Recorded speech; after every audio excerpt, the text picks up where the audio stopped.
So does that complete our science discussion? Are we ready to go live? With the vehicles are starting to descend. All right, changing stream 3.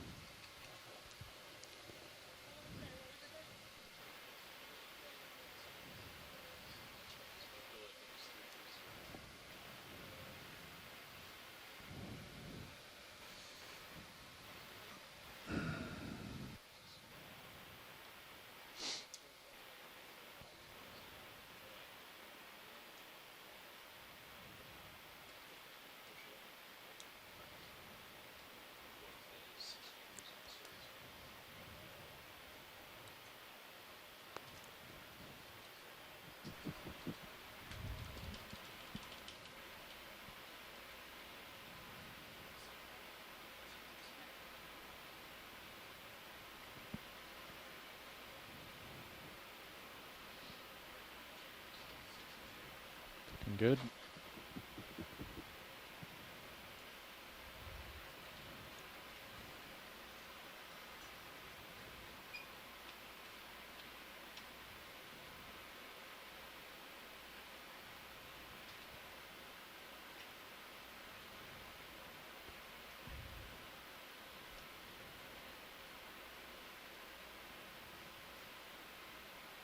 My near at meters altitude.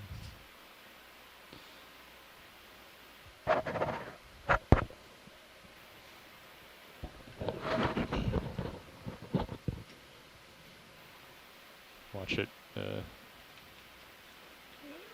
Yeah, watch that. Coming down.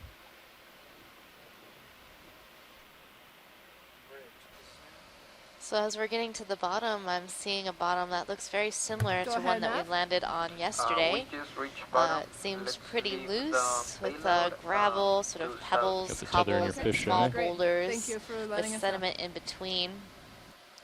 And then on the boulders, we are seeing a number of coral colonies, so that seems to be a good sign for coral communities to come.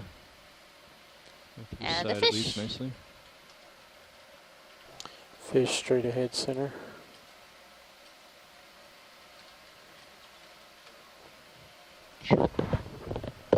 Very active.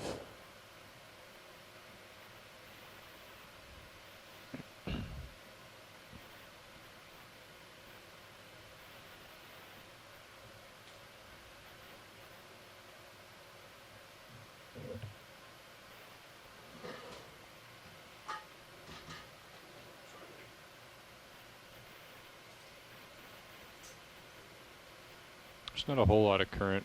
I think once we get moving, the tether will start to blow up behind us.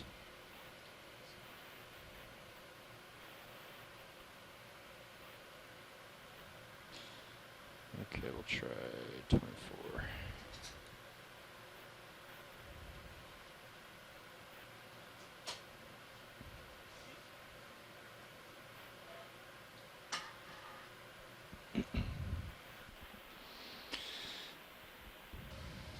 Okay. So right now we're just getting situated on bottom, and in just a few minutes we will start exploring.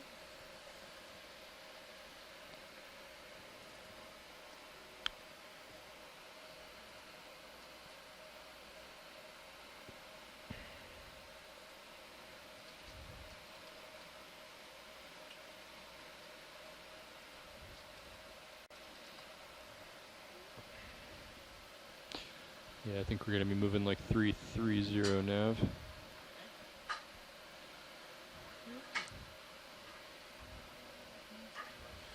So John, I was just saying how this bottom looks very similar to the one that we saw yesterday when we landed. Sort of gravelly sediment with some large boulders covered with coral. All right, 30 on 50. Yeah, it looks kind of like a rerun. Let's go ahead and put in a 20 meter. But we do tend to pick a good landing spot when we can. Kind of flat, featureless is usually the safe bet. 20 meters. And then we quickly move into something 330. more interesting. Usually okay. when we get to the base of the slope. Landing in these flat areas is important for the ROV, just so that they can get situated and set up. without having to deal with a high slope and large rocks. So this is a nice place to land, 20 meters, bearing look 330, around, speed and you also decimal don't have to worry about damaging too many coral because they're sort of interspersed between these large boulders. All right, watch lead. We're all set up. We went ahead and put in a ship move to move us a little bit upslope, but we've got some time here to look around for you. All right, thank you, pilot. So we've got a number of corals on these boulders. Let's check out a few of them. All right. So it looks like the one straight ahead might be a bamboo coral. 20 meters, bearing Copy. 330, speed decimal 2 initiated. Thank you, Bring Bridge. the shutters out to the side. Okay. Yeah, I think we're looking good.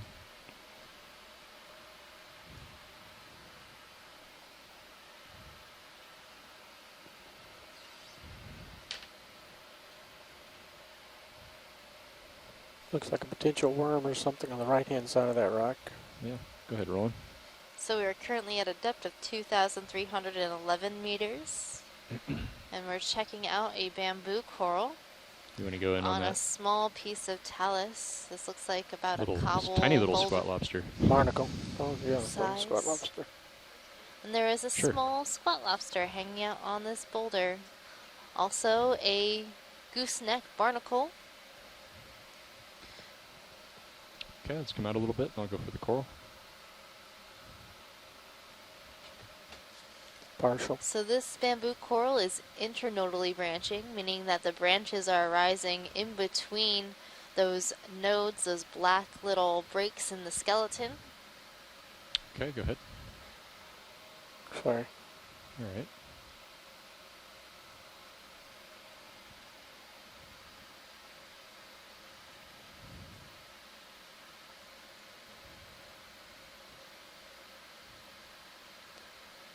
And all these sort of raised spots along this bamboo coral are the polyps. They've retracted, so we're not seeing the full feeding polyp right now. They're sleeping in this Sunday. Yeah, but this is really good for identification because I'm Any pretty more, sure Ron? you're looking at Smacks us. volcano polyps, Megan. Just like one little polyp open there. Yeah, I'm imaging it. So my best guess is that this is ecnomyces, but I can Indeed. double check that. The Pretty uppers. sure ecnomyces We'll is an try internodal bring them brancher like all the too. way Yep, deployed. Ectomyces is an internodal brancher, and they are known for having these Slight tilt up. sort of rounded volcano-type shaped polyps when the polyps are closed up. And that's not a feature that you would be able to see normally if the polyps are open and feeding. Black coral on the upper right-hand corner is something interesting in the center. Video's clear. Okay. There's another little creature up to the right. Watch lead. Do you see it? Yeah, I think You that might interested? be a black coral, so let's get a nice zoom on that one. Okay.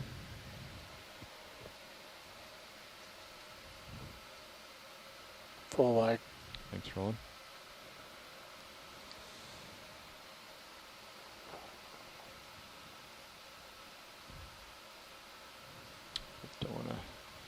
Don't want to injure that other coral. When you're on the side of it.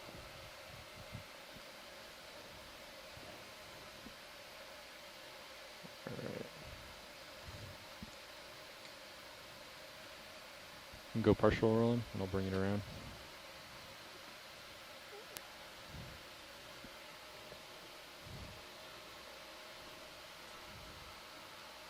Move called in 1946, about 4 minutes ago.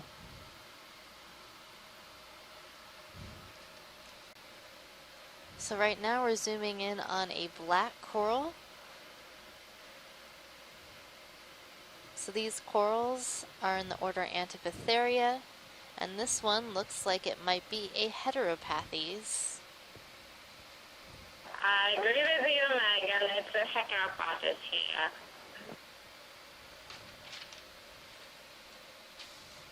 So black corals have a black skeleton, that's why they're called black coral. But you'll see that the tissue, so the polyps, are not black. You'll often see them in many colors, like this sort of translucent white, yellow, brown, pink. Think you're moving, Andy? Okay. Video's clear. Okay. Hold it just for a few seconds. All right, the ship is about to come to stop. All right, let's come out. Andy's feeling the move now. So is that a 4-minute delay or so? Okay.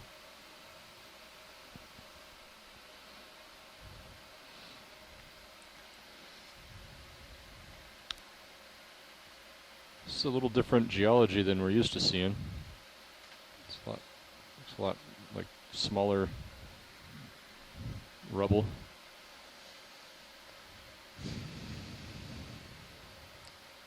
So is this sort of a slope that maybe is just collected a lot of sediment, a lot of small rocks from when the seamount breaks down over time? What do you think's going on here?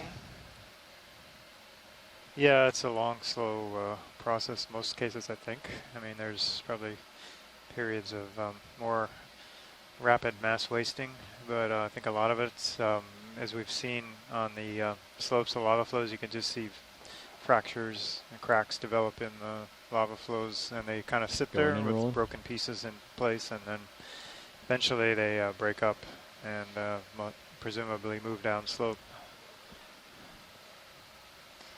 So right now we've zoomed in on a primnoid coral. This coral looks like it might be in the genus Narella. Primnoid corals are identified by the fact that they have these white polyps that have body scales. Okay. So you'll see that the polyp body has sort of a texture. Just doing a quick Those are the body scales. And this Co-pilot, one has 3 distinct body scales, stopped. placing it in the genus Narella.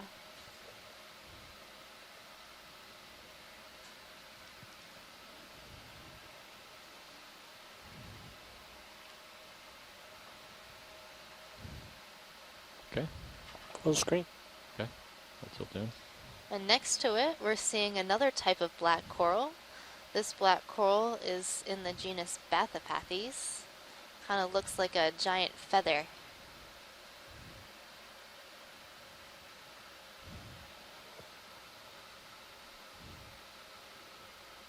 How much can you get on the side so we look straight down the center stem? Not much. It's kind of facing up. Sometimes there's a worm along the center. Yeah. That they look for. So you can identify black corals versus other types of coral like octocorals, and that these are hexacorals, and you'll see that there are 2 long tentacles on either side of the polyp. And these polyps do not have pinnate tentacles, meaning they don't look like little feathers.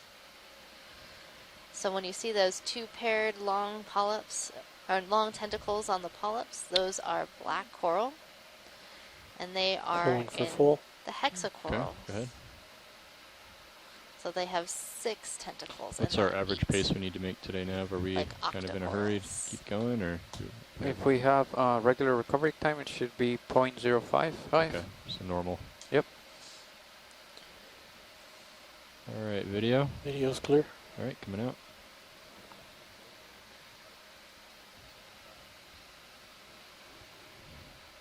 Let's go take a look. All right, pushing ahead. So right now we're going to push out and see if we can attain the bottom of the slope here. And I'm seeing a fish straight ahead. I think it might be a halosaur.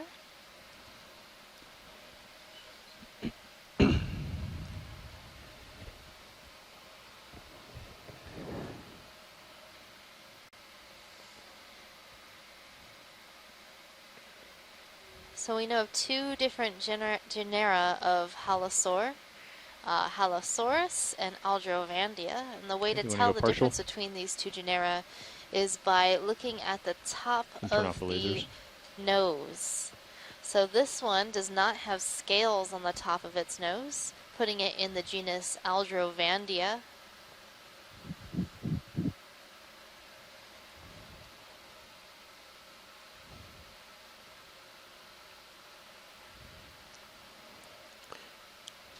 I love these fish. They look like little dragons. I'm going to hold the full body for a second. Deep. I don't think we've seen one just like this, have we? The same yes, color? Yes, we did. We did see one of these white ones. So I was actually Since we don't have Bruce on the line today, Bruce Mundy Okay, is and go for our face. fish Upside expert, down. and he knows these pretty well. Hold But there. you can definitely see now as we zoom into the face of this fish that there are no scales on the top of the head.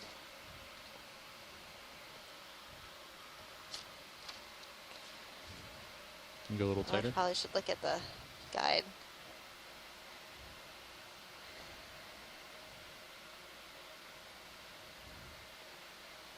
Okay, co-pilot, you should be stopping pretty soon. Okay, we'll let him go. So this white colored fish might be Aldrovandia rostrata, which is known to have this white body color, and then the other Full wide. species of Aldrovandia we might see that has a darker body color is Aldrovandia phylacra. Okay, and zoom. You're already full wide. Yeah, okay. Yes. Well, that's just a tentative ID for that fish, Aldrovandia rostrata. Yeah, sure, we can call it. Let's do 20 meters. Copy that, and that's still at 330. Yeah, We've got our 330, first I sea think. star Okay, 20 feeding on a meters, coral 330 coming today. up. We saw a number of sea stars feeding on corals. Roland likes to see the underside, right? Only for the science. There may be a white one How's the below tether it doing too, here? right? Or is it just sand? Sorry, sand mirage. Okay. Range 20 meters, bearing 330 degrees, speed 0.2. Okay, 20 meters, bearing 330, And as speed close decimal to it as you Copy. get. At some point today, Asako has an interesting point about dragons and the difference between our concept of dragons and the concept of dragons in China and Japan that perhaps she could describe. ROV nav bridge move of 20 meters. I would bearing love to hear it. 330, speed decimal 2 coming initiated. Okay, go ahead. Thank you, Bridge. I think in China and Japan and many places in the Asian countries, we think a dragon is a symbol of some kind of water, such as rivers and large rivers and sometimes the sea. So yesterday we saw the very beautiful view of corals, and we usually say that kind of view as a dragon palace.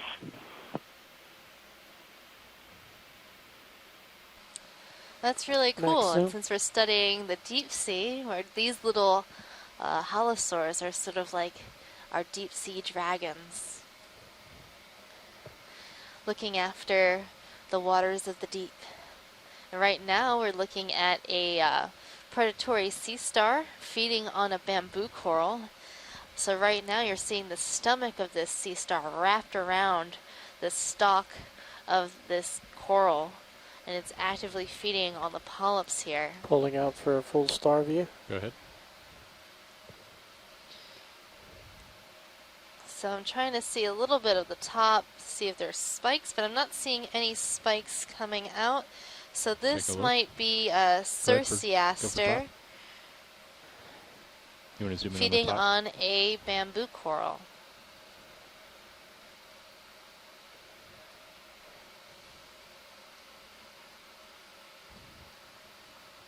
Pretty narrow focus range, huh? Very.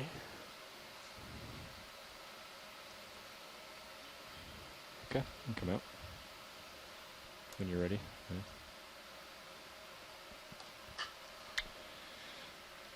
Some Okay. polyps on the upper left we might want to look at. Pink things. Anything else in the image here you want to look at? Watch lead. Let's look at the Chrysogorgia coral too. The one above here. Yep, that's the one. Okay.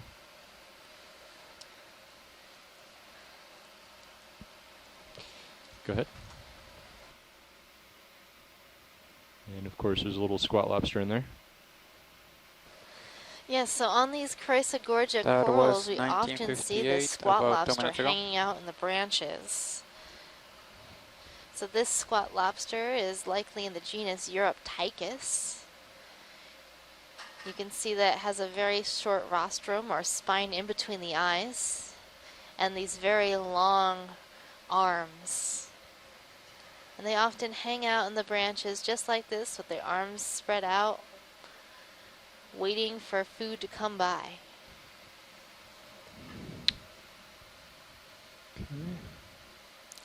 Full coral.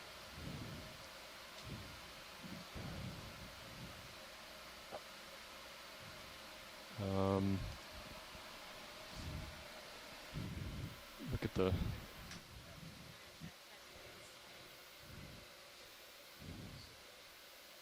Yeah, there's something going on with that.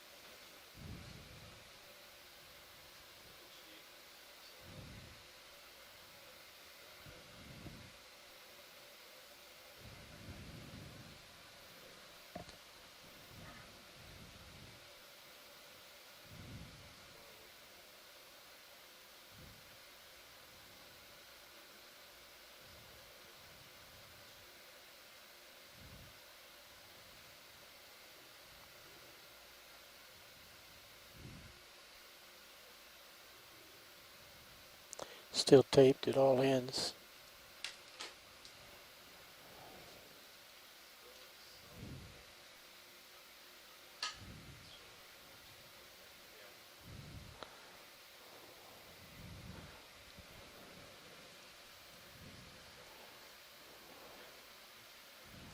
I did see the pole line running along that lifted curve. Well, that was a great observation of a sea star feeding on a bamboo coral. I'm sure we'll see that again later today as we reach an area of higher density corals. That was the theme of yesterday. It was the theme of yesterday, but the sea star that we were seeing was Hippasteria, and this was not that one. This is likely Circeaster.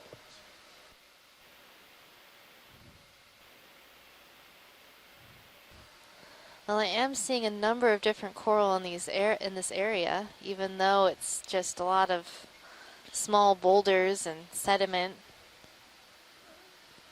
I think we're starting to see more talus, broken rock, and boulders as we're getting toward the slope. Telescope pilot. And we've got our first ship's sponge pretty of much the day. ROV nav bridge, move complete. Thank you, Bridge. So this is a Bolosomini sponge, glass sponge in the family Euplectellidae.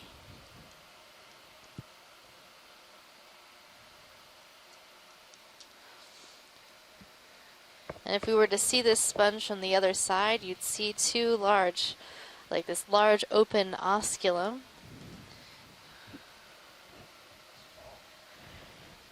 It is a pretty tall sponge.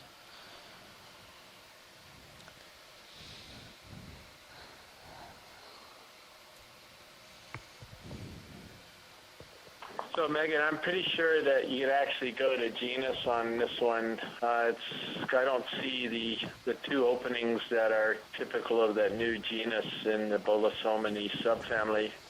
So I think this is most likely Bolosoma, possibly species 1 or species 2, but I'm not positive.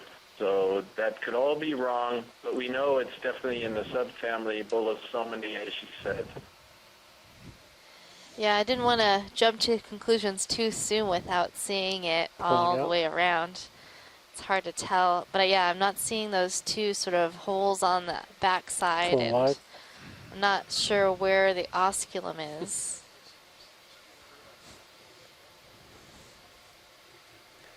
You can do it from 5 meters up. You got tilt.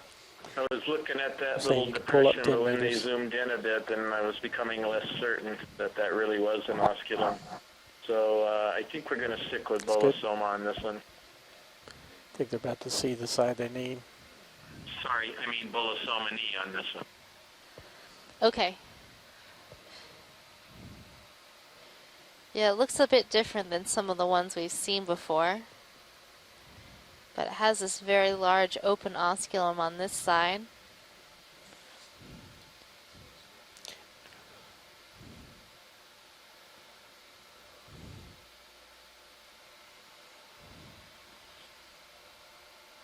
And it does have a very long stalk.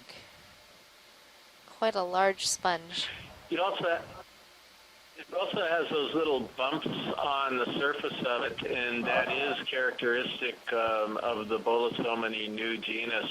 So those are often yellow, so this is kind of funny it's white, but I'm not surprised. I'm sure there can be differences in color. But I don't know what those bumps represent. Obviously holes on the side of the So I think you gave them places some good where imagery that water you can were able to either narrow it down enter another or step. exit the tissue of the sponge. But bumps may be there perhaps to increase surface area. Not really sure. You're piloting. I'm just sitting back enjoying the view.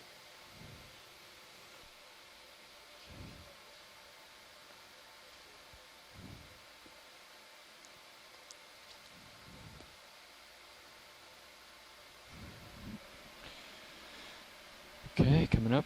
Are you still moving, Andy, or should we, okay. Okay. Let's see, I think you saw a boulder out there. Let's see something on sonar to start Well, with. all of the boulders in this area seem to have a few colonies of coral on them or sponge. So it's pretty far out. Oh, And you'll notice that in between these boulders where it's just small pebbles and sediment, there isn't any coral. And that's because these corals and sponges need a hard substrate to grow on. Coming down a little bit, Andy.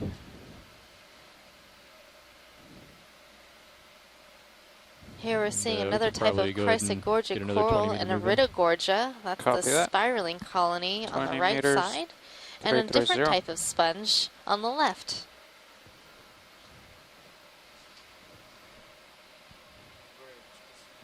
Tether's looking a little better, huh? Go ahead. Let's keep moving. Same move, please. So that is Tritopleura. It's in this weird little family that is called Uncinetaridae, at least for the moment. I'm sure nobody really cares about the origin of that family name, but uncinets are a type of spicule, and that's presumably the origin of the name of that family because it's got these particular types of spicules. There's other families that also have those, but I'm not really sure why this one got named that way. But anyway, Tritopleura in the family Uncinetaridae is indeed a glass sponge, and it's a hard one Keep too. wanting to zoom out, and it just won't go out any further. So That's tall. a big one, yeah. So I've noticed that a lot of these sponges have Getting a this little sort closer. of Setting dead down. crusty part on it. So this brown part on one side. Is that just something that happens as these sponges get older, or do you have any idea why this part of the sponge might be dead, but the rest of the sponge seems to be doing pretty well? I'm not really sure, but this zoom-in is really terrific. It looks to me like there's a lot of foraminifera that are growing on the surface, this surface of the sponge, and could be killing some of the tissue, and also a lot of the There's brown like color, little- maybe these almost other like little organisms hydroids or that are something. living on the sponge as well. I don't know what they are.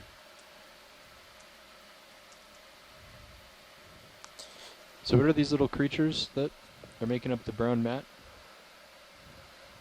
It looks like either hydrozoans or foraminifera, is what Chris said.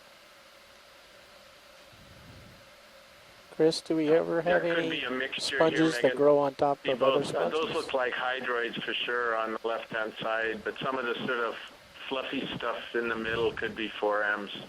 So it wouldn't surprise me if there's a bunch of different things growing on it. Okay, come out a little bit. So Chris, are there sponges that grow on other sponges?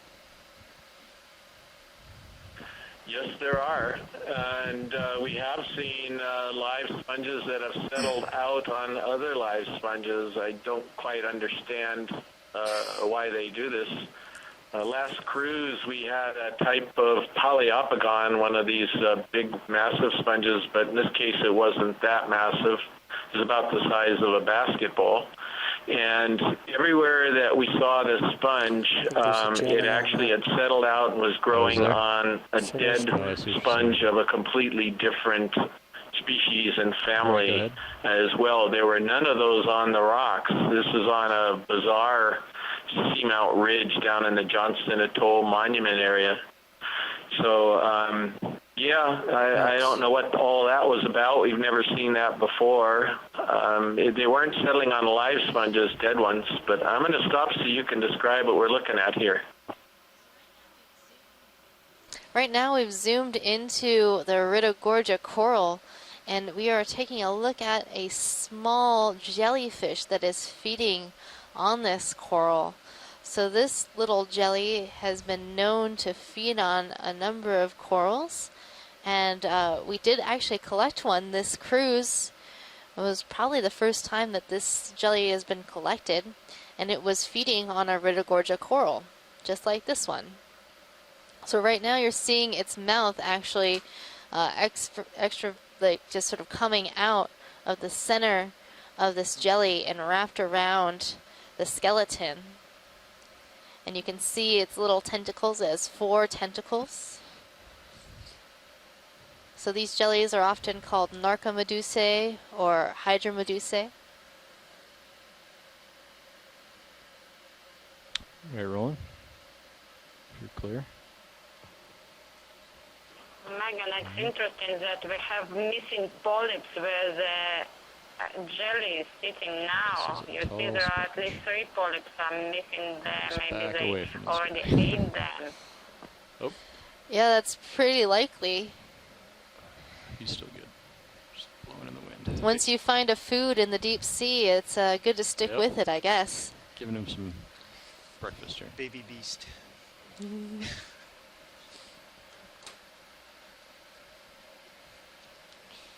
All right. Pushing ahead.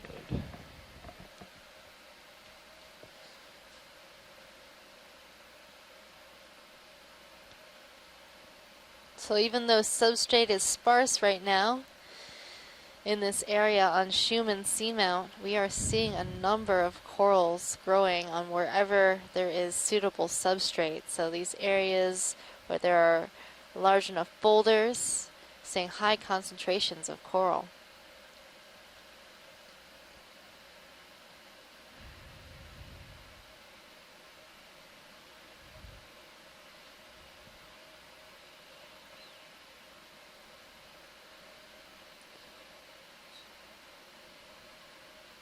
This doesn't seem like a boulder to me, John. Is this something that's more in place, just sort of an outcrop that has been covered over time? Okay. Yeah, well, I won't be going any further. And you haven't even started that second, the last move. Hard to say why it's out here by itself. I think we saw some of these yesterday and previously. That move was called in about 5 minutes ago. Okay, so you're at the beginning. Great. That'll work for us.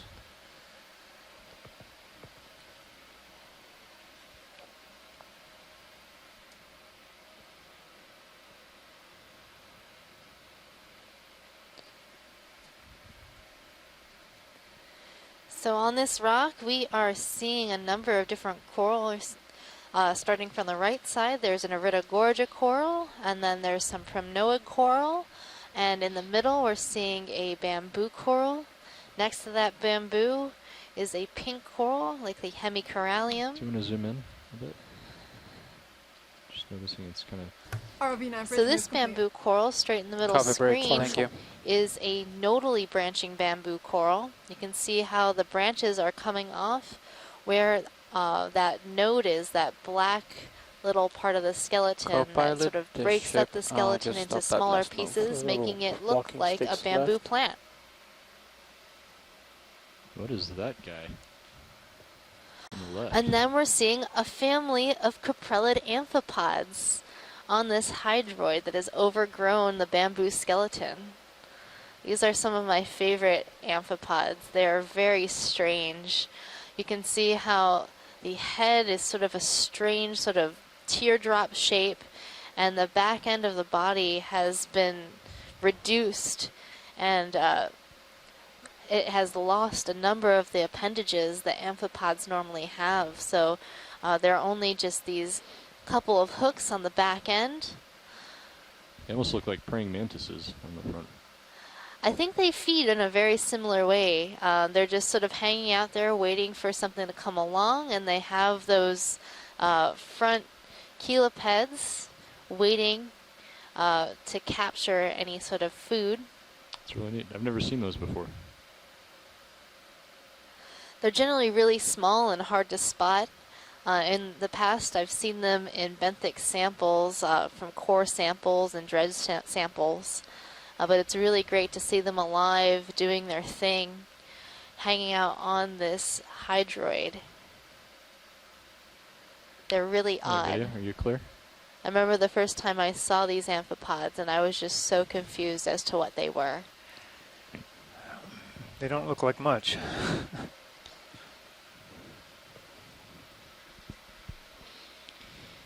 Anything else you want a close look at here? Let's look at that sort of V-shaped colony just to the left. Actually, what about this red thing? We'll do a quick zoom here. Oh yeah, let's zoom that. I think it might be a shrimp. Oh, no, it's an anemone. Oh, and a mysid shrimp. Trying to get the spotlight here. Sure is. All right, thanks.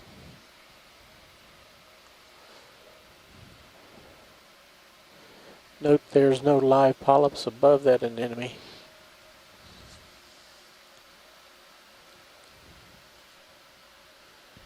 So these large colonies can be home for a number of different organisms. So this bamboo colony is home to this mysid shrimp, anemones, maybe it looks like possibly a benthic ctenophore, hydrozoans, caprellid amphipods, all living in the branches of this bamboo coral. So which coral? The V-shaped? It's that V-shaped one that's like the third one over from the bamboo. Sure.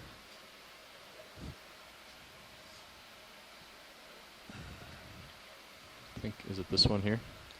Yeah, that's the one. Yeah, okay. You can go ahead. So this is a type of primnoid coral in the genus Calyptrophora, and it also has a number of anemones along the skeleton. And what I'm looking at here to try to identify the species is how long these side branches are in comparison to one another. Okay.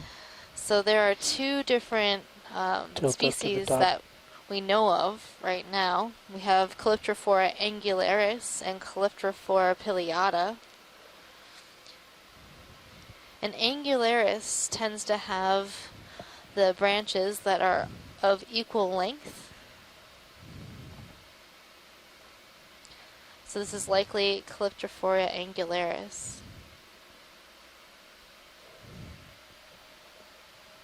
Okay, we can come out. And we'll go over to that rock behind this one. See what's up there.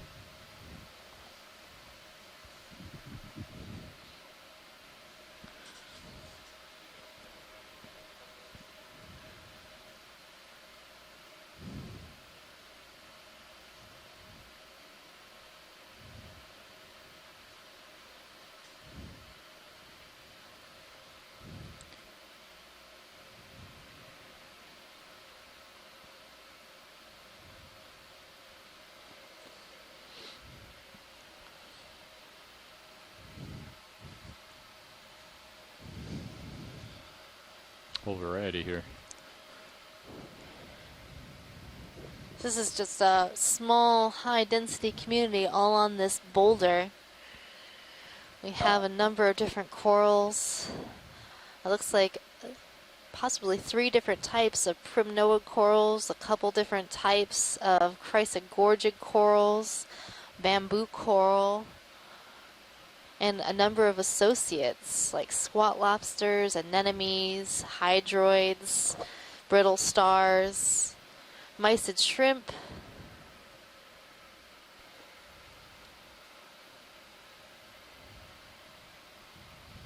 all contained in this little small area. Its own little ecosystem, Yeah, isolated from other ones to some degree. We're seeing another one of those little jellyfish feeding on the polyps of a small bamboo coral. In center screen, we're seeing Another primnoa coral with these associated ophiuroids or brittle stars.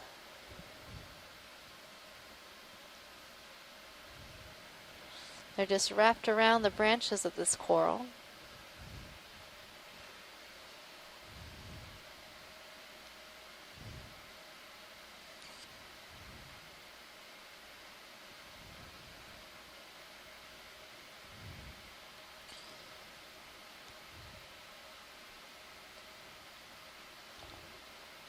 Okay, you can come out.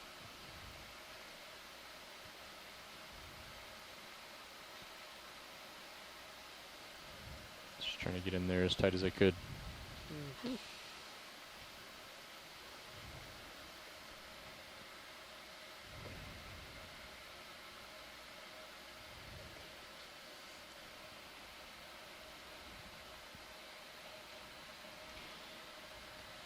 So I'm trying to jot down what Yeah, I'm we can go ahead seeing and all call on it this another- rock, and Copy that. it's 20 taking or up a 30 number meters? of lines Let's in just my do 20. notebook.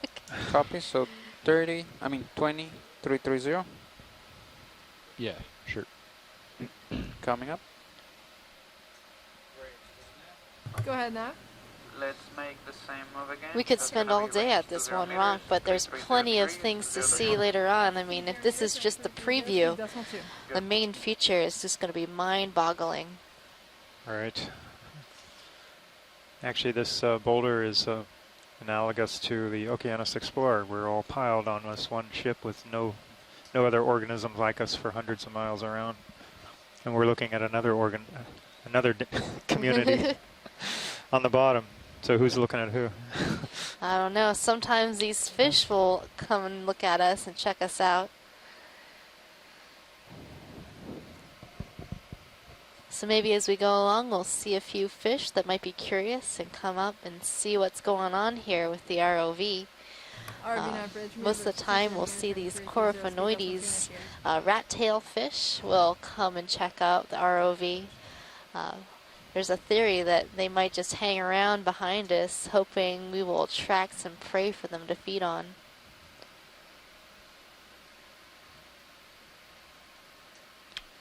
All right, hold on. We'll do a quick scan side to side and see what the slope looks like here. So right now we're just checking out the slope. It looks like think we that's might the be coming boulder you're seeing in upon your a sonar. geologic contact. And I can see Right. a whole bunch of corals right there. Yeah, we have Are we interested in large rock outcrop coming up. going over as there? we We'd have to expect, and when we'd we have to start saddle moving up laterally along the ridge slope, but we you could can go see there the if you want, slope Watch Lead. has gone from flat to something like 20 to 30 degrees. Watch Lead, are you interested in going to that rock? We'll have to go kind of laterally along the slope, but we can certainly do that if you want. Sure, let's check it out. Okay. Yes. Bridge, is this enough? So, John, Go you ahead, can Matt. usually see Let's go ahead and contacts stop very that move, clearly, please. right? What's the angle off the on the Sirius sonar? Not there? all the time. Sometimes it's a gradual transition, but we have been seeing a number of really sharp ones, either kind of like this sediment and talus to a solid wall or a solid chunk of lava. ROV nav Pardon bridge the move has been interruption. canceled. Your We conference are, contains currently less holding than 3 station. participants. Copy, at this Bridge, time. thank you. You're welcome. If you would like Could to use the continue, sonar press as star well. 1.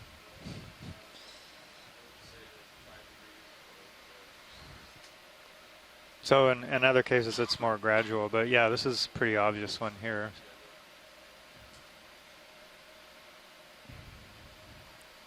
Do you want to Okay. get close to it or right on top of it? Yeah, just close to it. We can do. Okay, so 15 degrees? 15 meters? Or 20 meters? We'll do 20. Yeah, we. That wasn't that bad of a joke. We'll just do. It was so bad I didn't even get it. Yeah, 005. Copy. All right, we got a little bit of time before we can get over there, Watch Lead, so I'm going to come back. We're on our way. Okay, We'll look at some other stuff here. there's plenty to see around Go ahead. here. So, Sure is. Let's actually get moving in another direction, so it's gonna be range. so this 20 coral meters, coming into bearing view seems to have a 005 number of degrees, associates. Speed decimal 2. That's 20 meters, being 005, speed decimal 2. Good copy. So this again looks like a bamboo coral. And I'm seeing a crinoid perched on top. ROV9 bridge, move up 20 meters, bearing 005, speed decimal 2 initiated. Thank you. Maybe an anemone in the branches. Okay, let's zoom in a little bit. Go for the anemone. So I'm seeing a nodally branching bamboo here, and we have an anemone wrapped around the branch of this coral as well.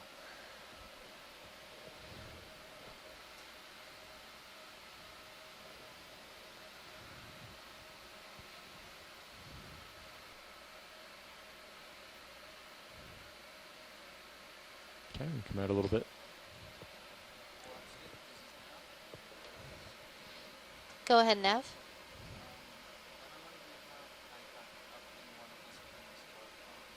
Lasers are clear. Yeah, you can turn them off. Some ctenophores Yeah, on that's the correct. background as well. Megan, this anemone might be in the family Amphianthidae. So we were originally going to reach the top, but we moved our track over to get to a better slope. So if we don't make it to the very, very top, that's okay. The main goal was to transect as much as that ridgeline as possible. No problem. So now we're seeing a crinoid, this purple crinoid. Let's come out a little bit, Roland. And, I gotta push up and sit down again. We can identify this crinoid based on its color and the long filaments at the ends of the arms. So this looks like Sathermetra in the family Xenometridae, Okay, thanks. a type of crinoid.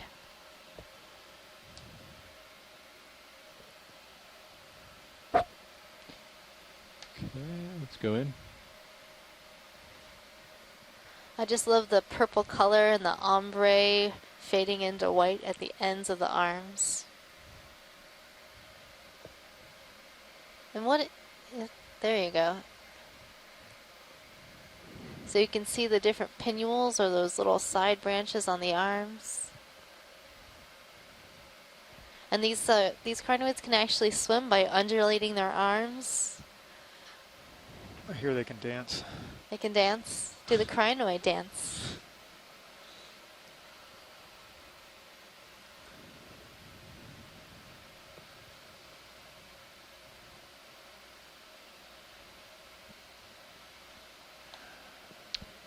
Nice. Okay, you can come out.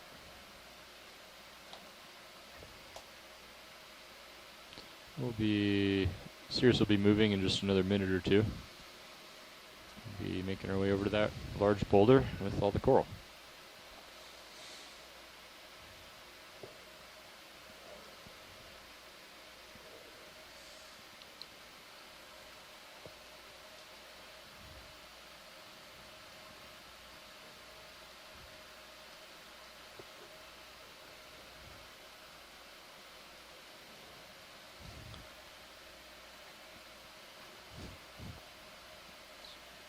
You can see how loose this sediment is here.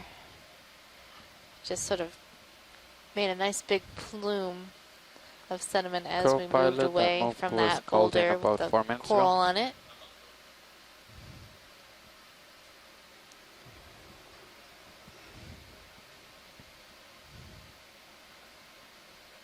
Come up a little bit, Roland. I know my camera's a little high. Yep. You want a partial? So now we're seeing a dense community. It looks mostly of bamboo coral. I'm also seeing some Iridogorgia, that spiraling coral, maybe some Pleurogorgia. Great view on Sirius. See how large this is. That is huge. All right, Roland, you can go partial if you want.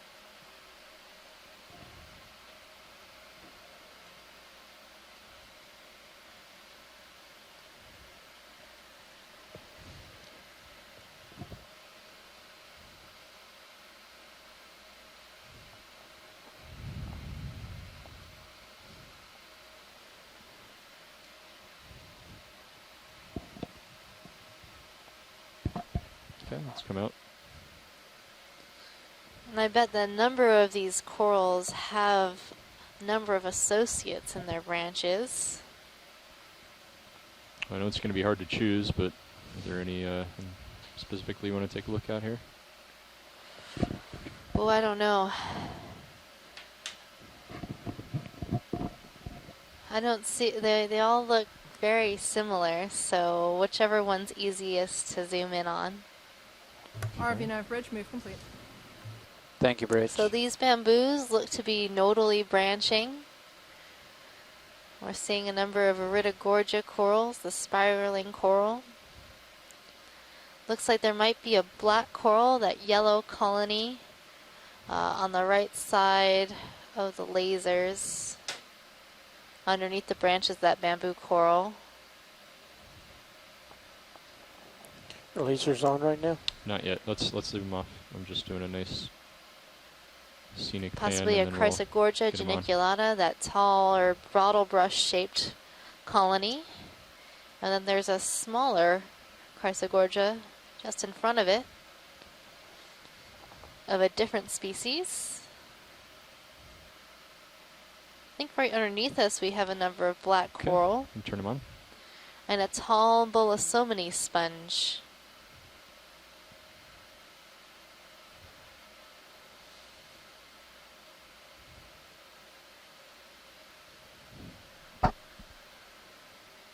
This tall yellow colony looks to be like a Bathypathes. Seeing a primnoid coral, some more bamboo coral, Chrysogorgia coral, and a Walteria sponge.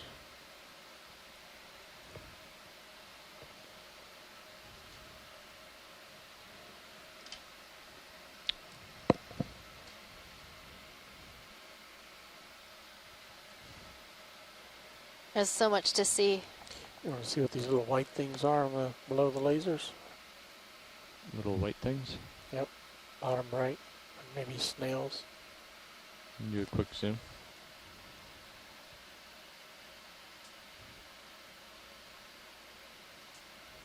I don't know what they were.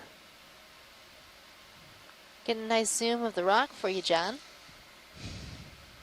Any idea what these are? I guess just Those look they're- like broken bases of yeah. coral. Alright, let's come out rolling. Video thought they might be snails. Yeah, it looks like this has been in place for quite some time, and the community here has likely grown up, and some corals have died off and fallen away, and other corals have replaced them. And so you'll see a number of these white spots on the rock, and those are likely old keep losing bases the of starboard coral rail cam. colonies. Can we zoom on that short yellow colony Sure, right above the lasers? sure.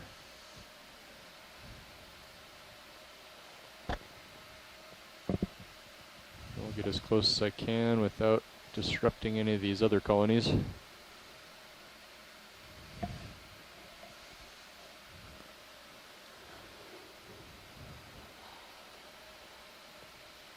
Alright, let's go ahead, video. Okay, that'll put us right on top. That'll be good. So that is a black coral. Looks like Staropathes.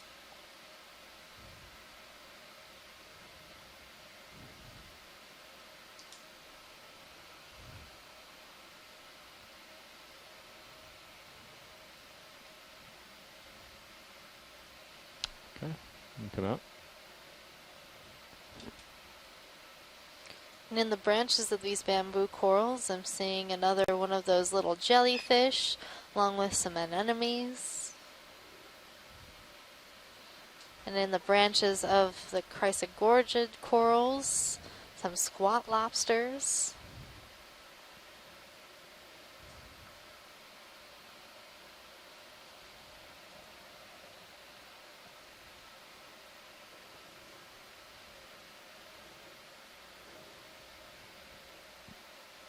So this is a great example of how deep sea coral communities are great homes for other invertebrates. How we looking, co-pilot? Everything good? They play an important function in providing habitat to a number of different animals, including fishes. So while you don't see any fish right now on screen, fishes Wanna go will in, use Roland? these areas for foraging and in some cases for protection and habitat.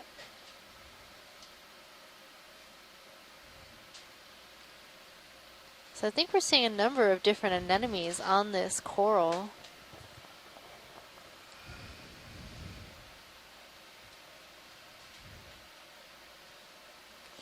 So that one just closed up on the bottom. Just seeing the backside. And a little amphipod swimming along. So this is like the more typical form of an Bunch of amphipod. additional anemones I just on the swam right. through the screen. A red ctenophore also. Unlike the caprellid amphipods that we saw earlier.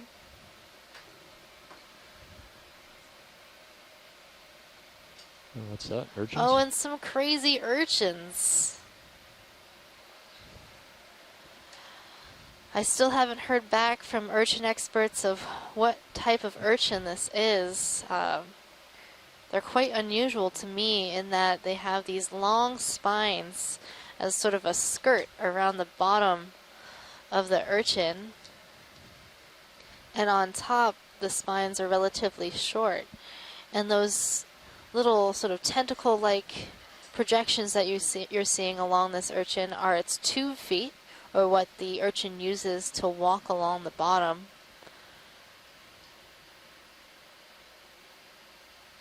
I wonder what these two are doing. How big are these? Do you have the lasers by any You can come out chance? to get the lasers. They're pretty small, 4 inches or less. Oh, a couple Oh. inches. Maybe an inch across. And then spines maybe 2.5 or something. From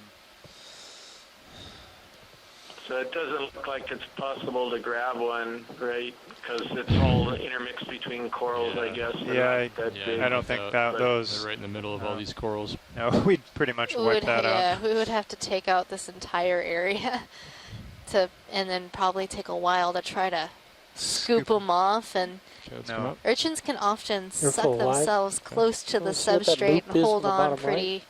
pretty heartily. So We'll look for some more of those. Looks like a maybe key ring or if a something. couple are on a nice loose rock or something. We haven't seen too many of those. Yeah, not do a too quick many. zoom. And it was great that those two are right next to each other, but looked like one was reaching out with the tube feet toward the other. Yeah. So maybe they're up to something. Let's come out.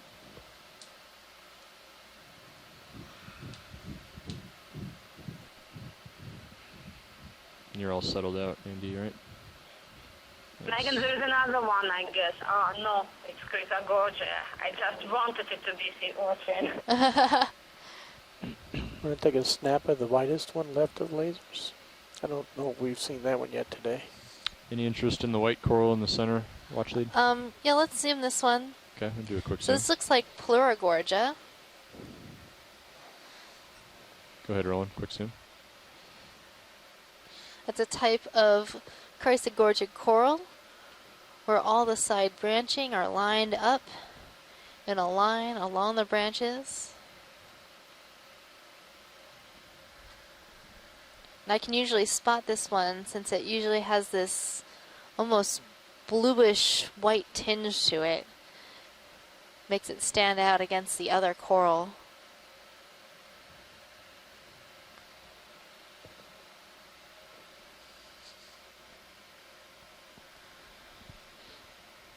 Okay, Can let's we come get a out. colony shot?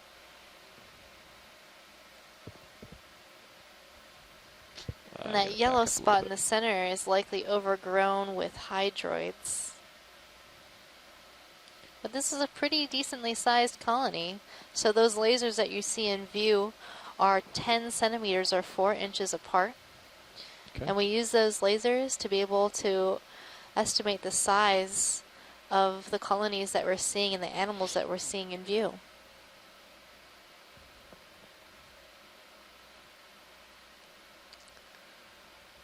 So a really dense and diverse community right here of bamboo corals, chrysogorgic corals, primnoid corals, black coral, and a couple sponges, along with associated organisms like squat lobsters, anemones, amphipods, shrimps, and even some small jellyfish.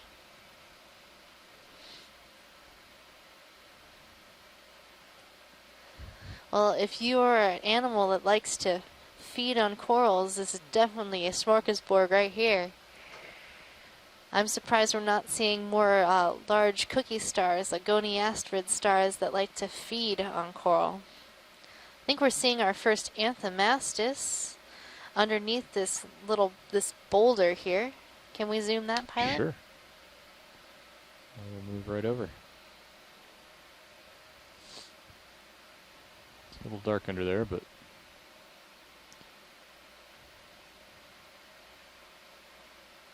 okay, go ahead, video.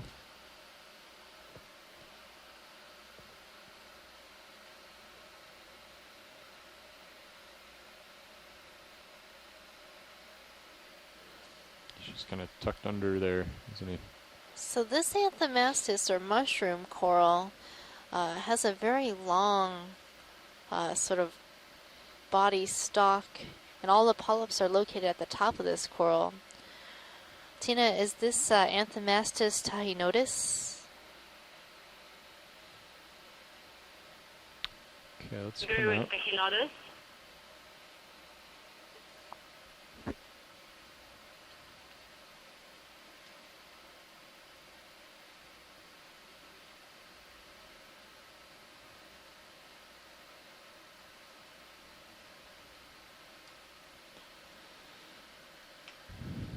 How we doing on our pace nav? Excuse me, Megan, is that one of those urchins on the side of this boulder here, right above the So lasers? Or is that just right a now dead we stump? lost a few That's a stump. hundredths of a knot. So right now our We're pace okay. gotta be We 0.05. are definitely looking for that urchin, I'll tell you. We're going to see a lot of stumps today that we're calling urchins, I think. Yeah, I'm looking at all these sort of cobbles and things. I'm like, oh, please be something on there that we can pick up.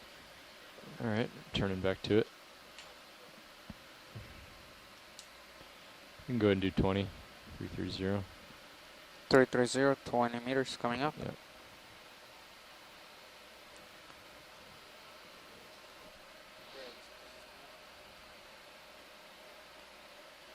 Go ahead now. So we're seeing another Calyptrophora primnoid coral on the left side of the screen. 330 degrees, speed 0.2.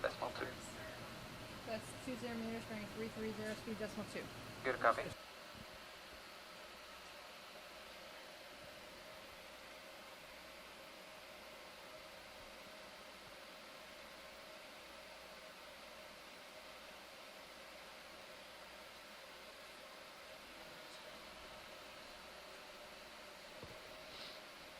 It's the camera, yeah. Yeah, we've seen that quite a bit this cruise. ROV nav, ridge move of 20 meters, bearing 330, speed decimal 2 initiated. Could be. Yep. And here we're going back into this sort of rubbly field, but almost every single large rock I see has some coral on it. So center screen, another Pleurogorgia. Behind it, a primnoid coral, some bamboo coral, and a Ritogorgia, that spiraling colony. Is that a back. vase sponge behind that coral near lasers? Some kind of sponge. Right next to the coral itself. Appears to be a small Do a sponge partial. on a rock. Possibly Poliopogon.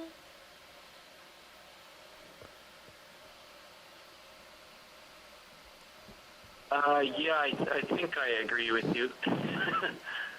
It's a little hard to say, given it's hidden behind there.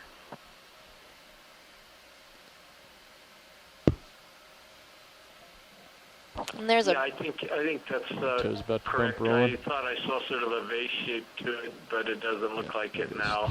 So polyopagon. There was a brittle star hanging out on that sponge as well. Could we also zoom in on one of these whip corals? Sure. How about this one? That one looks great.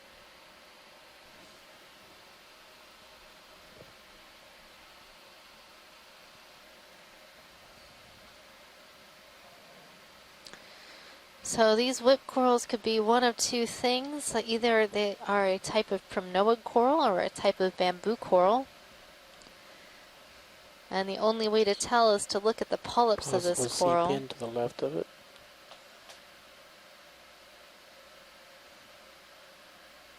Okay, go ahead.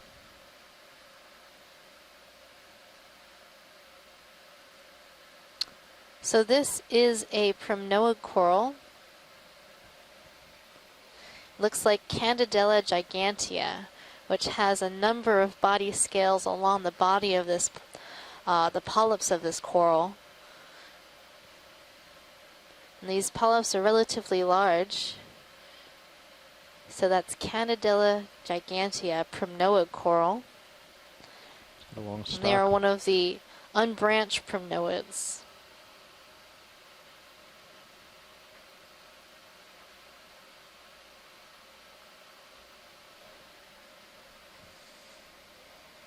It's good to know that this coral is here. There's also a brown colony to the left. Can we look at that? That Sure. looks a little bit different. So I believe this is a black coral, so get ready, Tina.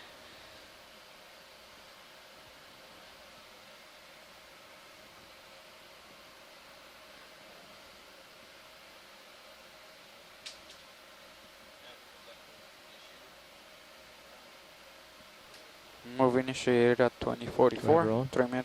almost 4 minutes ago.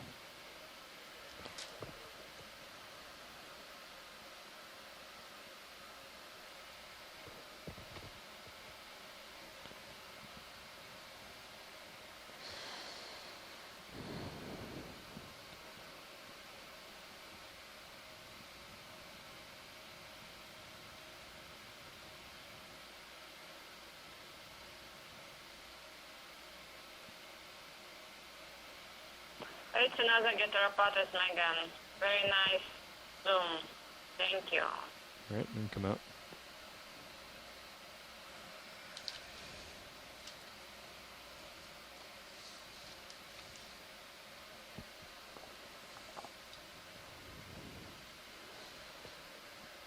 So far we have seen 3 different types of black coral: heteropathes, bathopathes, and stauropathes.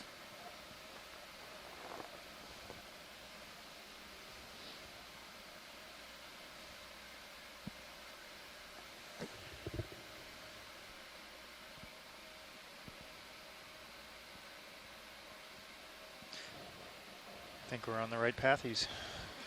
I think so too, John. Just follow the coral. Is this different up here, Roland? That joke No, was it's another- pretty another I pathetic. don't know. I think it is. It's got that Y branch. Let's look at this one. I think we've got Something another overgrown. pathies here.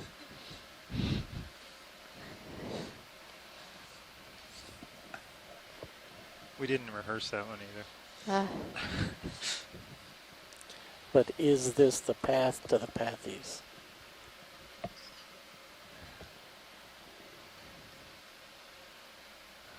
well, I don't know.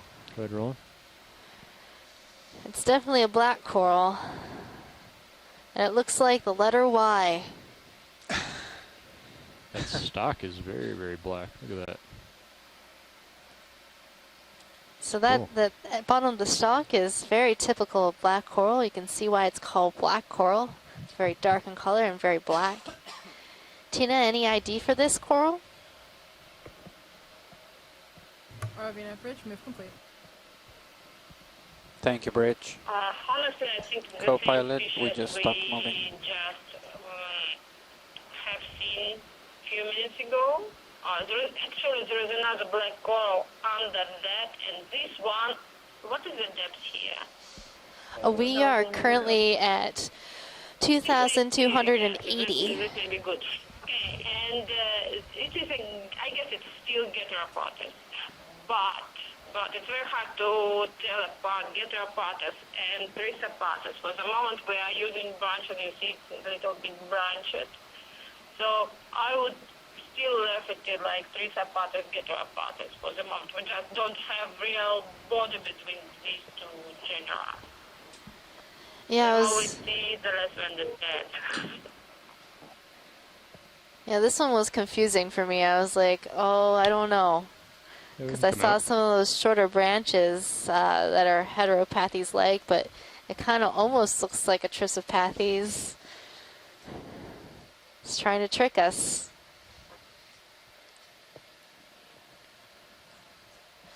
There was another black coral on this rock, Pilot, that was different than the one that we were looking at. Which one? It was right underneath that right side branch. Okay. Right underneath the right side branch. Yeah, there's a black coral. All right. It's right now at the right edge of that right branch. Yeah, it's like the end of the branch. I don't know if we can see it. I see it sort of sticking out behind there. I think you might have to zoom in a little bit further. All right. Well, I'm going to just hold it here, and Andy's going to get you this shot. Okay. So we are going through a pilot change. Okay.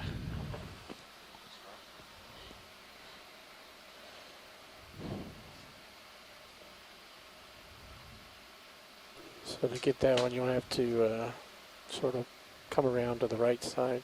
Where is it underneath there? I don't know. Right So where the laser, end right of laser the right beam is side itself. branch of this coral that's in view, there is a smaller black coral Okay. behind it. Slightly around it. Mm-hmm. Okay.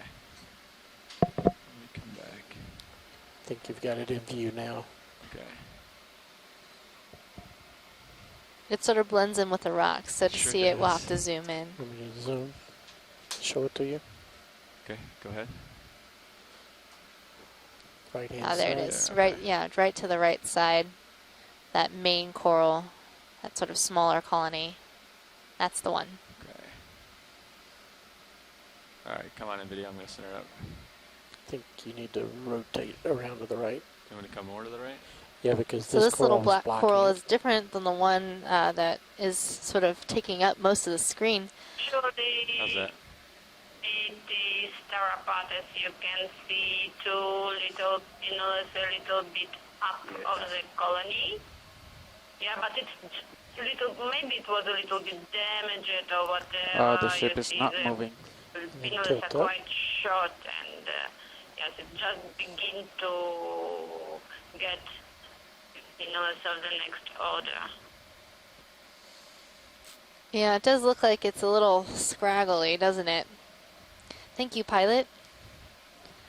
That's what we needed. Okay.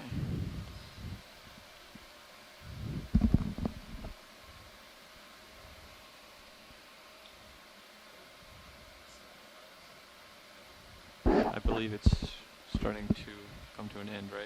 Is that right, Nav? We ended about 4 or 5 minutes ago. It should have ended about, yeah, maybe 5 minutes ago. Okay. So we are slowly going to make our way up slope, hopefully find some geologic contacts. So a change in the bottom, but right now we have this sort of mixed bag of sediment, cobbles and pebbles, with a few larger boulders, and we're seeing a number of coral colonies All on right. those larger Great to have you boulders, back. and some sponges as well.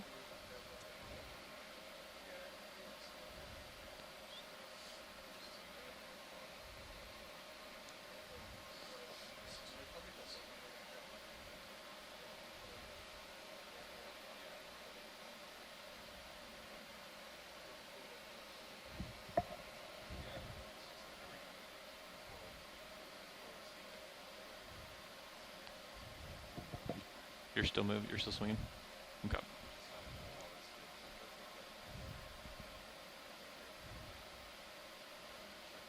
So that might be maybe the first hemicorallium, Megan, I think, or did you see one previously?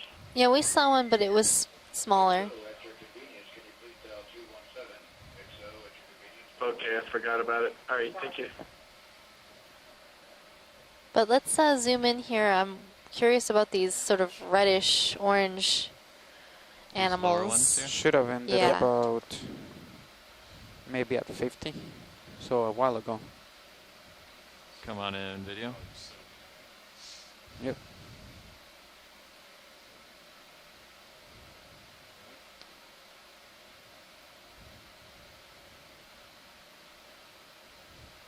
Those are the wrinkliest Anthomastus I've seen.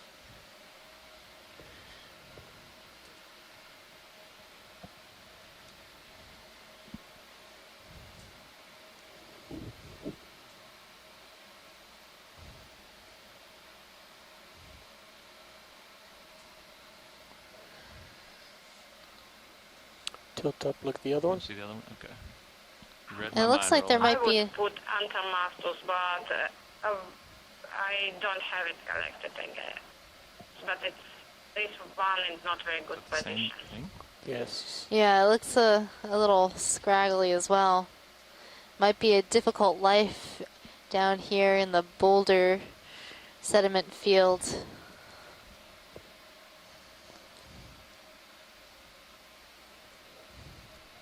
Maybe a sea spider came along and left. Perhaps.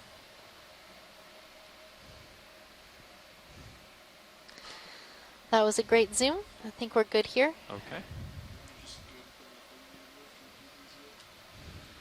I'm Okay. ready. I'll go. 30 meters, 330.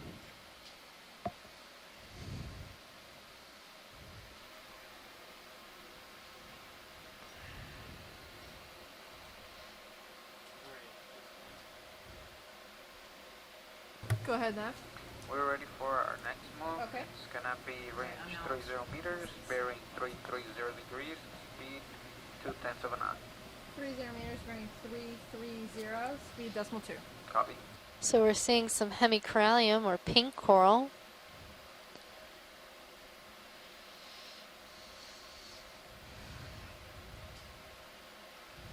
But this area isn't the best place to be a coral. A lot of these cobbles and boulders are quite small, and if they were to start moving, that would be the end of that. You're the coral. The black one on the upper right. Also, looks if you're a little coral different. and you grow Maybe too a sea large, pen. you could topple over in a strong current. If you're on a small boulder or a small cobble. I didn't hear you, video. Set. I didn't hear you if you were talking I about. said right of lasers on that rock. That coral may be a sea pin. Do you want to do a quick zoom and find out? You called in the move at 58, is that right? That is correct. Okay. So this is another black coral, and you can see an amphipod just sort of hanging out around this coral.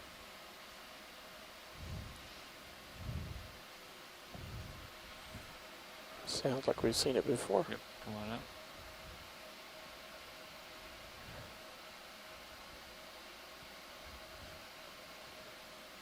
Is that a squat lobster back there, or just I'm seeing a toppled sponge.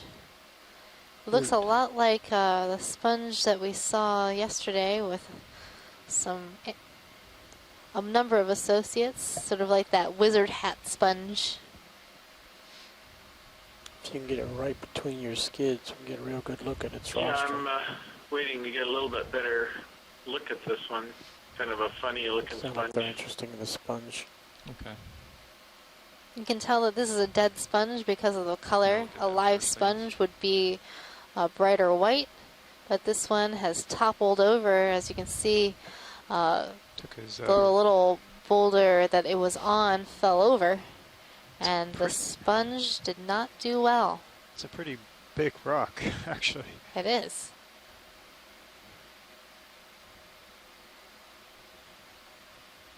but you can see so the framework. This is the sponge that you collected and we saw yesterday, and it's just a that sort of elongate vase.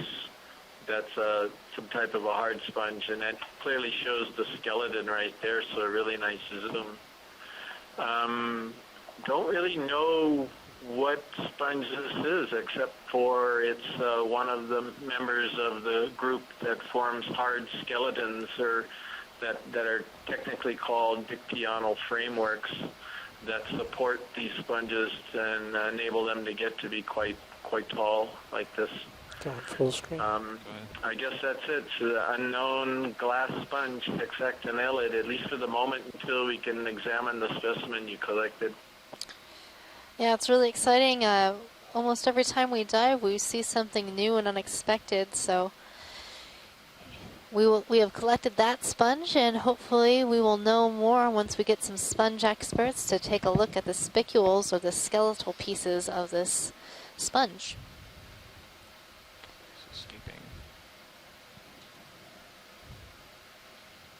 I should be underway pretty soon. Actually, I think I'm moving now.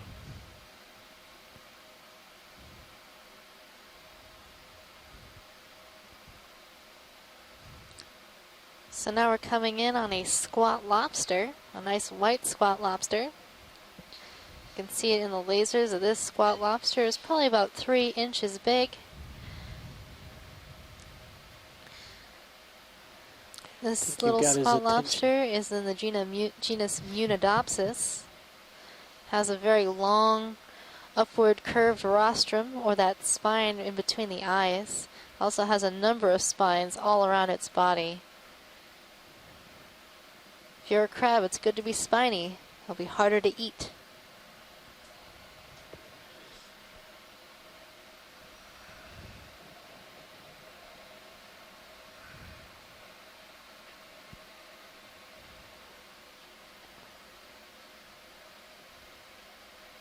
Look, it's waving at you. Whenever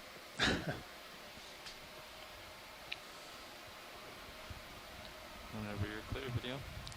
Just trying to figure out what that It kind of big looks like white sock thing is puppets. next Those to it. little antennal filaments at the end there. It's like Yeah. an old sock puppet show. I'm sure that's not what it's doing.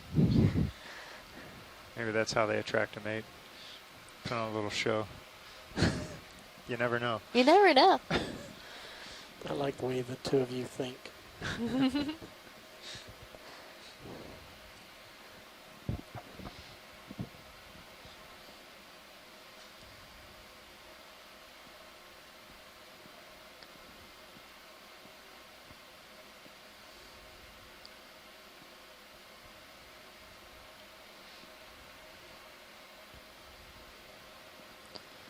So we're seeing another Candidella gigantea, that whip in center screen.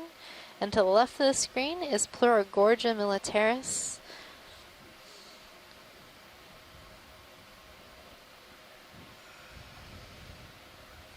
You already have zooms of these watch lights? You don't, do we need anything?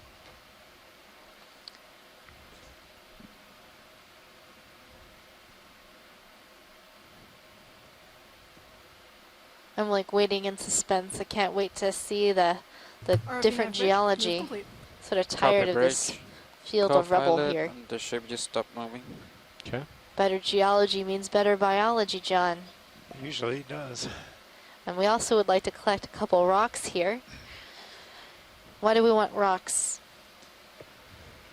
Well, the rocks actually tell us something about the seamount, whereas the corals don't particularly tell us about the seamount. The rocks can tell us about the makeup of the magma and you know, where the geochemistry of them, the type element content, how they fit in with the, say, the Hawaiian hotspot to the south, or mid-ocean ridge systems in other places of the ocean. So that branch looks separate. And you can tell if there's kind of a mix between the two. Go ahead. And we can also use the rocks to get an absolute age on the seamount, on the lavas. And that all helps fit into the story of the musician seamounts out there distance before it starts putting that middle greater stuff in Pacific Basin as well.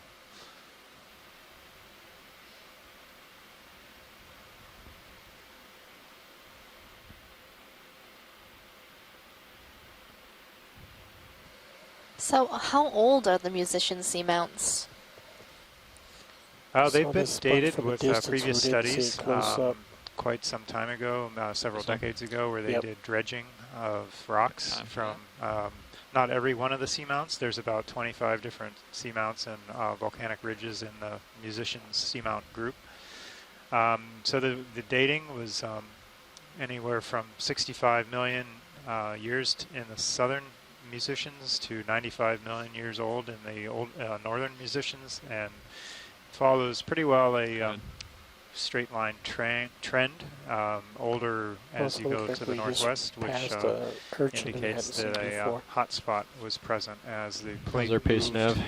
to the northwest. Probably Let me calculate most likely it. a stable, stationary hotspot plume was burning a hole through the plate and creating seamounts as it went, much like the Hawaiian hotspot trace, which is active today. The Let's go musicians full are active no more, so they are the Down Cretaceous 70 degrees. I age, only which have maybe is a minute or two left of the motion. last period of the dinosaurs on Earth, for reference. Video whenever you're clear. Clear.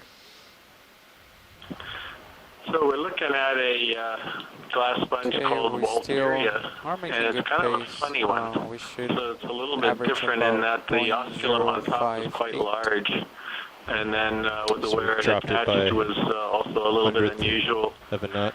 But I don't know if it's just a morphological Make it up variant. for it slowly. Say, for Yep, example, there to you go. this one here, it's quite possible it's that.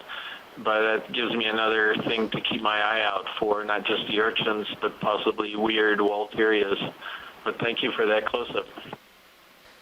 Chris, I was thinking that Walteria maybe just lost its top at There's some a sea point, star and that might, it just Oh, on the hasn't right side. regrown yet, or it looks like it'd been cut off. Would that be possible? Yeah, that's what I was thinking. But when he was zooming in on it, Go I ahead and couldn't video. see anything that was obviously a damage to the top. It looked fine, actually. So that's what I was getting a bit confused. But anyway, I'll be looking to see if there's more like that. And it's, right now I'm just assuming it did lose the top, like you said. But it would be kind of interesting if we saw some more that looked the same. So we have another predatory sea star on a bamboo coral. This looks like an Ectomyces bamboo coral, which is an internodally branching bamboo. Up and down 80, but I think I'm pretty much settled out. Copy that. So these sea Video's stars clear. are the family Come on out. Goniasteridi, and that one could be a Circeaster.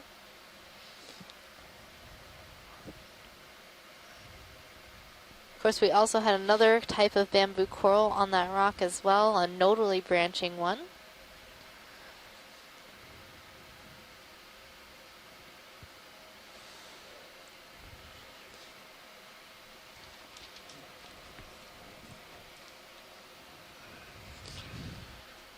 And watchers, if you want to try any of these rocks, I can certainly test.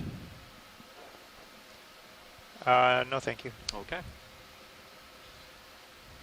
That was decisive. Yeah, we probably want a rock that's closer to a bedrock area Okay. that's in place. Right. Probably want to look at that Let's yellow check out red one. this pink and yellow coral going on here in front.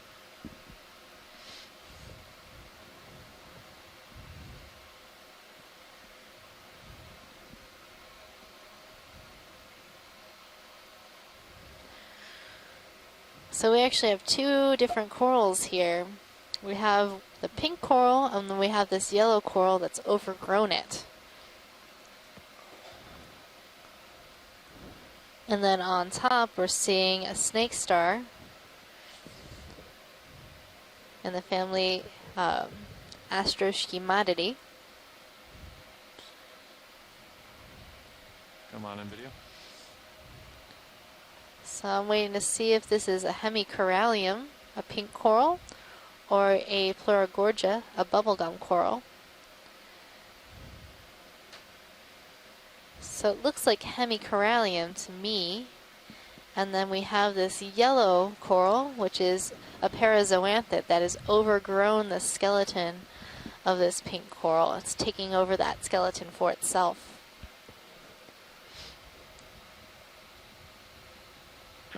Yeah, Megan, this is one of those that's kind of confusing, whether it's hemicorallium or Paragorgia. I'm sort of leaning more toward Paragorgia just because of the large number of these zoanthids, which we see a little bit more often on Paragorgia than on corallium. But you're seeing some ends of the branches that show 3 polyps, and I don't know.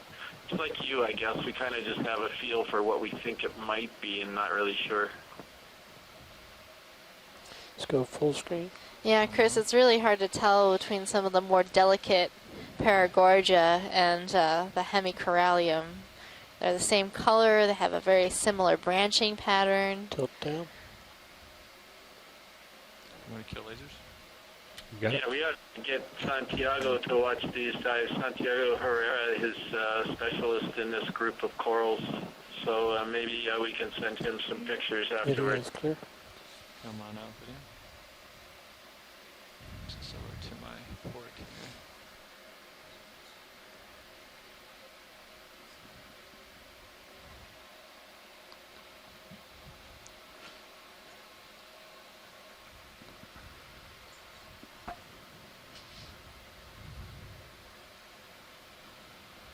There's a long sponge stalk. It looked like there was a star on it. On the right side of the screen. Is that sponge alive? Does it have a top? There we go. Oh, no. No top on that sponge. Just a star. It's been topped by a star.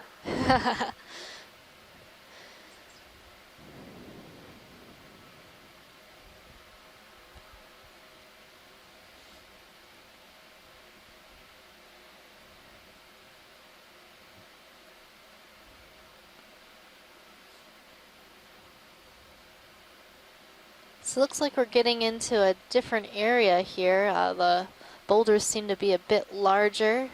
It's a good sign as we're heading up slope. Side-to-side view. We'll likely find some more consolidated bottom.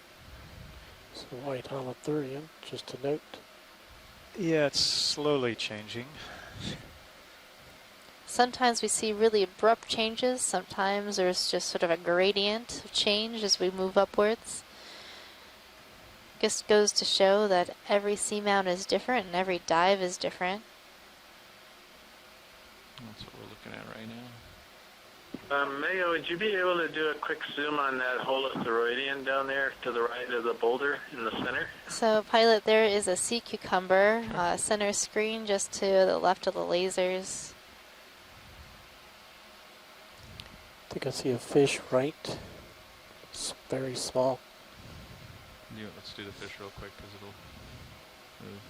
we'll do that sea cucumber here in just a second. Watch these. Oh, and we have a fish. This is a rat tail fish or grenadier in the family Macroridae. And this is in the genus Kumba. Kumba! So Kumba is one of the... Can you tell you really like the name of that fish? Yeah, I really like the name of that fish. So you can ID a Kumba based on its sort of smaller size, and it does not have scales on the nose. Good so it has find more there. of a jelly nose.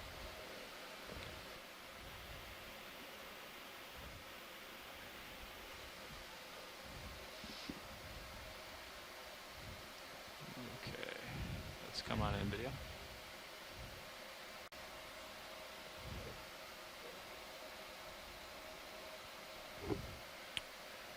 Now we Well, can just prep a This 30 is a meter sea move at cucumber, likely 330. in the family Synallactidae. Call it in once he's done with this. Has this 30 meter move sort of at skirt 330. around the outside the animal and Full some screen. fleshy projections along the top.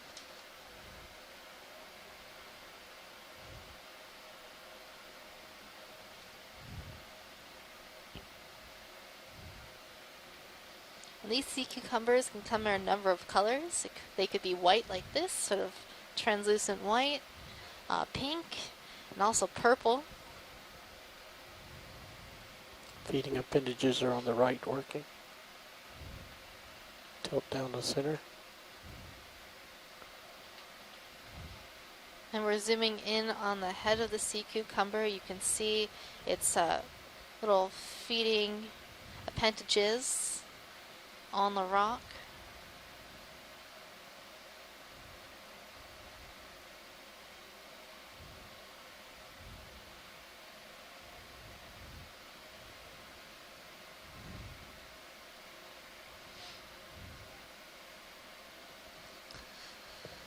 Video's I clear. think that's good, pilot. Okay, come Okay. on. Come on. Go ahead and call it. We'll That's push okay with ahead. you, pilot? Yes, I'm going to push ahead. All right. Currently at 56. Go ahead, Nav. So we are going to keep moving along and see what there is to see. As we move upslope, I think we're noticing an increase in the number of corals that we're seeing. Quite a few bamboo coral, some unbranched primnoids, Candidella gigantea, some black coral. There's a Bathypathes in view. Some Something up to 40. Plurigorgia, sort of almost bluish white colony. Thank you, Bridge. It's got a lot of And that looks like creatures. Calyptrophora with all of those brittle Move stars cold around in it. at Those are those 21:17. orange animals on the branches of that coral, and other primnoid corals as well. Anthomastus, mushroom coral. Got a geology question. All this crumbly stuff that we're looking at for the rocks, is any of that affected by how fast the lava cools when it comes out? Don't know. Well, I think at this point, this area is so old that we're not really seeing the lava anymore. Is that true, John? Yeah, I think anything friable like quenched glass would be long gone by now. But the manganese does make it look kind of similar type of look as quenched lava glass from eruption onto the seafloor or into the ocean from the land. It has that shiny kind of It's a big guy. delicate appearance, but this stuff is fairly Nice tough, but it is pirouette, brittle. Critter. So check out this huge bamboo coral fan that we're seeing perched on top of this large boulder in front of lasers on? us. Get Lasers him. are on now. So the lasers in view are 10 centimeters or 4 inches apart.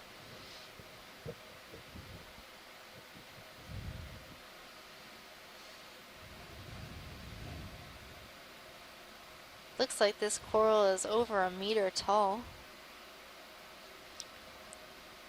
And I'd love to get a nice zoom of the branching points to see if this is a nodal brancher or an internodal brancher. Okay. Come on, video.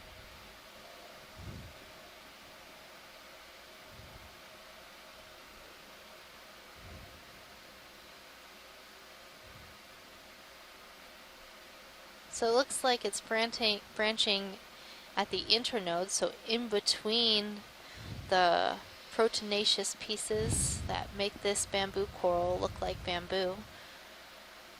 So bamboos have sort of a alternating pattern of these long white bones and these sort of nodes made out of protein that allows the skeleton of this bamboo coral to articulate just a bit when faced with heavy current.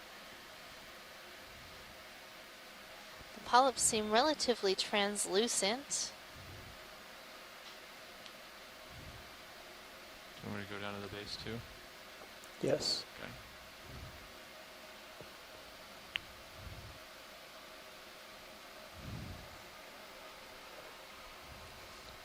And near the base, you can see where the tissue is actually receded, and the skeleton is just the plain stark white is exposed.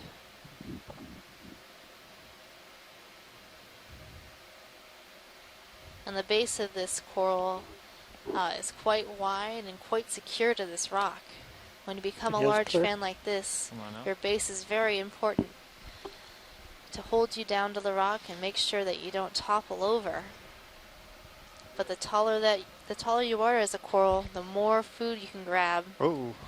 Go ahead, Nev. So that's probably our prop wash, and you can see how flexible the skeleton is. We're just about done now. Just so sort of bent over, meters, so and that's what's so great about those the nodes and internode part of the skeleton. Without those nodes, that skeleton wouldn't be able to move in that manner. It would be very fragile. So no nodes aren't good nodes, huh? Mm-hmm. Sort of like the hemicorallium, the pink corals we saw. If you accidentally bump one of those, they just sort of break apart into a lot of pieces.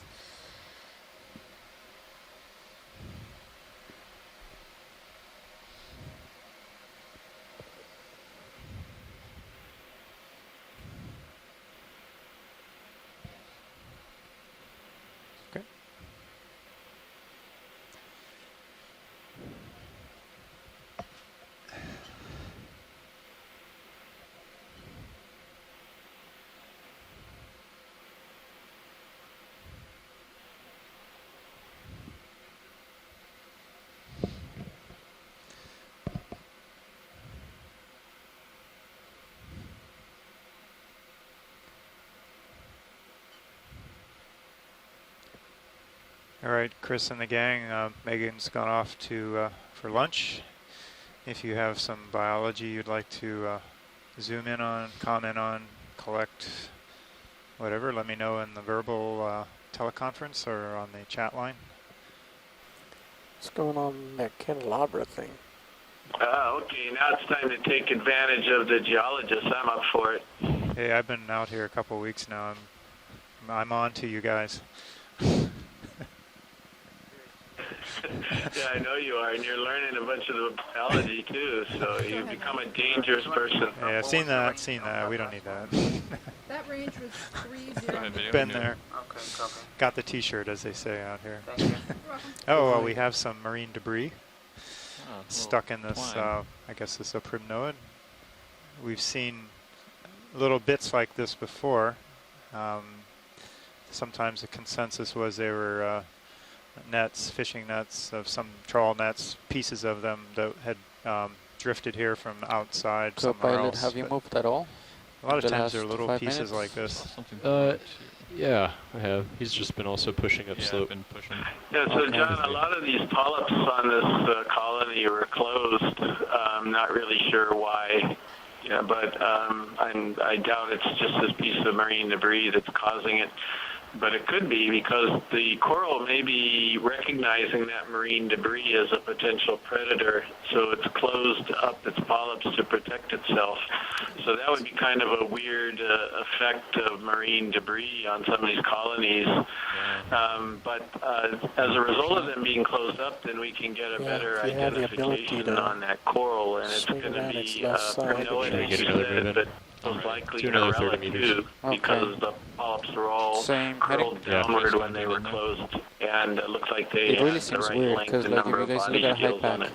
So the good boat view, thank didn't you. really move that much. I mean, it seems like it moved only 5 meters between that. So it's, and this is the one before, this is the one after. Oh, so it didn't do the whole move. You're now looking Well, at they a said that it did move corallium. 30 We've seen meters, a bunch so of these I'll just today. keep It's an eye on actually it to see what's going on. hemicorallium. Sorry, we're all so used to calling everything corallium Oh, he because just did. there used to be pretty much so I'll that just keep an eye on it. The currents in that are family Corallidae coming straight until a few from years behind us, ago, and a and the bunch of wind is people, right on our including bow, so Amy currents is only Taylor 0.3, so I don't think they're having any trouble up there. Shucks, I've forgotten who else started working I'll just on call this another group. one, 30 And meters, now I think 330. they're going to split them out to 3 different main genera. But there's also a brittle star, a very common associate with a lot of corals and corallium too. And so a very nice shot, thank you. Yeah, it's a good shot. There was a bluish coral. Was that of interest? I know we've seen some of those down at the base of this boulder to the left. Bluish purple. I didn't see that, so yeah, definitely be of yeah, interest. it's right on your left screen coming in on this rock. We pan to the left. Left of lasers right now? Yeah, left. Okay. Oh, on the other rock. Over here? Ah, yeah, there's a fish too. Fish that's swimming up above. I wonder if you can. It's gonna be hard to get them both. I see the blue coral though. Where's the fish? I think the fish will hang out there a while. Oh, there he is. I can do both. I'll get the fish and then I can go. Are you talking about this one that's kind of the... Yeah, it was in the base. Well, then, yeah, there's like two fish, so here's a bigger fish closer in. Oh, I didn't see another fish. Okay, so this is in the family Ophidiidae, or the Cusceals, I'm pretty sure. Sometimes we confuse them with these live bears. In a very closely related family, but it's got a fairly large eye, which helps, and it's also got a split pelvic filament. As you can see, those two little, they look like broken wires hanging down from the bottom of the head. It's possible that this is in the genus Basozetus, and it's in the family Ophidiidae. That's what I think is a good guess on that one. All right, do you want to look at this bluish coral here in the foreground? No, that's, oh, you should know this one, John. This is Pleurogorgia. Sorry. It's common. Of course. Yeah, you know, snap zoom, but I think we got this before as well. It has sort of a gray blue tone to it. It's a very distinctive coral. It also has a very lyrate arrangement. We believe this coral is Pleurogorgia militaris. It's in the family Chrysogorgidae, and we were speculating that the name militaris came from the very uniform There was another fish under that distribution of sponge the straight polyps ahead. on the branches that look like sort of soldiers marching in I line. don't see it anymore. I don't know whether that's true or not, but it would sure make sense if that's why it was named for it. Yeah, I remember that, the name in that one. No, I just didn't remember it being We wouldn't get too blue. much further ahead. Copy that. All right, I think we can move on, pilots. Should be, Sirius should be moving momentarily though. Another minute or two.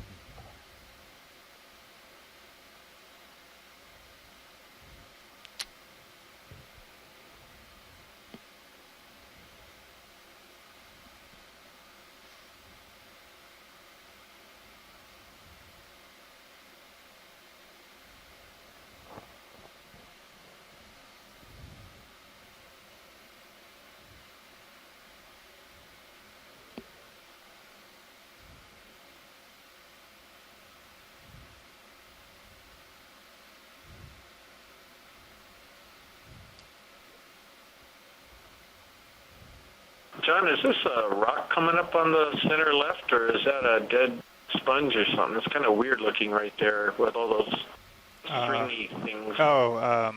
Yeah, I think I see what you're talking about to the left of that coral. I don't know. I would guess it's some collection of dead sponge pieces. But no, it's a rock. Well,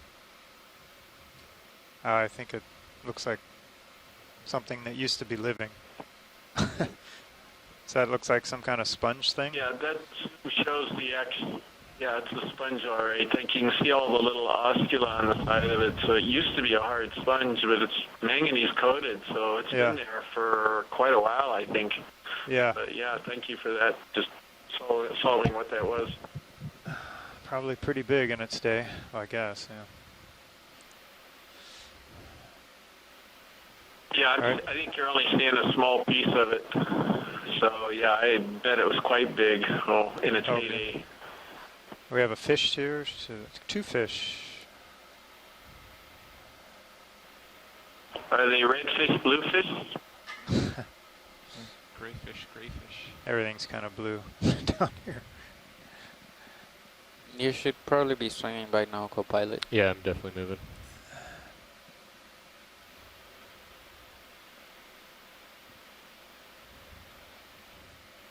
So there was another fish down Yeah, here? there was another one to the right of that rock. I don't know. Oh, I see him right there. Yeah, he's right in that shadow.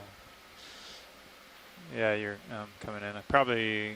I bet it's the same kind, but. Yeah, I think these are all ophidiids, but I'm not positive. I think this is something in the genus Bazygigas. That would be my best guess.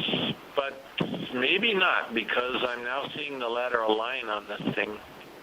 This could be something else. I gotta look at my notes. I think this could possibly be Spectrunculus in the ship moves. the fitted I don't know what group, happened there. but I guess we'll have to wait until Bruce gets a chance to see the image. I think All that's right. what. But I asked, All right, pilots, you can move she on. said it was 30. So I don't know. Video switching out.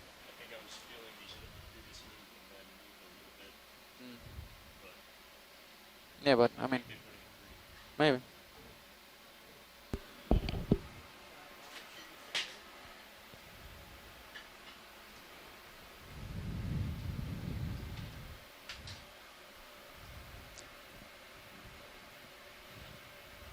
There's another fish, which is probably the same one we chased out of his little hole.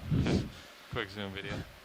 Up to the right, but Up to the right? Oh, come back? Up, farther up to the right, northeast, 2 Oh, o'clock. there he is. Oh, yeah, that's got to be the same one. Yeah, Do you want to zoom or? No, Okay. I think he's the same one we pushed out of his place. All right, well, it looks like we're There you getting go. into some bigger pieces of outcrop. That's quite a slab there. ROV nav bridge, move complete. Thank you, Bridge.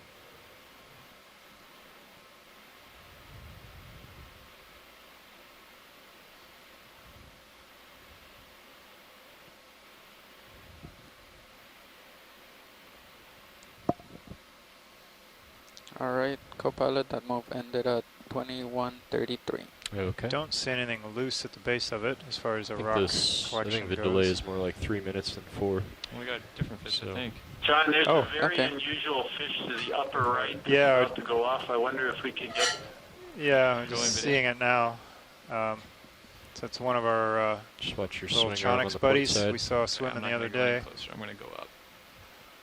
Oh, it's still no Yeah, signal. that's it. Boy, you are getting good with these animals, aren't you, John? I Keep me aware of agree, some of or them, so if I Chana Cops would be, it's a Chanacid, I believe.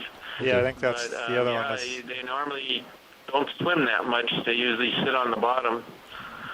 So,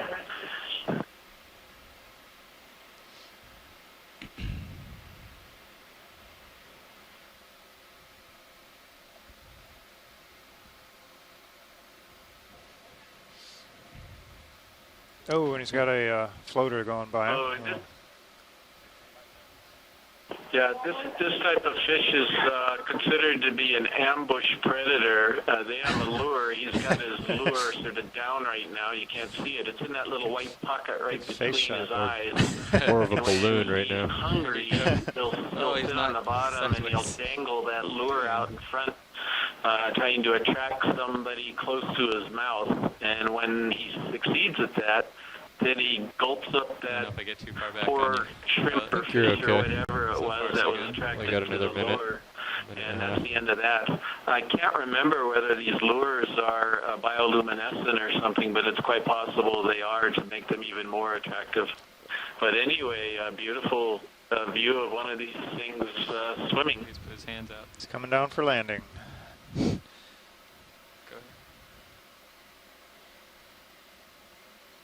There he goes. Nice flying, Andy. Okay, come on All out, right. video. Let's reset here. Those Those mid-water transects really helped. Paid off? Yep. Oh. Let's go back to this boulder, see what we got. There's a fish right there. I don't even see it. To the right. I don't know if you got it already. Oh, no, okay. We'll get a little bit closer to this one first. I think I'll John, be there's settling yet out in another another fish minute or two. right here in the center. This eel-like fish. I think it's the first one of these that we've seen all day. All right, Via, come on. Okay. I'm going to we be could take drifting a zoom closer of to it that. for a little bit.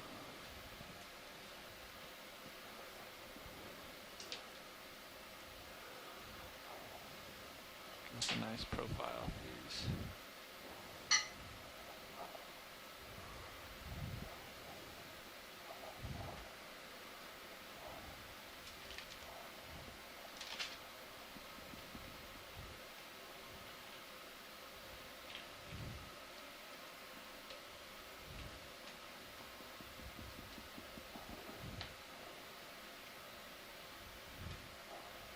He doesn't want to look at the camera.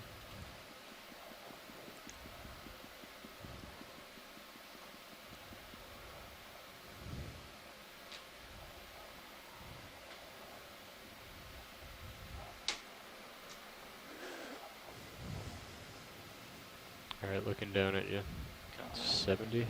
Zoom in just a little bit more video. Maybe we can get a good.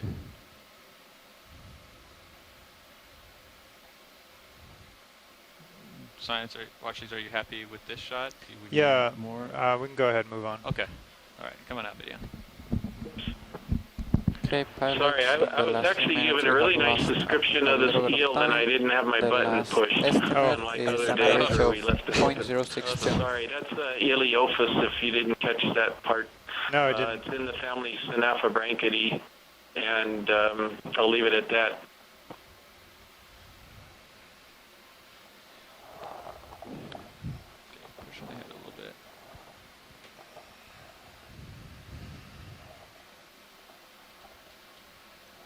Nice spot on those fishes, guys.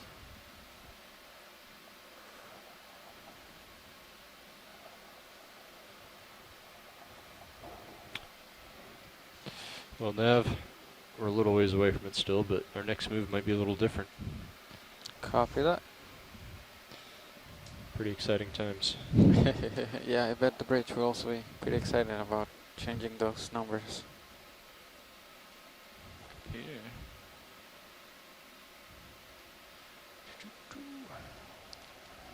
I'll bet you're being real fussy about the rocks again, John, aren't you? Yeah, I am. This might be a good place to look for one here, right around these massive outcrops. If we can, pilots, if we can find something that's loose. I see maybe a couple things to the left. Anything to the right about to the right. Yeah, and I should be about settled out now. Copy that. Would you like me to go back to maybe, well, yeah, maybe go back. Can you go back to the left? Sure. Just giving you a view over here. And I'll give you a different view over here.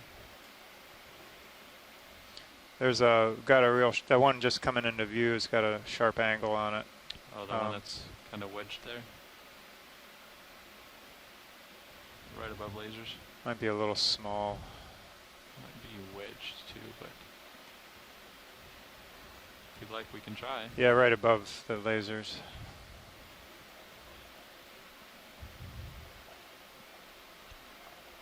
Would you like to give it a shot? I'll get a little closer first so we can see. Might be kind of flat too. Yeah, it's hard to tell how much, can't really tell how much depth it has from here. Maybe this one, if that's too small, we could, there's one right on the bottom of the screen, just to the left of center. By my toe there? I wonder if you ought to try that first one anyway, because it doesn't look like it has very much crust on it, and maybe it's longer. Maybe it goes back inside that. It's kind of sagging a little further. in there. Yeah, if they can, if we can try the one up above first. We do you think Copilot can urge from right here? Or I need to readjust? I'm gonna. Let's see. Which rock are they looking at? Look at the one up here. This flat one. Angular one. Maybe a little far out. You can nudge it. Okay.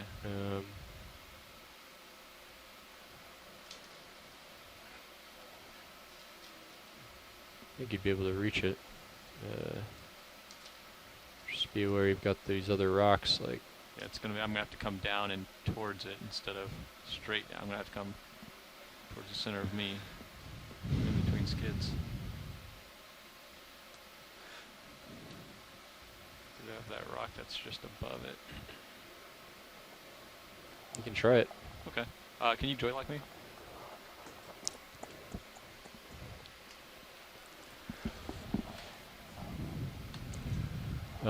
The thing about pushing forward. The craft is about to hit that rock. Yeah, I'm you coming see back. the. Yep.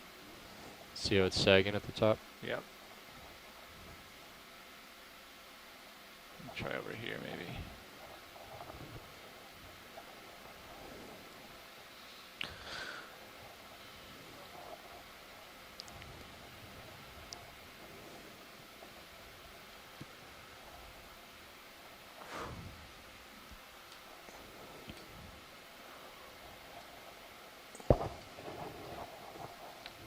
Go any further.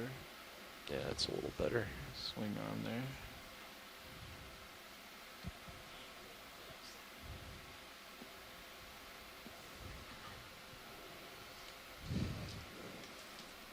Try auto heading as well.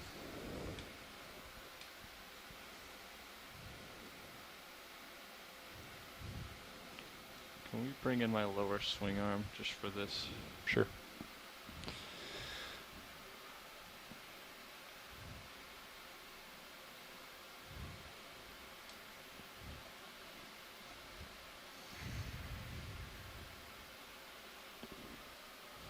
Okay, I'll see if I can't reach out there.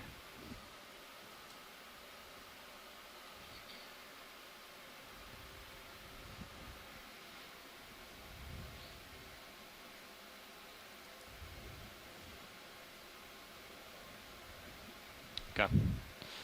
I'll try to reach out there and give it a nudge. It's a bit better on the entry angle. Nav, can you hand me that book as well? Thanks. And just keep an eye out if I start drifting.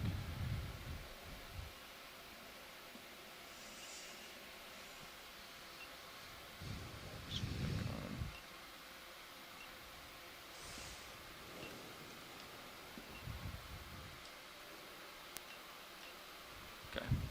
Hydraulics coming on arm. You have hydraulics spun up already? Yes, they are. Okay. Is this? Oh. Yep. Okay. Probably want to have that on. Yeah, that'd be useful.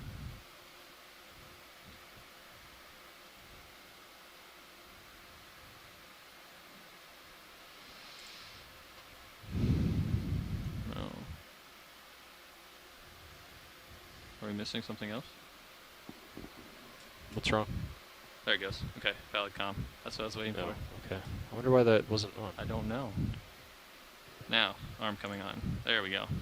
Got a twitch. Grip force. Okay.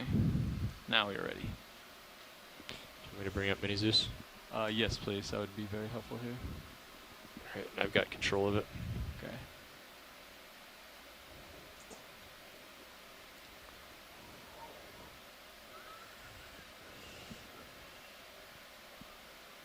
So before you touch it, if you end up pushing yourself up and you lose your footing, I'm gonna... just be ready to back up. Okay. I'm not going forward too Yeah. much. So Right, it which should is be- good. Yeah.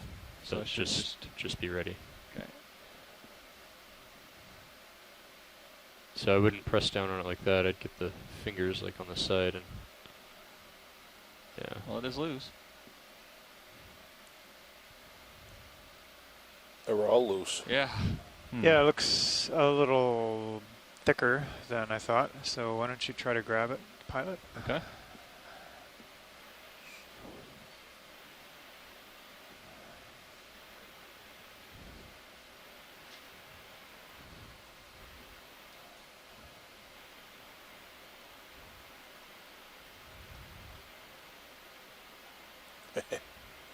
Get just that wrong. Careful.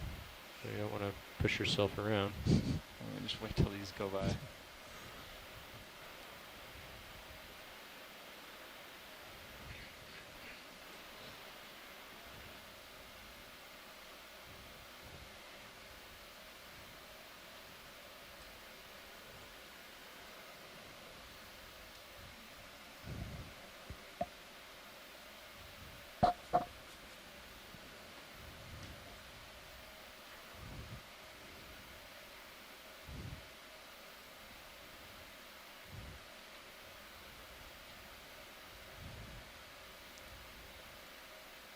So which one are you going for? This one that's kind of right underneath there. That was the original one. Wasn't it the... Is that the angular one? I believe so. I'm going to have to grab it to look at it. Create a mini rock slide here.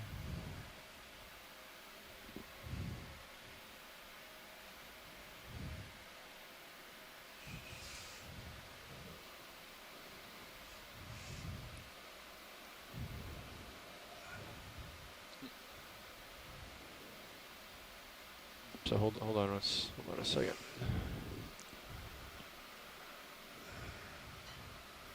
I don't think it's going to clear, but I can see it through.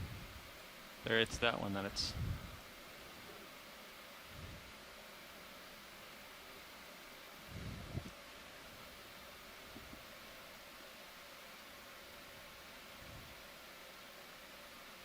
Okay, maybe that's it. I thought the one you were going for slid down slope a little bit. I thought that was the one that was above it originally.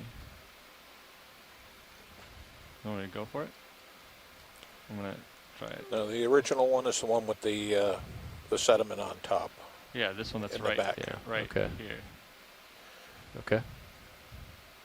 This one. Yep. All right. Yep, Yeah, that's the one. that one.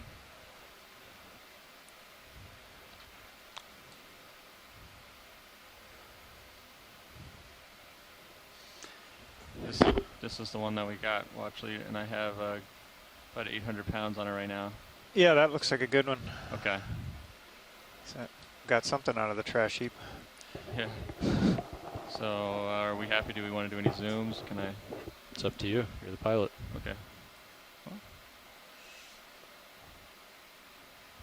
You're pretty close to the Zeus, though. Yeah, I'm not coming any closer.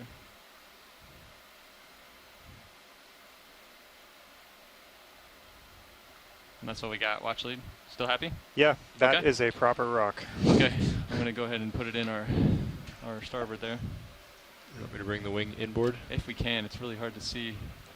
I'm going to lift up. Yep. Ready? Oops. Yeah, go ahead. Do this. Yeah, that looks good. Okay. Right there. Is that starboard forward, right? Yes.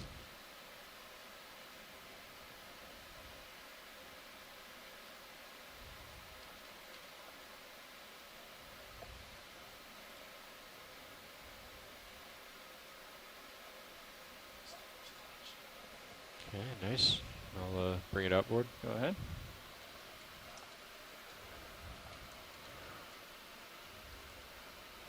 Okay, that's stowed.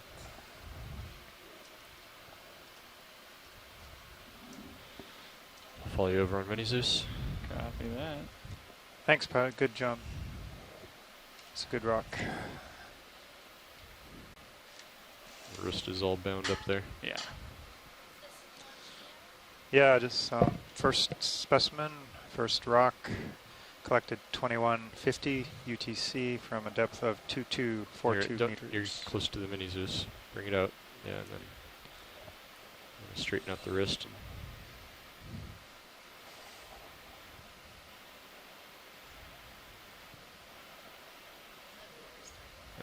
Starboard, front.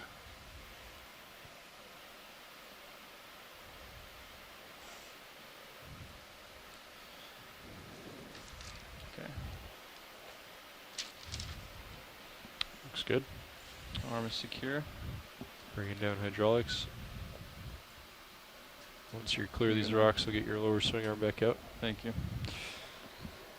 There we go.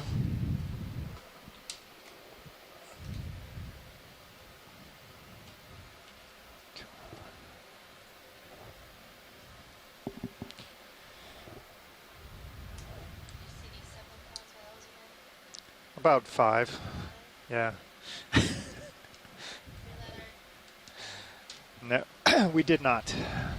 So I'm going to be turning my head a little bit. Okay. Not much. We saw some fish. Be like a Fishes are fun. Fun fishes. 315. Did you ID them? No, Chris ID'd one, 310. but his Copy that. microphone was Come over off. there with you. Oh, But then he came back and told us what it was. okay.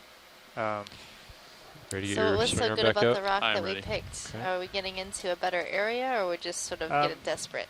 Yeah, no, not desperate. That was a kind of a big, massive, blocky outcrop, and there was a nice wedge-shaped, very angular piece of talus that was right at the base of it. We had to kind of dig it out of the sediment. So I told him that was a proper rock. A proper rock? A proper rock. Mm-hmm. Those that should be collected, I think. Okay, 310. Like it was one of those All that's pretty solid. Well, we'll wait a little bit. Okay, I can push out. We've been joined by Bruce Mundy now in the UATCC here, so we've got to find a fish or he's going to leave soon. Mini Zeus and Oh, so he didn't get there until just after we saw all those fish, huh? And Megan was out too. Yeah, Are we which full is wide on common, the right? Mini Zeus? No, Oh, okay. Typical. trying to get a better focus on it. Oh, sure. Oh, I'll Well, center happy it back Sunday, up for Bruce. you. Right there. that's okay. That's what was throwing me off. The what? We were zoomed in And on what? on mini. Happy Sunday. yeah, we have But- seen quite a few yeah. fish so Sorry. far, even at the deep and part of this dive. So And we're seeing some nice big Okay, coral co-pilot. fans. Let Yeah. me know when you're ready for another move. A very Let's do large it. pink 310. coral. 30 meters. From Arita 20 Gorgia. meters. 30 Do meters 30. good. Bamboo coral. Copy that. Coming up. all right, Go Go grab ahead, some Nav. lunch. I will. Now that you've got your rock. Got my rock. We're I'm ready happy. down here for another move. That's gonna be range 30 meters, bearing 310, speed decimal 2.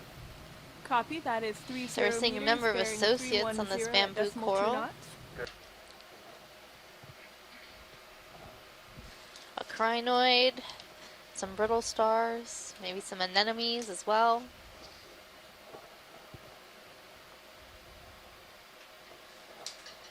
ROV nav bridge, move initiated.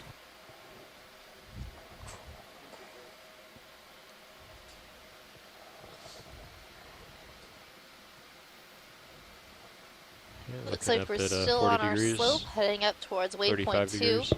Copy that. Once we make it to waypoint 2, we will be turning and heading along the ridge line as far as we can make it.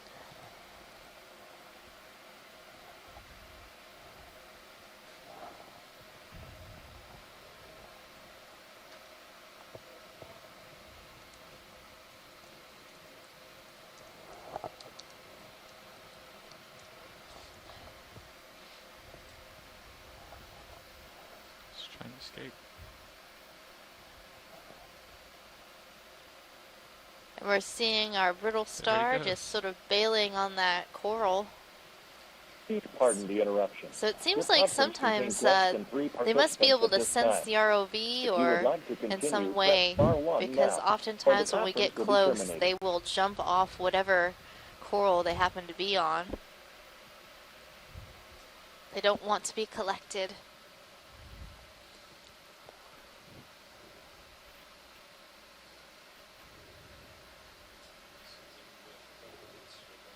Yeah.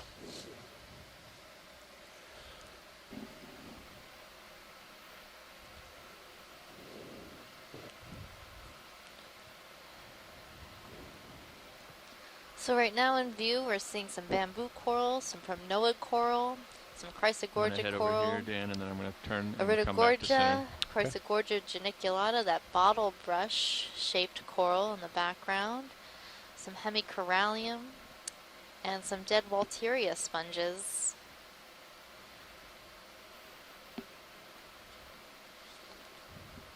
Is there anything you'd like a zoom on, watch leads? Can We're we just gonna zoom on continue. that Y-shaped colony, sort of up and to the left of the lasers? Sure. Again, can we have Workshop, a this close is up of Copilot. the Chrysogorgia-like coral just above center of the screen? So we're gonna zoom in on Workshop, this Copilot. Clyptrophora. Okay, and then thank you.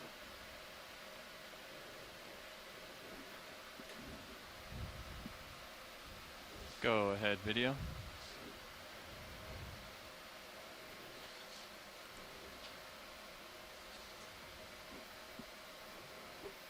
Okay, Sirius should be feeling that move momentarily.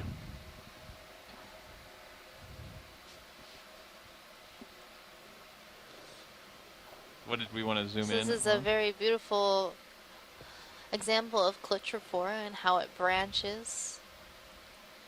Can we get more of a colony shot? Sure.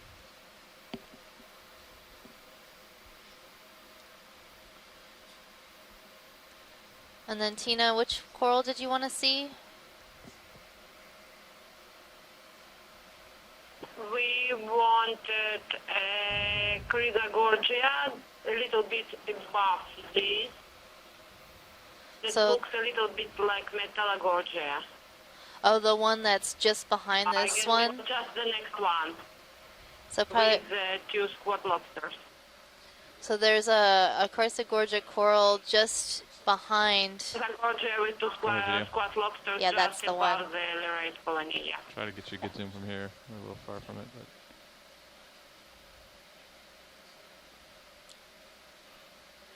So we're zooming into a Chrysogorgia coral, and in its branches you can see a squat lobster.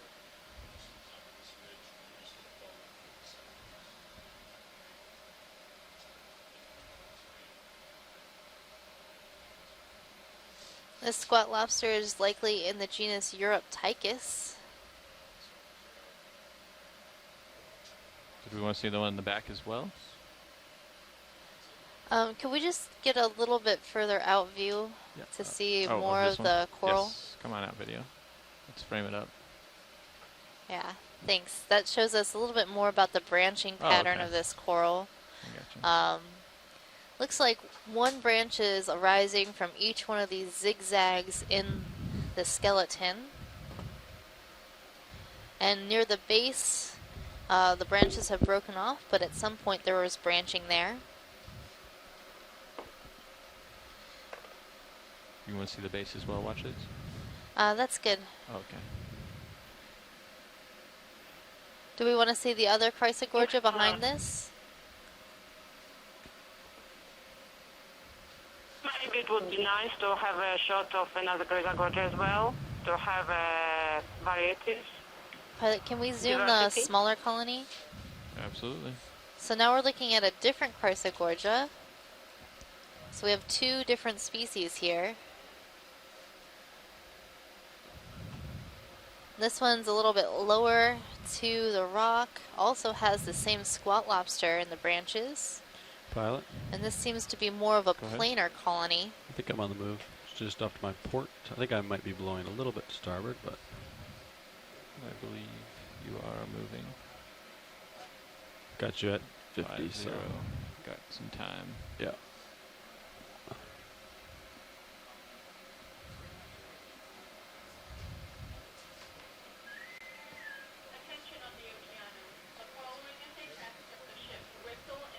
Thank you.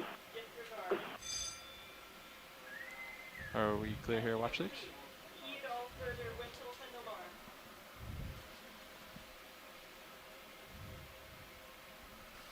Thank you, pilot. Just gone off to my port. Copy that. Rotate Pushing out. down to 60.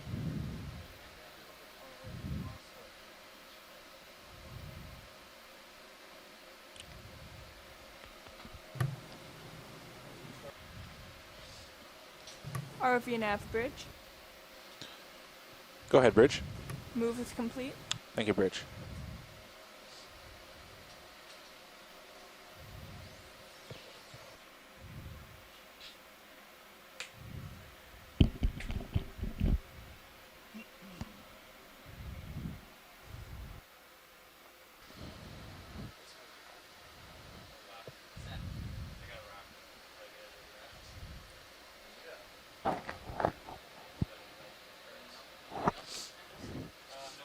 So Chris, I'm not seeing as many sponges as we did see yesterday.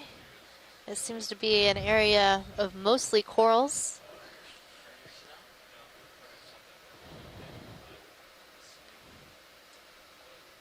Chris is currently out, but he's looking through the window for sponges.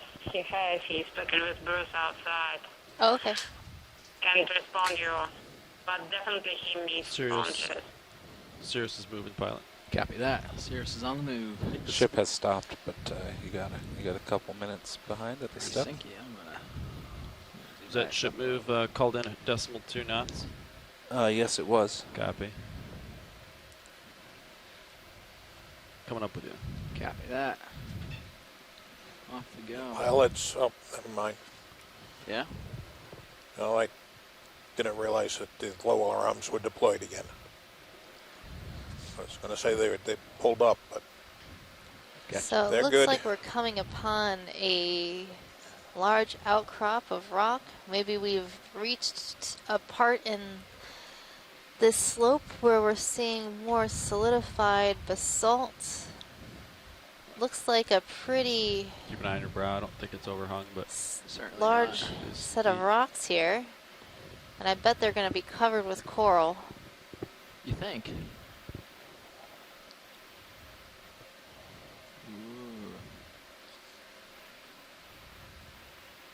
So we're seeing a number of bamboo corals, some chrysogorgic corals, Pleurogorgia, Staropathes. I'm gonna keep my eye on my port side while I swim There's a around number here. of different organisms here. But I'm not seeing any sponges yet. Oh, there's a Walteria sponge in the background. So we at least have one sponge on this outcrop of rock. Do you know what all these, none of these things are sponges down here? I think those are all bases from corals that had attached and broken off. Like lasers touching now, that's certainly not anything, right? None of those things? That is Pleurogorgia. Yeah, okay. Just making sure. I know sometimes there are leggy stocked. Yeah, from different angles, these animals can look very different. But when you start to see them over and over again, start to sort of figure out what they might look like from different angles. But sometimes they trick you into thinking there's something else. Sometimes the rocks will trick you too. You'll see a rock and you're like, that's a fish, and it's not. Definitely thought rocks were fish. We actually chased a rock rolling down a hill once. Thinking it was a critter. Because Bruce is still here, but he's going to leave soon. Copy that. Okay. Are you still moving, or are you feeling pretty good? Still moving. Okay.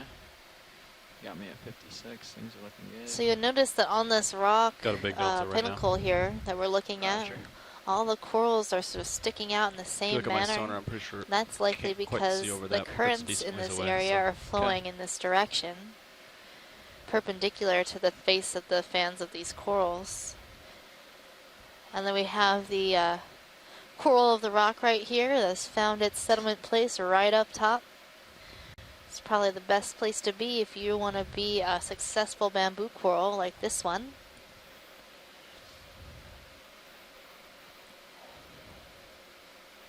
And in between those two high points, we're not seeing as many coral colonies. That's likely because the flow there isn't as good for the successful growth of those coral.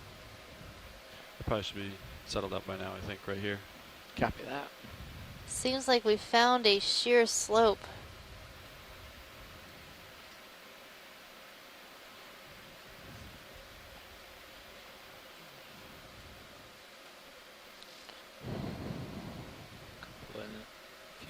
corals coming out.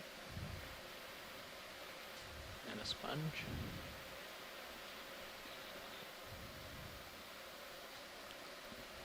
Truffula tree.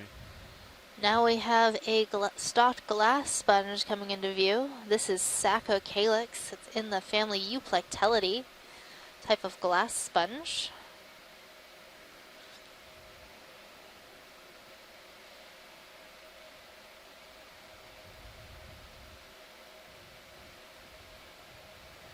How's our time budget now? We need to average 0.06, 0.07 to make it to the final waypoint, although I understand that waypoint is not too critical. I'm We seeing a want to number get of up on these top of this ridge, which Calyptrophora is maybe another 80 or 100 colonies, meters, and we these want to very move along the planar ridge. colonies with branching that looks like the letter Y.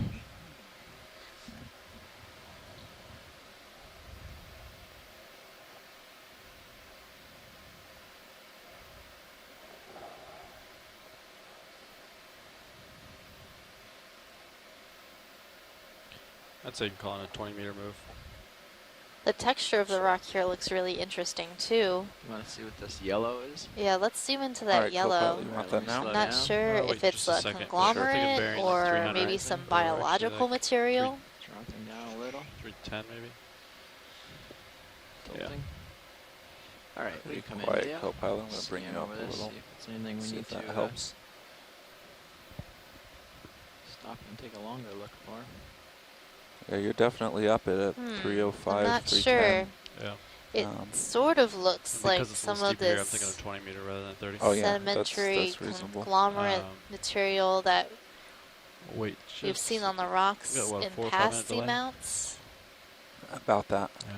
But our geologist has gone to lunch. Depends on how much So we I'm move not and sure. how fast and all that. That's really an interesting observation. It doesn't quite look biological in nature, like a bacterial mat or something like that. Notice the surface texture of the rock is very sort of grape-like, these small little lobes, and that's part of the way the manganese crust forms over this rock. It's called a botryoidal texture. There's not much known about why it forms in this particular pattern, but the name comes from the Greek meaning grape-like.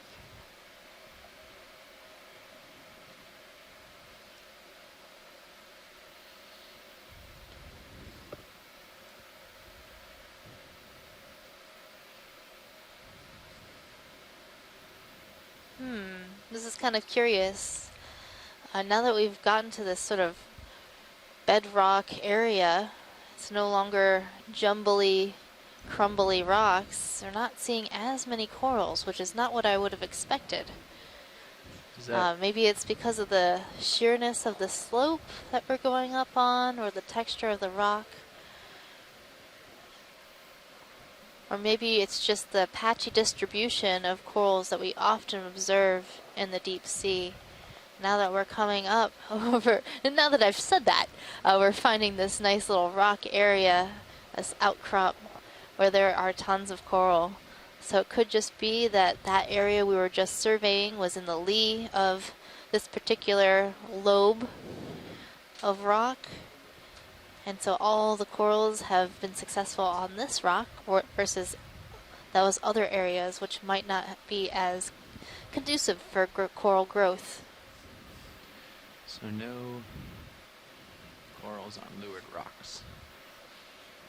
So we're seeing quite a diverse community here. A lot of bamboo corals, Pronoa corals, 310. some Walteria sponges, Chrysogorgia corals, some Hemicorallium, Iridogorgia, that spiraling coral. You ready for that move, Jeff? Yeah. All on this rock. Looks like also some Stauropathes, so black coral as well. Sure. Great. And we'll do that at 310. Then you look around. I have full faith in you guys to not do anything that. Bridge not now. as many corals on other rocks. You've been doing this long enough. That must be the rock to be. Can we have a ship move, please? 20 meters, bearing 310, speed decimal 2. That is 20 meters, bearing 310 at decimal 2 knots. Good copy. This is certainly some cool features. A dense community coming up on the top screen soon. Or a somewhat dense community, I should say.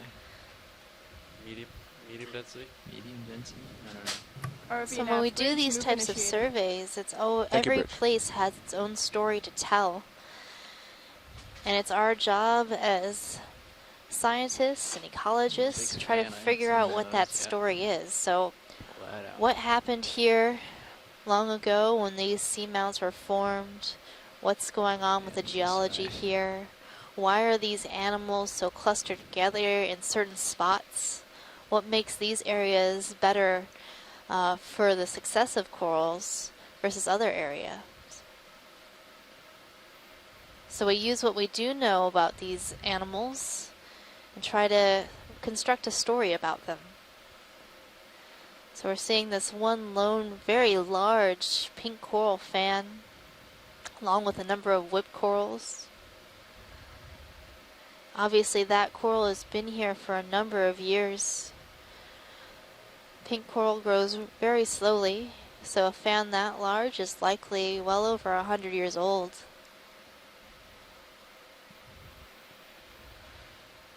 And that tells us a little about the geology as well. A little bit of Those corals are quite fragile.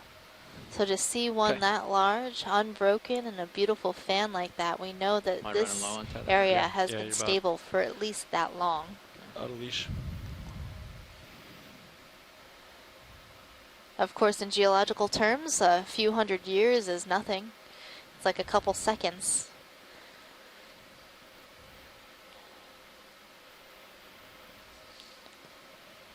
There's some dense communities coming up. I'll pick up for that. So we're just coming up over this ledge, and I bet we're going to see a number of corals as we make it to the top.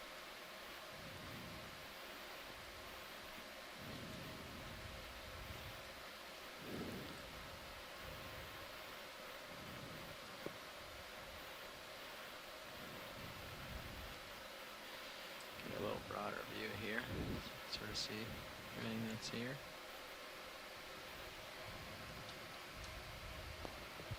The tether might be pretty tight. It's got a little bit of slack in it.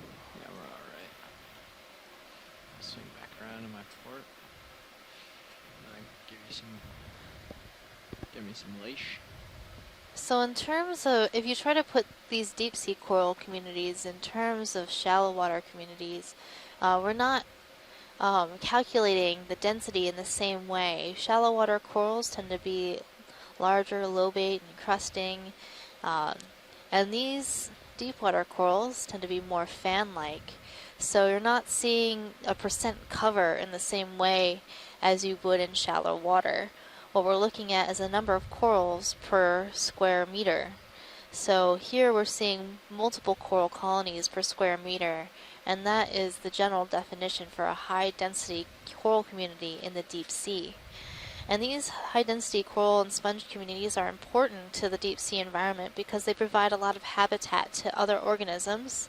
They also foster biodiversity throughout the ocean and can contribute to important commercial fisheries and be a source of biomedical compounds. So a number of these Gorgonian corals or octocorals have been found to host a lot of biomedical compounds that have been used in the development of medicines, especially chemotherapies, and the same with a number of these sponges that we've been seeing as well. Kind of tight the turns are on this coral.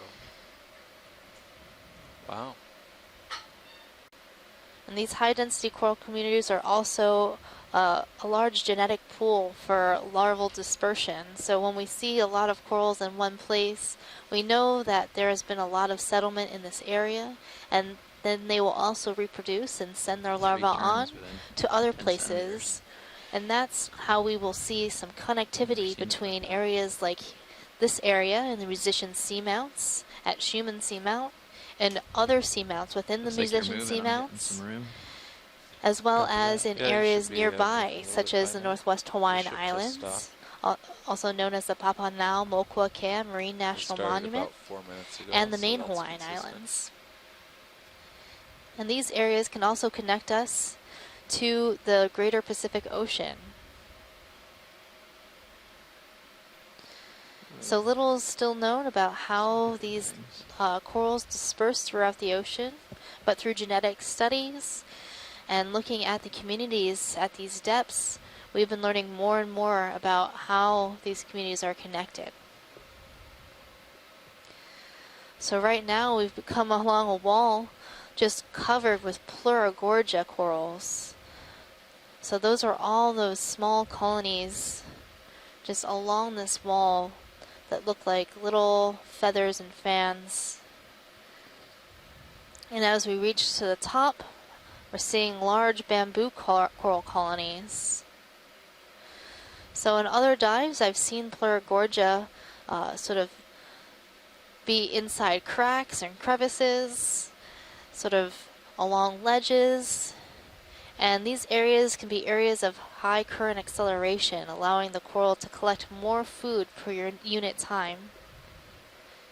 And being also on the top of some sort of pinnacle or ledge or ridge, you can have very similar accelerations of currents. In the background.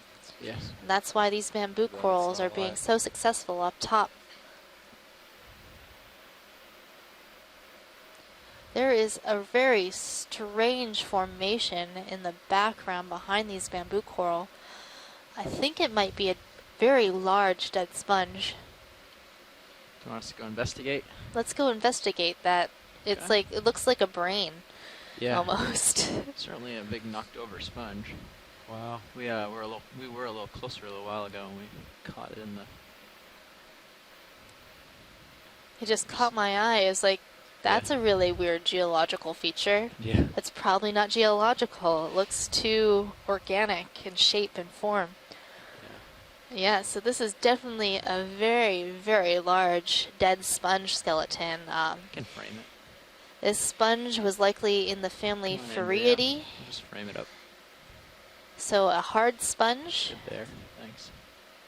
And it has toppled over, but it's still a home for many other organisms. You can see that there are a number of other small sponges that have taken up residence on this dead sponge skeleton, along with a number of small corals, and looks like there might be a shrimp hanging out in one of these holes as well.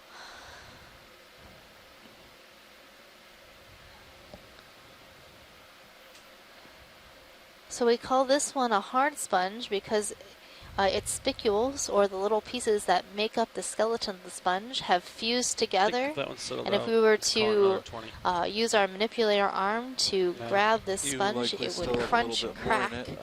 We can do that. We can wait a second then.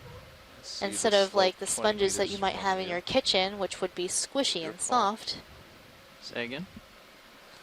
And the shrimp that we're seeing is a nomadic carcinus shrimp. They're very distinctive with their extremely long and delicate legs. All right. They're always hanging out on the bottom, very, very common at these depths. You still lined up at 310? Yeah, 310 looks good. All right, we'll do another 20. Bridge, Nav. Scanning along it here, see if there's anything else interesting living. Go ahead, Nav. Shrimp. We have another ship move. Go ahead. Another 20 meters, That's where the base bearing 310, broke speed off decimal or 2. something. Yeah, that looks like it broke off partly 20 along the meters, main base of the sponge. Just to confirm, like the the last bearing one is I saw, 310. where the base was still there and the rock copy was that. attached. Yes. So I'm 20 sure the base meters is bearing attached somewhere 310 else. at decimal Yeah, 2. probably Good is. copy. I'm not sure if this sponge died before it fell over or it died because it fell over. 2 large colonies, upper right. Yep. Copy that. Yeah, very large.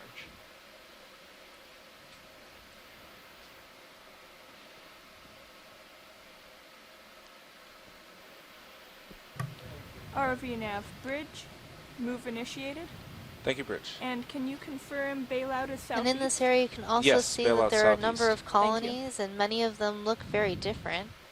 Oh, can we zoom that whip The brown one? Yeah, black coral looking one. Look at the base on that big guy. I'm not sure if this is the same as what we've been seeing. Tina, is this still heteropathies? It looks a bit different to me. Sneaking in a little, light it up. Co-pilot, we have that new move going. Great. It's not heteropathies. It looks more like paranthropathies for me. I may be even ask for correction because it's the first paranthropathies for quite a long time. What do you need to see actually to help you determine what it is? So we want to collect this. Oh. We have not collected a biological specimen yet today, so this would be our first collection. It's definitely different, and I have not seen this one yet, this dive, so... Watch, was that a question on collection, or we are interested in this? I think we're interested. Okay. Bridge, Nav? Go ahead, Nav. Can we hold position here? Okay, coming to an easy stop All right, now. come on out, Thank you, video. Bridge. Yep, Tina says that she'd like to have this collected, please. Okay, we are going to get into position to collect we this got, coral. 8 meters We've into called that in a ship stop. Hydraulics are ready to go.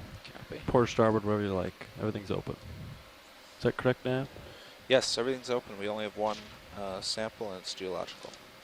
You want me to still swing arms or leave them out? Auto XY does not seem to unfold. Let me try one more time. Didn't run off too quickly. Maybe I got nervous too soon. Maybe a little better positioning though, because I drifted right. Okay. Slowing. XY, let's see what happens.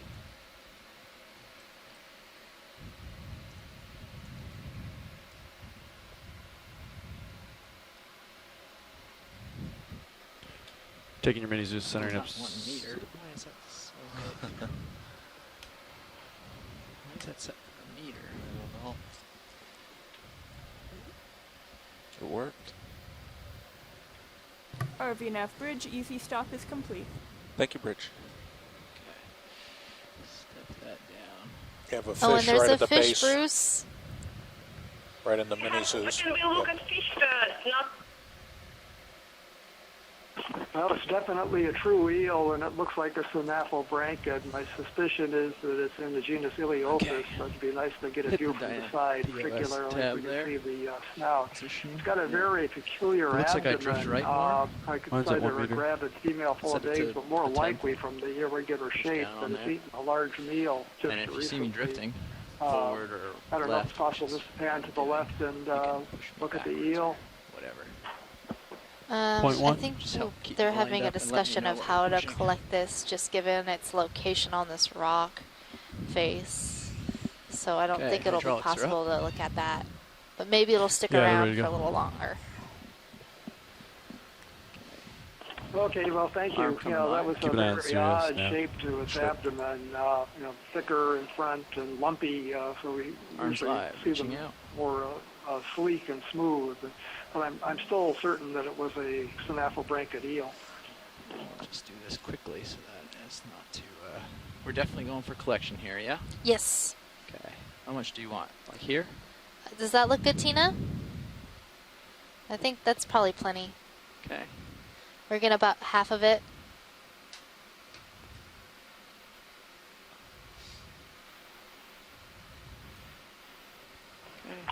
I'm going to give you a bump back, if that's all right. Yep, bump me back. Okay, we're just going to fly away from this wall now. Bump No back. reason to stow it while we're close. Coming out of auto XY. And backing. Port starboard. Doesn't matter. Port side. Wow. Okay.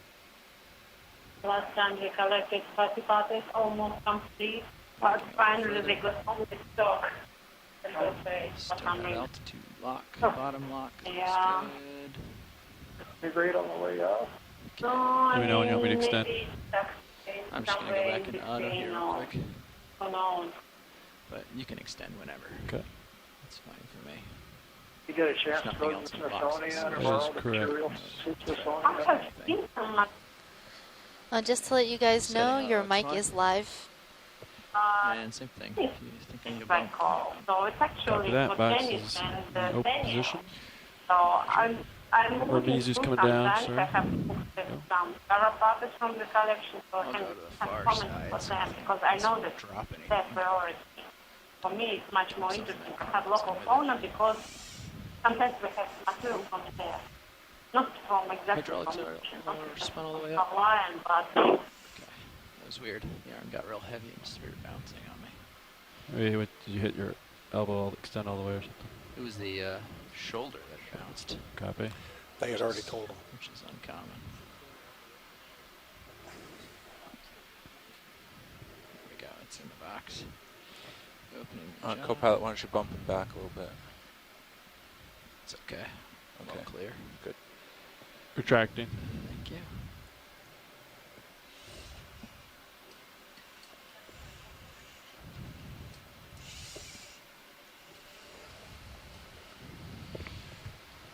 Auto XY has worked again.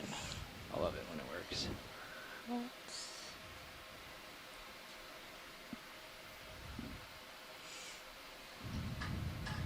Okay. Arm off. Stowed. And it's in the box.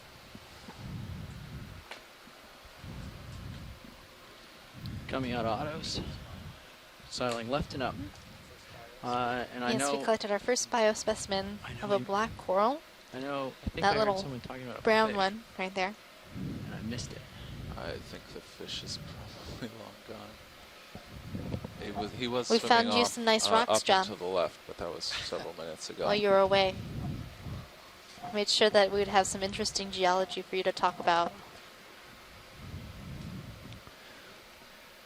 Up and left is direction of track. So he's really gone though, right? So I've been noticing that on the sides, see it. so these sheer faces, I'm seeing a lot of these smaller Pleurogorgia, and then up near the top, we're seeing like a crest of these very, very large bamboo corals.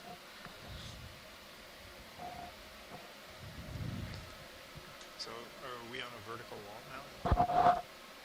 Yeah, we were on this vertical wall, and now we're coming to the top of it. Okay. That's what it looks like. So I think we're reaching the crest of the ridge. Seeing a number of different bamboos. Can we zoom the oranger looking colony? Right. The right in in front of us where the lasers are. Yeah, of course. Let me just slip down and drop down to that. Get a little better shot. So I think both Scott and Les are on, so I'm sure they're excited to see all these bamboos.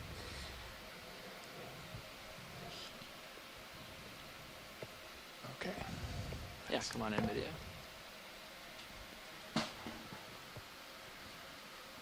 Oh, all the polyps are closed out.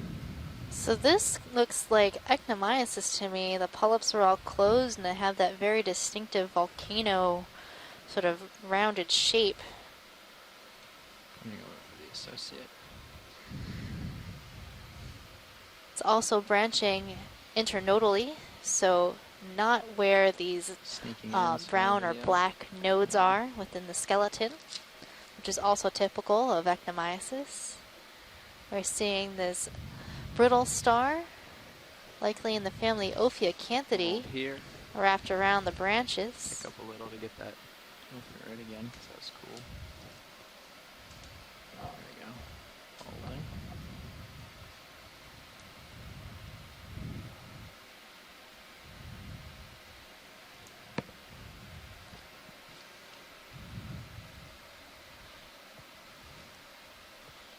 Anything in particular you want to look at on this colony so I don't miss it?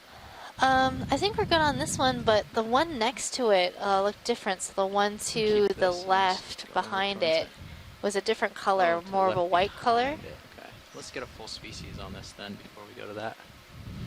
Since it's different. Tilting down. We're just going to do a full species for the archive, and then we'll go to the other colony.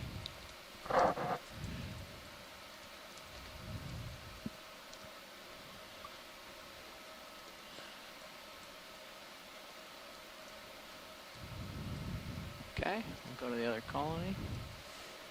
Watch your right toe. Thank you. Yep. Right rock box, really. Got a little sample.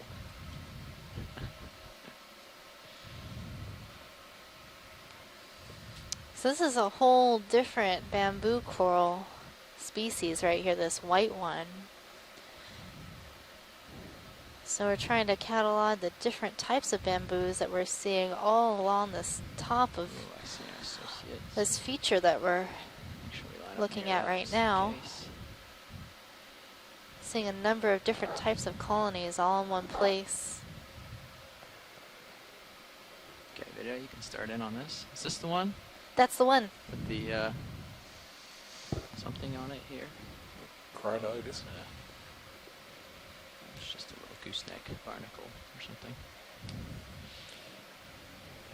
There's a crinoid off to the So left. this one's also branching internodally. I can scan over to that. Looking for crinoid. But it's likely not actinomyces, which is also an This is my internodal right brancher. toe. Bumping. It's okay. A little bit flexible, I think. Yeah, it is. This bamboo's pretty resilient. A couple of small crinoids here. And we're also seeing some crinoids in the branches of this bamboo.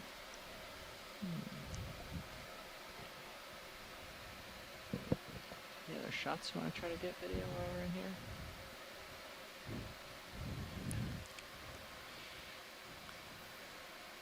Science, you get everything you need out of this? Is there any That's others all with we tight need zooms here. Or anything else you need to see? I think we got it. Okay, video, anything else you need? I think we're good. All right. Let's just frame this up for the species. Co-pilot, I'm seeing something around 340. Can we I don't zoom know if into it's the just a rock? It local looks fuzzy. rock. Rock. Oh yes. Let me back Kind up of a up little. above Yeah, D2 just there. in the lower part of the screen. Yep. Not sure yeah. if those are bryozoans Copy. or maybe some hydrozoans. Let me get some light on the subject. That might help. And we'll get a little zoom. It's within D2's tether range to see it, probably. Probably like a little outcrop. Yep, probably. I'll try to hold this. Still settling. Too much up. Is that okay for you, Watchley? Can you see it all right? Yeah, and we're also seeing another one of those caprellid amphipods. My favorites. Seen a number of them today. To get close enough to light it, I'm really in the thick of things here. We'll do what we can.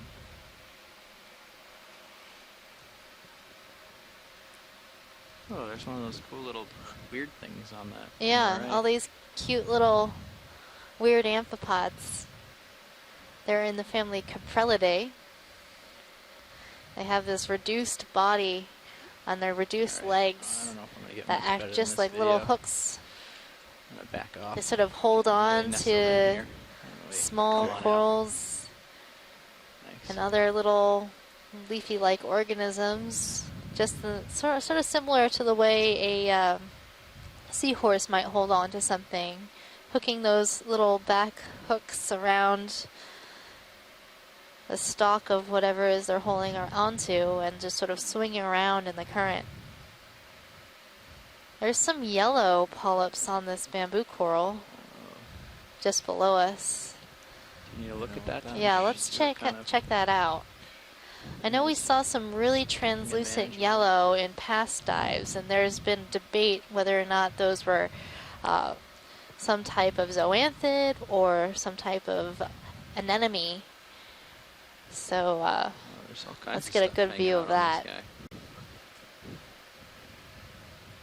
It's well lit here. I'm gonna go ahead for it here. Zoom on in. So I have to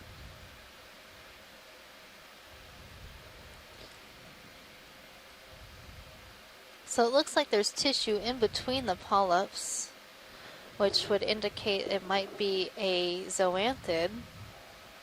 see that worm-looking thing. Oh, coiled and then to the top it left? looks like we have an aplacophorine as well. So that worm-looking thing is not actually a worm, but a type of mollusk. Oh. Or snail without a shell. That's where we're getting the name Aplacophora without a shell. Ah, that's cool. Aplacophora. And they tend to have this very worm-like body, wraps itself around the branch of a coral and feeds on the coral. We're seeing two different types of zoanthids. We have this white zoanthid versus this yellow translucent zoanthid. Is the original bamboo coral here at all? Or was it original bamboo, or what was it originally? Yeah, I don't see the original bamboo here. This might be totally overgrown. There's also some hydrozoans as well. That sort of fuzzy, leafy type coral on one of the branches. And some smaller aplacophorans on that. Right, A very interesting observation indeed. I can find any of the old bamboo coral here. Just scan around. Just goes to show how one bamboo coral colony can be homes to so many other animals. And even when that bamboo dies, again, we have additional homes. So these parazoanthids are very good at overgrowing other coral skeletons and holding them into place. Is para for parasite, or is that just coincidental? Yeah, it is a type of parasite, but it's really unknown whether or not the parazoanthids actually compete with the bamboo coral for the skeleton and sort of push them out of the way to take over the skeleton, or if they opportunistically colonize bare skeleton. Yeah, I don't see any original bamboo. Well, thank you for that Zoom pilot. That was great. Do you know full species? I forget if we got one yet or not. So we had two different species of parazoanthid. Come out a little more. Yeah, we'll do that. So everything's so close This is spaced. Bruce again. Unfortunately, I have to leave for the day, so I know you're going to see lots of fish. And I hope you have a great dive. It looks like it's a really good one for corals and other things. So I'll be back tomorrow. All right. Have a good evening, Bruce. I can't wait to hear from you tomorrow.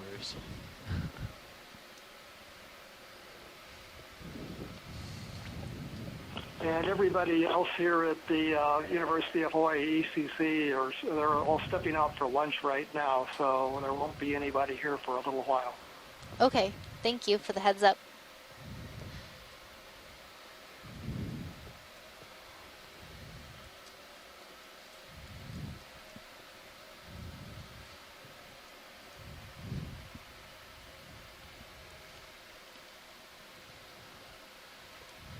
So now we're seeing this very long bottle brush shaped colony. That's Chrysogorgia geniculata. Shouldn't go too far off to the side, but cool. Yeah, I could turn to starboard a little bit. Have you seen any sponges? Still pointed uphill. Not too many. Only these Volteria sponges that like to pretend they look like corals. Yeah, I'm ready for 20 meters. Right, let's do another 20, still at 310. Yeah. 310. All right, let me get into view. Not very spongy today. But you never know. Could be a little bit different further along we go. Bridge, nav. Pushing out. Go ahead, Nav. Another ship move, So please. as we traverse the terrain here, we see a change in 310, community as we go from 2. one spot to another. So it's likely that while some of these communities are connected, there might be separate sort of communities that form in certain areas. And that could be either by who settled there first, driving community development, or possibly just what larvae are available at the time to settle in an area. Do another glance at this while John's Yeah, here? let's look at this, John. We saw this earlier when you were at lunch. It's this really strange color on the rock. Thank you, Bridge. It doesn't look Scan around in biological this to area. me. Do you think it's some of that conglomerate? I Swim don't up. know. Need to focus better.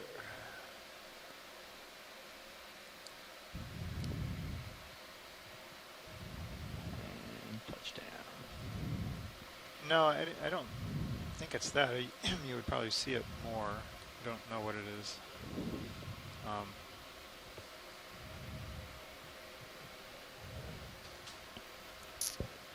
Oh no. If we were in a hydrothermal area, I would have some ideas, but what it looks like, but we're not. So.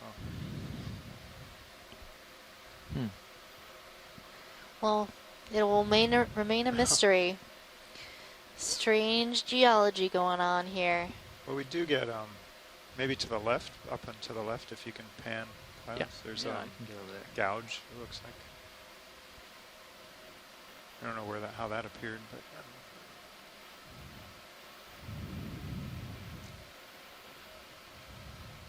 Looks like something tumbled down and broke off some pieces here. And it kind of looks like the inside of the rock that you broke open the other day. Yeah. Yeah, so I heard that was huge rock was just clay. Kind of a big ball of mud or clay with rocks inside and several layers of manganese crust, which does. Go ahead, actually. This does resemble that.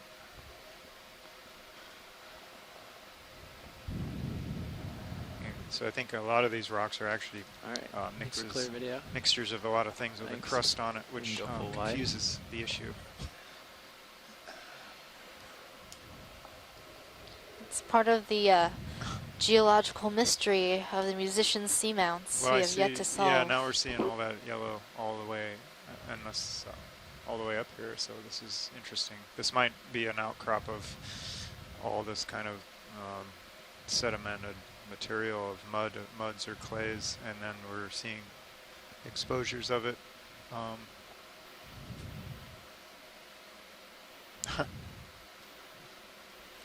Yeah, it's really strange. I guess if we could dig a hole in it.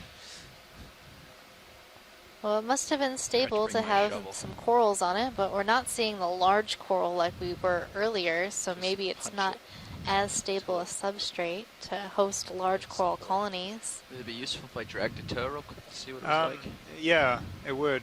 Yeah, I could do that. Since we're seeing so much of it, it's obviously it's something of I don't want to do it with there's very large area. Speed.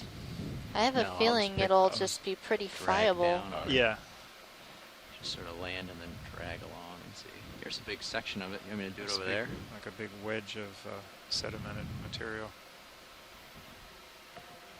Turn the lights off and see if it glows. I'm going to bring your sonar in, if that's alright, pilot. It's a lot of stuff in really close and nothing far away. It looks like clay to me. A little bit of tether pilot, not much. Okay. Alright, is this a good section to sort of drag along in here? Yeah, that looks good. You are moving about his direction, co-pilot. Layering, it looks like. Pretty steep in front of your pilot. ROV nav bridge. Yeah. Jointing and Go ahead. maybe layering. Move is complete. Thank you, Bridge.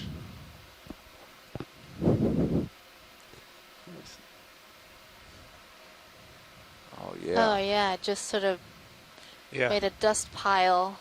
Huh. You can see where it scraped the rock. Yeah, so this is all loose. We have a scoop. We could scoop some out of here or something if you were interested, but probably not. Well, this would be a good application of the scoop if there were one. So. That's why it was built. Yeah. Either that or for the little starfish. Yeah, I don't think the starfish was the intended use. So. Too bad the little starfish aren't on this area. I mean, just bloop. Yeah. Or those crazy urchins we saw earlier. Yeah, it was intended for picking up starfish, just starfish sitting on sediment rather than rock faces. Right. It's interesting how this, all these cobbles have glued onto the surface of it. We should zoom in on really this part we dragged on, just in case it's like there's icing on a something in there cake or that's something. interesting. Sprinkles on a cupcake. I like the way your mind works, John. Come on. Or cinnamon on a snickerdoodle. I did enjoy those snickerdoodles. My goodness, they were delicious. If there's anything to look at in this sediment Oh look, that we broke disturbed some polychaetes. So this polychaete's like, oh my goodness, the hole that I was living in is now destroyed. Oh no. I destroyed a polychaete house. Thanks for... But the little polychaete seems okay. That's good. He'll make his own house again. That's what they do. Hopefully they don't spend years making their house or something. I just paid off my mortgage. It looks like a scale worm, type of polychaete that has these sort of scales along the back. Right, video is still drifting in. You can see the round scales. Come on. They are. Come on.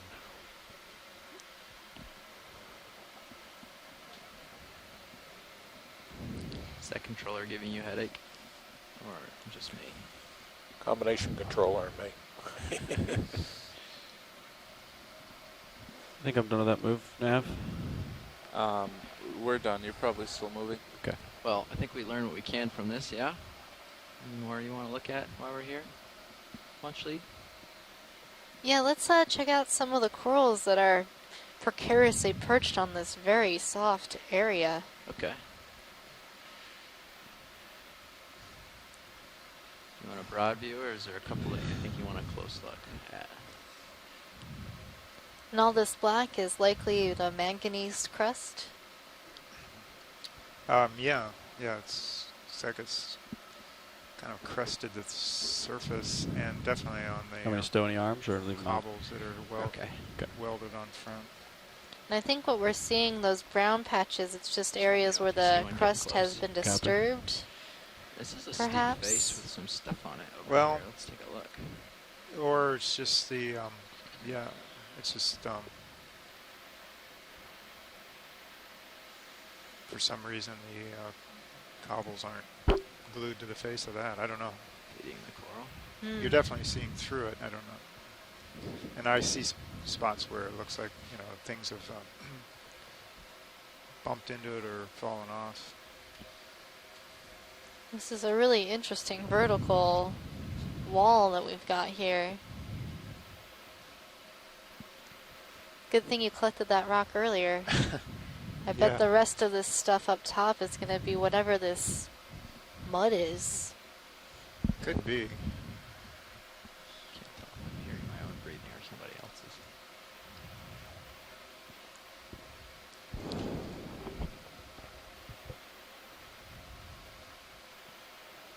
Well, now that we're up top, I'm not seeing as many big colonies, but a lot of Chrysogorgia corals. There are smaller colonies up here. Well, stick right now. So a definite change in the community composition from lower down on this ridge. Something coming from maybe the south or the southwest.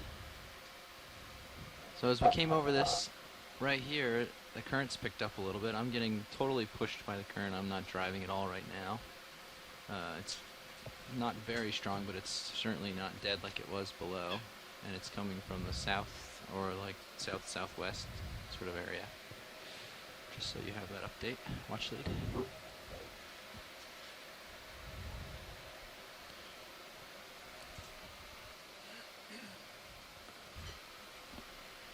Maybe a 10th of a knot or something.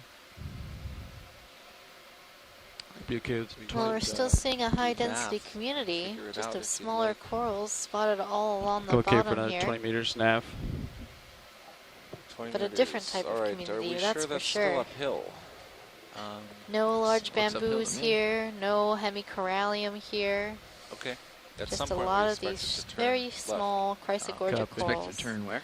Now I think Left. in terms of the Okay. other Zoom out, you can see deepwater the coral that big we're picture, but seeing, it should get these flatter. Chrysogorgia Should corals be grow a towards the bit southwest, faster. Yes. Okay. But I'm not sure. I don't know watch of for the any ridge. studies that Yeah, have looked ridge at the crest. growth rate of Find the crest. Chrysogorgia. Yeah, see if Follow this is it. Yeah, the current's picked up, so we might be getting close to the ridge crest. That Alright. makes sense. Fish But center. co-pilot, you do want another Fish 20 at copy. this direction? We'll get this fish. Yes. Yep. Right, we'll do Swimming that. into the That'll current, put me so right I'll on do top, the I think. same. So actually, yeah, this does look like sort of the ridge crest here. Yeah. So we're reaching the ridge crest. The current's picked up as we would expect here. A little bit tether, not much. And All right. So, so that'll get you on top of Yeah. it, then we can make the turn. we're Great. on the ridge crest. I'm going to go in for this fish. real Bridge, quick. Nav. Come on in, video. Go ahead, Nav. Another move, And yep, please. now that Bruce Go is ahead. gone, we're 20 seeing another meters. fish.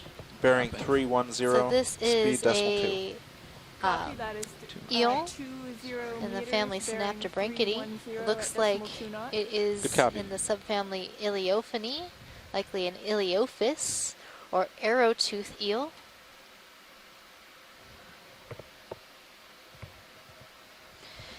And I'm making that identification based on the white pores along the lateral line, so along the length of the body, the sort of rounded, blunter snout of this fish. Bridge move initiated. Thank you, Bridge. These nostrils. Nostrils? Yeah, nostrils on the front. Not cool fish, no? So eels have these sort of tubular nostrils. Alright, let's get it tight on his head. I'll just tilt down. Now that he stopped.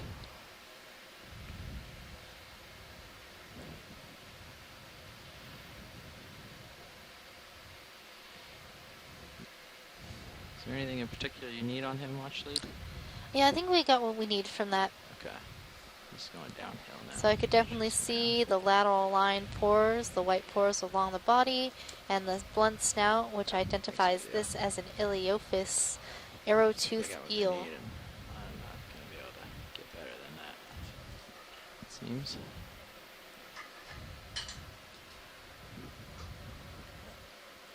Okay, back out to the ridge crest. We can drop a target when I get over top of it. All right. It's marking the Yep, I will do that. actual crest. Let me just get out to the center of it here. Try to get tether. So we have one singular large bamboo colony, another singular hemicorallium on this sort of flat area that we've reached at the top of this ridge. Yeah. So we've reached the ridge crest. We put a target on it so you know where it is later.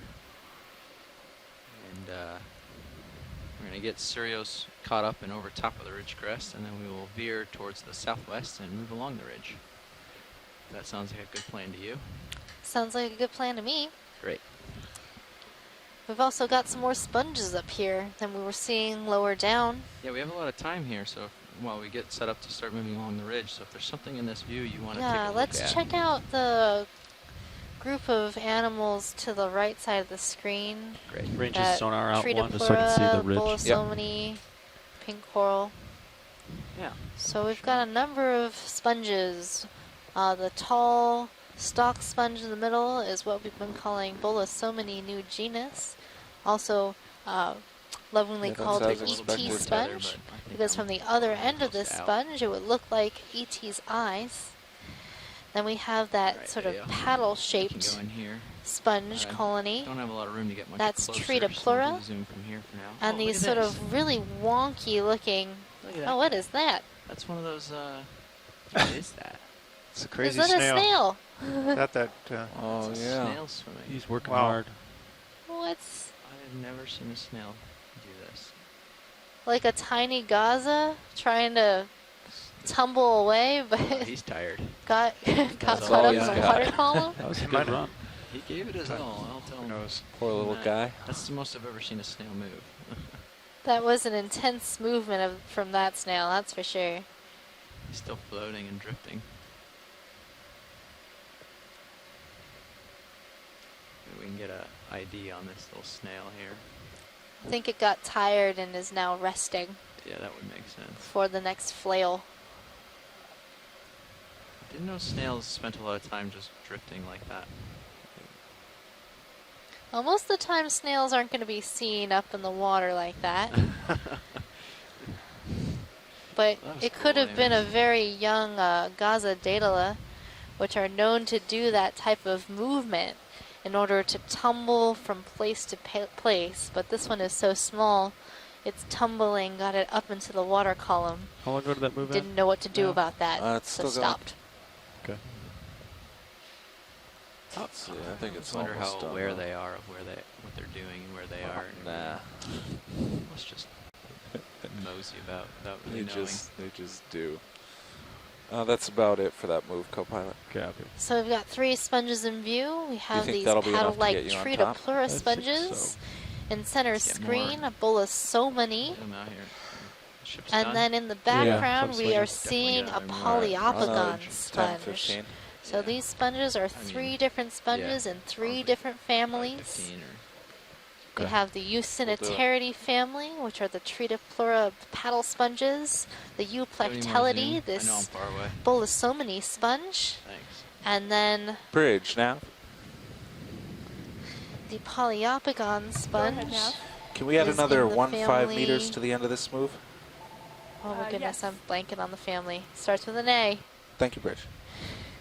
Let's go over to the paddle sponge.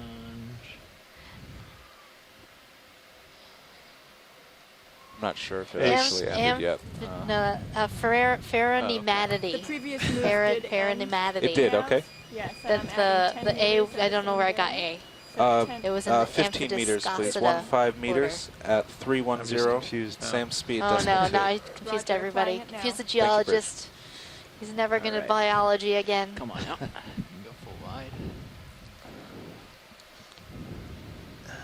Sirius is getting a little closer, so I can start moseying up the ridge. Oh yes, let's do that. Let's check out what we've got here.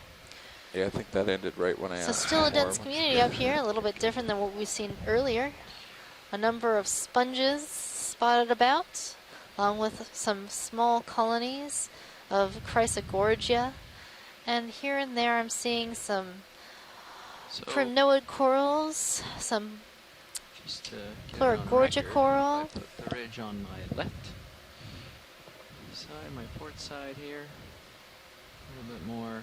I am facing basically directly northwest, so that's downhill there. And spin around. We came from off to my port now, and I look up the ridge. Here.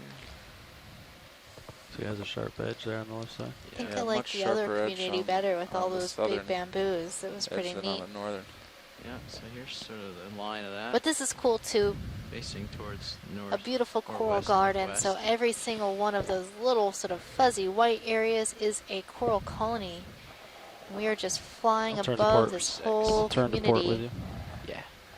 Yeah, you just I'm going to push out this way, and as you swing around, It's in, like kinda you're in turn an your heading, airplane right hopefully now looking You don't down overshoot too much. the little houses. Sounds great. If at all. So Look at corals this are sort swimmer. of like little Is that- apartment Is that complexes. a shrimp? A Swim real place where a number of shrimp. different animals are Shrimp. living Zoom together. in. So every single, Video we zoom. say that corals are a colony because it's made up of a number of animals that make up one whole coral fan. Now we're checking out a swimming shrimp. This looks like a bathycicimid shrimp, has a very short rostrum, so that spike between the eyes is short. I think I see a carina, Yeah, we'll let 'em or go. maybe it's a water Stick out a column little shrimp, bit and on I don't know what I'm track. talking about. Who knows? Yeah.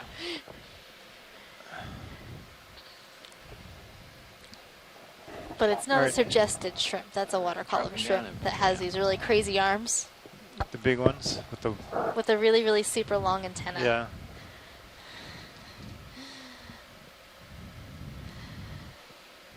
But there are a number of shrimps around here. Interesting. There's a little And a number of pinnacle dead here. sponges.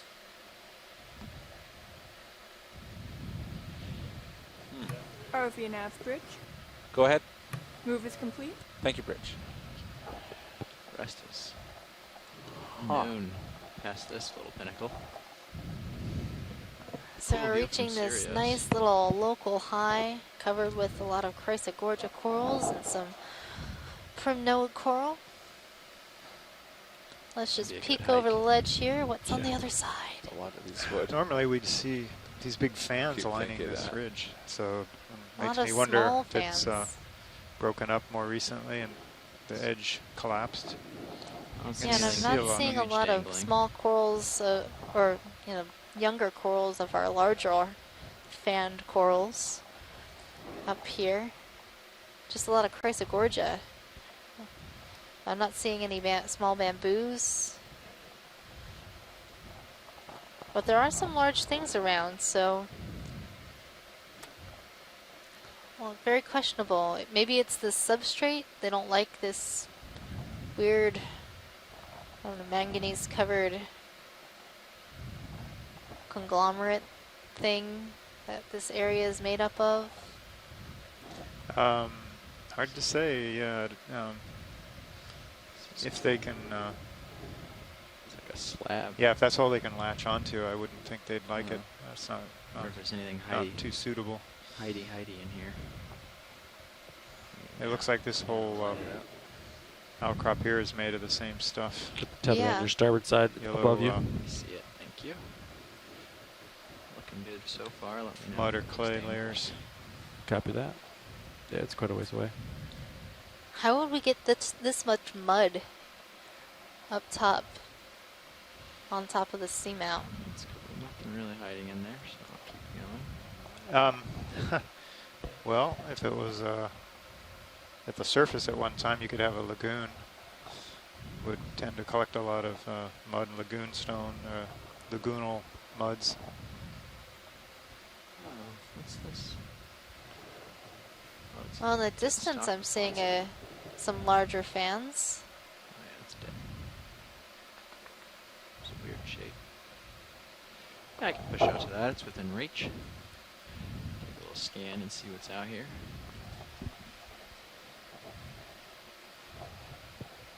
So it really is a mystery as to why certain areas are colonized by these really large colonies and other areas not too far away are not. I got it at 250 basically. We can use what we know about corals and sponges, and also what we know about the chemistry of the water here, currents and physical properties, movements of the water around this area as to why we're seeing what we're seeing. But of course, there's still a lot of work to be done in these areas.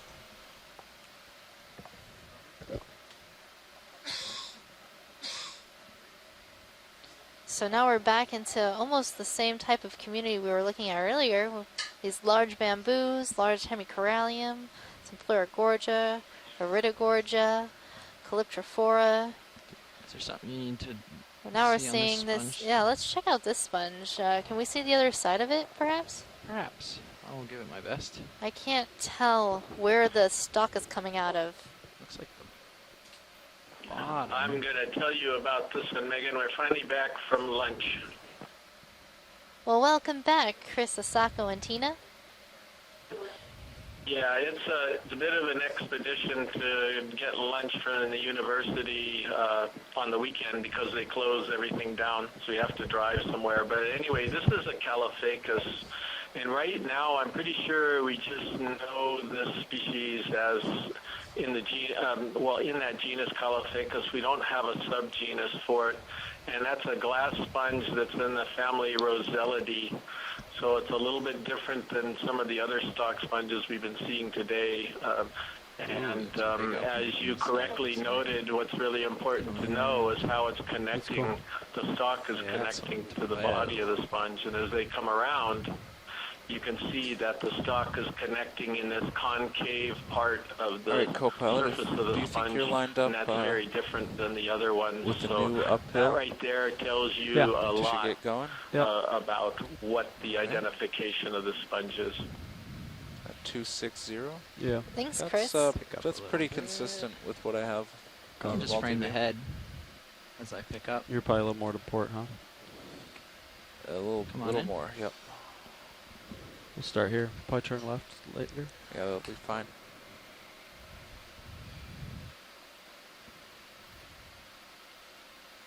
What do you want, 20, 30? And we got a swimming polychaete just swimming around. That's a cool sponge. Bridge, Nav. This is the bridge. Go ahead. Can we have a ship move, please? All right. 20 meters, bearing So that's a 260 pretty degrees, neat speed sponge right 2 there. knots. Unless there's anything you want to get for shots out of this, we can do. 20 I think meters, we're bearing 260, Pretty sure speed 0. the way to think about the sponge is it's like a glove that's been pulled inside out. So where it connects is actually the typical outside surface of the sponge on normal sponges. And then the rounded face that we just came around, that's actually the inside or atrial surface of the sponge. Also, the current will bend the sponge over. The stalk will keep it from going anywhere, but the water will enter the sponge when a strong current from ROV this nav, side, move I initiated. think, Thank you, Bridge. and then it'll exit through those openings on the round face on the other side. Anyway, that's the way I think it works, but who knows? Well, this sponge face is lined up along with these other coral fans, so it's likely that this current generally comes from that direction. Sponge behind. We're facing north Yeah, right and now. that's east, right? So that would be the north. east. We were No, facing but you're south. facing south right now, right? So that would be true. west. Yeah, I had it back. Yeah, right. It's quite likely that sponge is not going to be able to rotate very much with that thick of a stalk, and so it probably is designed to filter in both directions with the water So we're entering moving along from east co-pilot's or heading west. right now. So it'd be interesting to know if that was true. And co-pilot setting. short-ish move, and we'll see where that puts us in adjust. Let's see. And now that we've left that small area, that sort of local high, we're entering into a different type of area where all the corals seem to be a bit smaller. We're seeing a lot more of these unbranched I don't know about the corals, as well as these very small, poofy chrysogorgia corals. The waypoint, we need to cover a lot of ground. It took us a lot of time to get up and make the turn. Yeah. Okay. Well, I think we've been pretty consistently moving, right? Yeah, we've been doing all right. It's just the turn eats up a lot of time. Yeah. Did you call the move in at 250 or 260? 260. Great. Perfect. Dropping down a little more. Now I'm clear of that outcrop behind me. Pushing out. Coming down to use I wonder if we could take a look at these funny white sponges on the surface here. Have you guys done a close-up of those maybe when we were gone or not yet?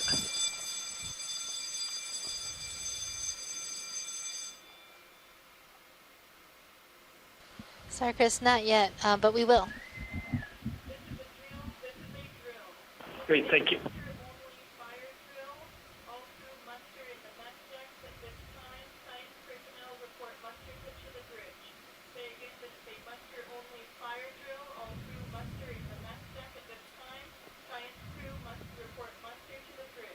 Come on in, video.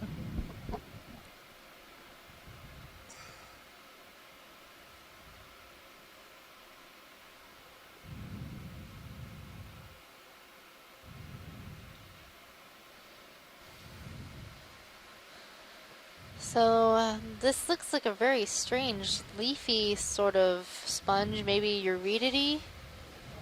What do you think? Yeah, it's got an unusual structure. It's almost reminiscent of the, I think it was Pleurochorium. It was sort of the elongate sponge with these leaves coming off of it. I think Eurydidy is a better guess than Furriidae. They're both hard sponges. They both can create these very thin-walled type of colonies like we're looking at now. But what's that? I think I have more sun. It's a beautiful sponge. I really am not sure what it is. Co-pilot ship's done with that move. You're going to be swinging for a few minutes. So we're coming in a little bit closer and trying to look at if it has a framework, but I'm not really seeing much of anything at all. Just we'll finish this move out and I'll turn to port a little bit. Very, very small pores. We'll have to use D2 sonar, I think. Yeah, I agree.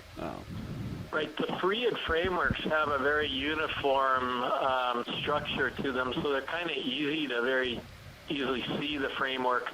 Eurydids, on the other hand, are different. They have more of a, I guess one way to view it is more of a jumbled mess that are all glued together there. So it's not surprising we aren't seeing that sort of screen-like skeleton that we've seen on some of the Furriids here. That would also indicate that you are right. This is more likely to be in the Euryid group. We've got funny tubes at the end of these leaves, which are pretty interesting as well. Is this something we'd like to collect, Chris?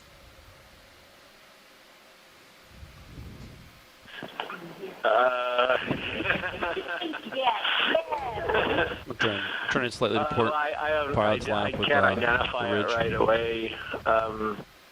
I mean, sure, it's got a very interesting morphology, but I don't understand whether this is just a result of its location or not. I wonder if we could do a snap zoom on the colony to the upper right and maybe keeping this place, but just moving the camera up. Yeah, the one above it, actually, they're all kind of funny looking, aren't they? Yeah, they're very funny looking. Be advised Very trying sort to of port. disorganized leaves Co-pilot, are you going to be okay here if they decide to collect? Yeah. with somewhat tubular structures. I didn't turn that much. Yeah. Yeah, so there's some other things here. For example, you're probably familiar with Heterorhitae, which is in a group that's currently considered Septulophora incertacetus, because we're not really sure where it belongs. But this looks a bit different than that one. And then I'm trying to think of what else there are, but like conolasma, yeah, this but is going to be extremely difficult. This will be very brittle to collect. It's going to break off like little thin crackers. Great. Next video. This will be fun. I like hard collections. Want to go wide? Yeah, let's go wide so I can line up. I think it would be worth collecting this. I think there's a good chance that it's something new. There's Okay. more over to the right. all right, pilot, we'd like to collect this. Okay. I think you heard Chris say that it's going to be very brittle, like little crackers. Thin crackers is what I heard, yeah. We will do what we can. Hydraulics are up, to ready to not rock. break it up too much. Cracklin sponges. Luckily Pork there's cracklins. Luckily there's two of them here, so one disintegrates. the You have other is everything available. available except port outer. No, I'd I'm probably just say kidding. port inner if this is going to be hard. We will lock in auto heading. Back up a little bit. This is kind of close for this grab. Rock on my tail.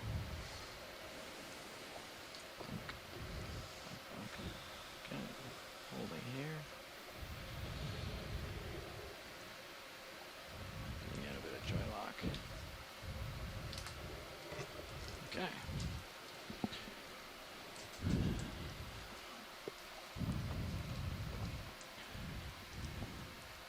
I wonder if the scoop would work well. They're very light too, though. So Oh, are they? Okay. I don't know. Just go for the grab. One that I struggled with, pieces flaked off and just floated away. You thinking port or starboard for sure, or Port. copy? That'll have to be port inner. Grip port set to 1. Reaching out. Drawer is ready to extend on your mark. Copy. Good. I can adjust mini Zeus as you need. Okay. Can we zoom in on the Zeus Plus a little bit, please? Good there. Thank you. Okay, we're going to go for a little poke test here. Ooh, that's grip force 1. It's barely moving today. Gut tighten if you needed to. Not sure if it It helps. seems to be waving around. I don't know. Just give it a little poke, see what we think. Oh, it's softer than we think. It's not like a bunch of crackers, it's like a wet paper. Which might be worse or might be better, I'm not sure yet.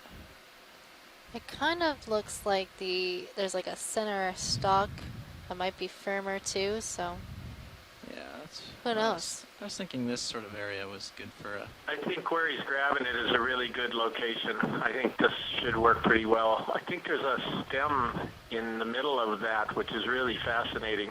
So, I don't know if Chris can hear me. Maybe you can relay this. I can try grabbing with the jaws, but then we won't have that firm a grip. I can also try cutting and holding with the soft Tygon tube that we have in there, but that might squeeze it too hard and lose the top half. Which way would he like to risk? Well, he says where you're grabbing it right now looks like a great location. Okay. Not sure. We'll try which, this. Yeah, try that, and there's always the other side if we lose this one. Okay. But it looks like it has a very stiff stem, so... Okay, we'll try to lightly grab the stiff stem.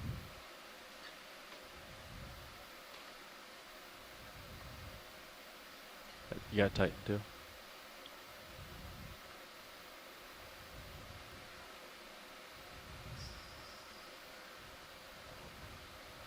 I guess we get the whole thing? Yeah, I'm just Looks like it. making sure the Works for grip is me. just perfect so that it doesn't get broken up, but it doesn't get lost either. Yeah, we whatever don't- that I mean, stem was extend- really kept this together. Ready to extend when you are. Very Okay. curious. Might lose a couple little Yeah, pieces. so now that he's but actually got it, it's even more unusual. This could be something similar to a pluricorium that we collected that was brand new.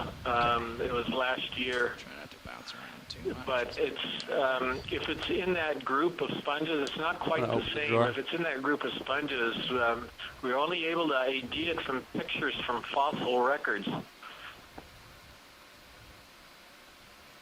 Is that still in the family Eurydidae?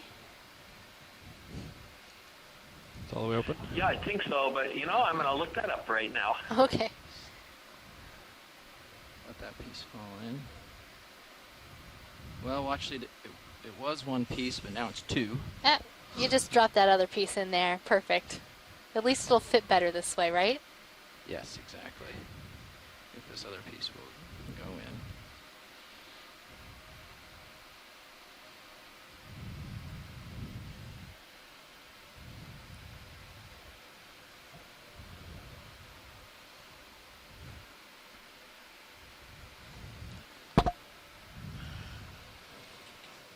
Beautiful. Great job. That's a very difficult sponge to collect, so very nice. You got over. You got a round of applause there, Jeff. So that was collected at 2317 Drone's coming at off. 2169 meters. Okay.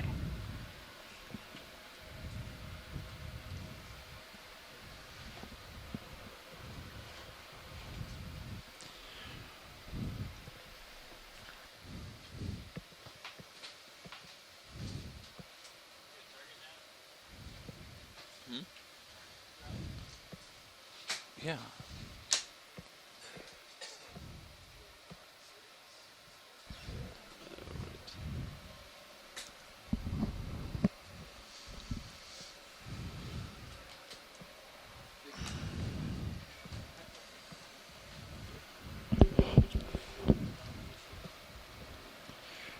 Okay, I'll put your pan and tilt back. I rotated Oh, yeah, looks good. Sirius to port a little bit extra Copy. there to keep in view for the sample. I see that sonar's got some returns off to my starboard. Yeah. Why don't you stretch out and see what you think, if you agree with that return. I'll pick up a little and give you some room.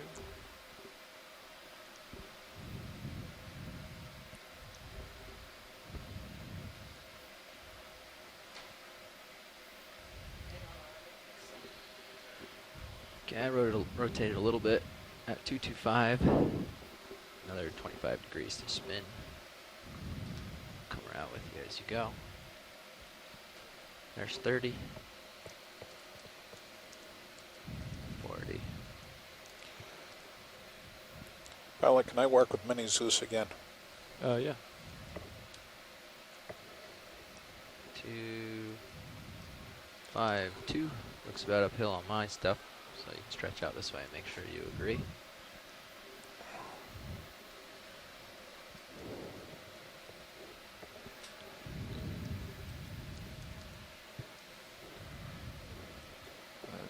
Yeah. Okay, so according to my sonar, I'm looking maybe just port. Seems to be wrong with the Mini Zeus. I think you guys are splitting it on Sirius. I see it to port. On D2, I see it to starboard. So somewhere in this range, probably about good, right? D2 looks good. What are you at on D2? Yeah, we're both Yeah, at you're on it 255. right now. So Yeah. yeah, maybe do 250 just so I can, because he's off to my port a little. So I'll do 250 and that'll put me out where he'll be soon. Sure, 20 meters? More? It looks very barren here. You could probably do 30. Yeah. Not I'll barren, do but 30. it looks a lot shallower. It's around the ridge crest. Okay, I'll call that in. Thanks. Bridge, nav. Looks like a bunch of aliens looking This at is me. the bridge. Go ahead. Another move, please. Oh yeah, look at 30 meters. all their heads bearing turned. 250. ET, Speed decimal 2. Range 30 meters. Bearing. It's the 250, ET farm. Speed 0. Check out all these ETs looking Good at copy. us. Coming up. These are Bolosomini species. Stock sponges in the family Euplectellidae. You remember last cruise we had Forest of the Weird. This might be like miniature garden of the weird. It's a little disconcerting the way they're all staring at us. Yeah. Except for that one in the background, it's doing something different. One's winking. They definitely have a ROV plan. nav, move I think initiated. we should Thank you, Bridge. step aside. What is Do their that? thing. Yeah. That one looked like it was Target getting white or closer, red? didn't it? Totally. This you're talking about? Yeah, what is that? Sponge. Well, check out this Yeah, look at sponge, that weird Chris. sponge. The brain sponge. It's like a bouquet. Yeah, so this is what I was talking about, Megan. I do not believe this is the same thing at all. As you can see, this one does not have an axis to it, but this is what we are currently calling heterorete. This is the one that I said was in Cephalophora incertacetus because they don't really know where it belongs. But it's also a hard, very brittle sponge. But believe it or not, it's not in the family Euretidae. Right now, it's not clear where it belongs, according to the genetic information that Martin Dorman in Germany is producing. He and Henry Reiswig were working on this one. Incoming video. But it's pretty cool. You don't see them that often. So my guess is heterorete. Well, I was getting worried that we weren't seeing very many sponges, but up here at the summit of this seamount, we are seeing quite a few different and very strange sponges.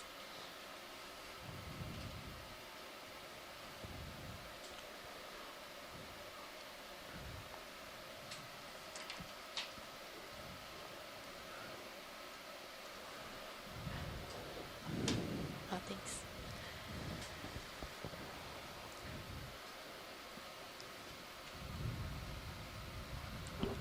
I wouldn't quite say summit, but Okay, we're video certainly record. on top of the ridge at least.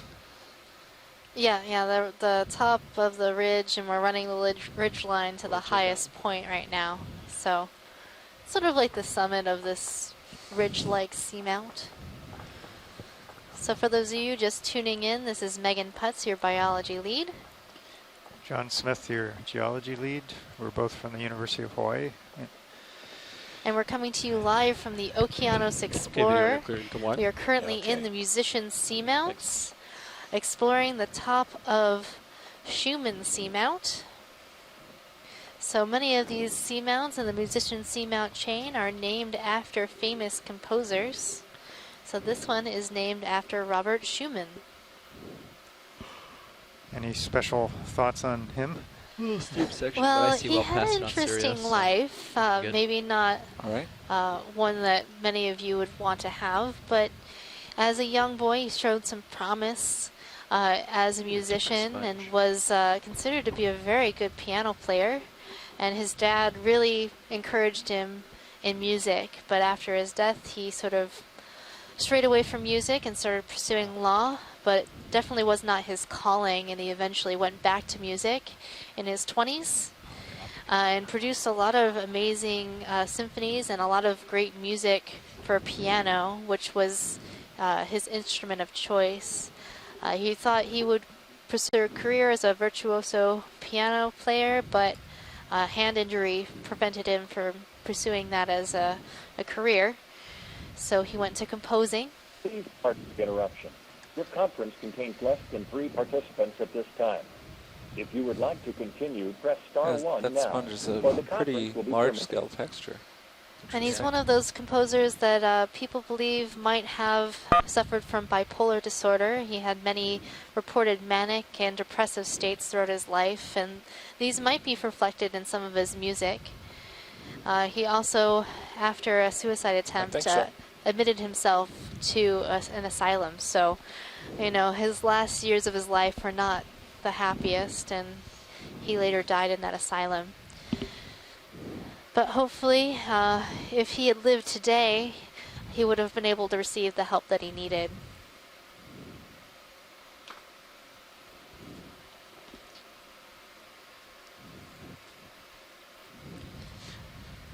Anyway, on a happier note, look at this geology. Nice transition. Well, this looks like some sort of pillow flow. Yeah, this is like one large, very large pillow. We're staring right down the axis of it, or almost to the size of a small lava tube, but probably just one very large pillow. ROV nav, move complete. Thank you, Bridge. So seeing large pillows like this, is this sort of indicative of a summit area on a seamount? Or do you see more pillows at the top of seamounts? Well, all the flows we've seen from the bottom are pillowed to some level, but when you start seeing, they're usually piled up on top of each other in successive flows, and you might only see the toe or the front edge when they're layered. So once you start seeing them individually like this, it kind of follows that you're getting near the source, the top of it. So there's not going to be, these seamounts and volcanoes build from the bottom up. So you're layering on surface on top of surface as it grows up and outward. So yeah, maybe you could say we're getting near the summit or near like a vent. A localized vent that effused lava, erupted lava. So how long does it take to form a seamount? That's probably it for the ship, right? Well, yes, they're actually relatively fast in geologic heading, actually chasing time. Waves because there's so no wind or for current, example, so the big island of Hawaii, which is composed of 5 different volcanoes that are exposed on land, is still an island. 40 degrees, it is an island, right in the middle of it. It's a very large island. Well lit. It's thought to be in the range of 1 million years old. 10-4. And those are some of the, I mean, as far as Mauna Loa, Mauna Kea, those are some of the largest mountains on Earth, the largest mountains on Earth from seafloor to summit nav, heading move above complete. water. Thank you, Bridge. So, yeah. And those mountains are very, very heavy, right, John? Well, they are. They're most voluminous mountains. Heading adjustments as far as we they're can very move whenever tall, we like. they're wide, just to see what this is, shield volcanoes. And so they nice big rock out there are a here lot I of wanted weight to go check out before on we the get moving. tectonic plate. Just to make sure it's not something Is more. that why the island is sinking? That answered our question video. Yes, so as it gets older, What'd you say? it and builds up more, it bends the plate down, and good. I like it here. they This is where I'm supposed to subside. be. The islands subside or sink over I time. just wanted you to check out this situation over here. make sure it's just a boulder or outcrop or something and nothing bigger. See the minutes. So that we can keep this is a nice moving along. coral forest. These mostly primnoids. These look like bamboo corals. Bamboos, okay. And then around the outside, I think we're seeing some Pleurogorgia, those sort of bluish colonies. Yeah, but this is definitely a bamboo forest right here, guys. Not YouTube. Look at the. You gotta put your glasses on so you can see the nodes and internodes. That's right. That's all. The only problem I had. Don't get to see that. But you're not wrong. I think at least one of these is a primnoid. There it is. Yeah, cool. Right Okay. there. Yep. That's the one I was looking at. That's the one. We found a sediment patch with sand ripples. Haven't seen that yet. And you'll notice that those large colonies are all lined up on the highest portions of this terrain. And that's where you're going to get the most current flow. But it's not all bad down here, except for maybe that sediment patch. If you're a coral, you don't want to settle in a sediment patch. It's not a sturdy surface to attach. Right. I could pick up a little. You can see some rippling in the sediments there, indicating a bottom current. Moves in. See what's going on. Kind of a cool ridge. Yeah. A little bit behind. Say again? Yeah, we're a little bit behind on the waypoint. Well, then we should. Whenever you're happy. Boogie. Let me see what I have in front of me. Looks uphill on the sonar. I also just think it's really interesting how the different corals have arranged themselves on these rock faces. So we're seeing a lot of the Pleurogorgia around the outside, those shear walls. Might be local, they're going to a smaller size, and then right up top we're seeing a crest of these large bamboo corals. 255 is where and we then were settled in between before, we're right? seeing some primnoid corals and other corals sort of scattered about, but those seem to be the dominant ones in this area. They have this really interesting way of arranging themselves in this way. Let's do 255. Let's do it. And we can do, geez. This is definitely different than what we were seeing before. Yeah, it's kind of a sudden change, and the sediment here is very clean compared to what we've been seeing. All these patches with scrap-like material, cobbles on top of the sediment. This is just like at the beach. That's what I was thinking. It looks like the beach down there. Yeah. The beach under the ocean. Another move, please. 20 meters, bearing 255, speed decimal 2. Range 20 meters, bearing 255 degrees, speed 0.2 knots. Good copy. Coming up. A very fine sediment, it looks like, too.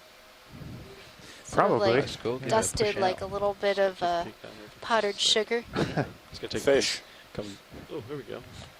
Yeah, come in video. And we've got a fish. So this is a live-bearing cusk eel in the family Bathydidae. This looks like Okeanos hawaiiensis. Thank you, Rich. And then basing that ID after the sort of elongate, flattened head, and these long pelvic fin rays underneath the chin, and how the lateral line along the body is disjointed, so it starts up high on the body and then zigzags down to a little bit lower to mid-body. So that's Okeanos hawaiiensis, a live-bearing cusk eel.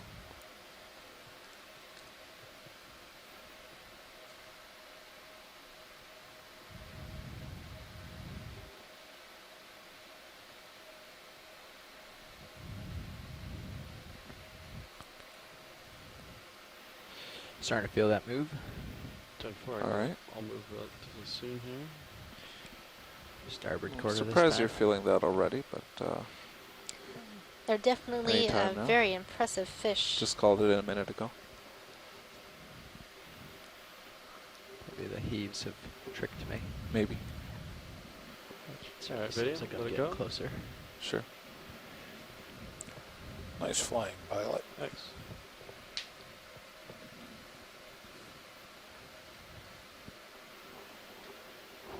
All right.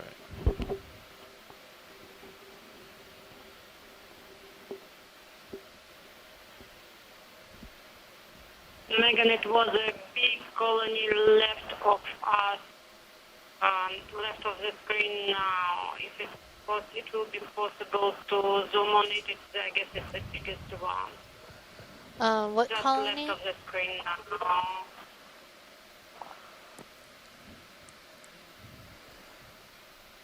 I'm not sure which colony she was I'm talking not. about. I'm not sure which one. Was it earlier? I just kind of went forward, so I'm worried it's. It was early before we have seen the fish. Oh, back coming up. Yeah, we've moved out of that area.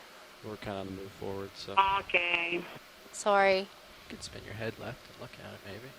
This side. Yeah, you're at 45 degrees. So we are seeing a lot of large bamboo colonies Swing the arms are top well clear. of Schumann Seamount here. We're traversing along the ridge line. Going for it now. I think it's way back. Okay, so I'm not gonna have to turn. All right, sounds good.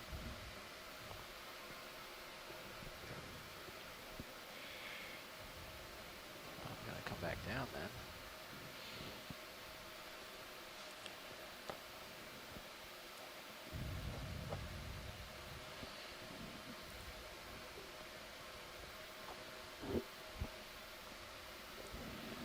I think we could tack on the other 10 of that move.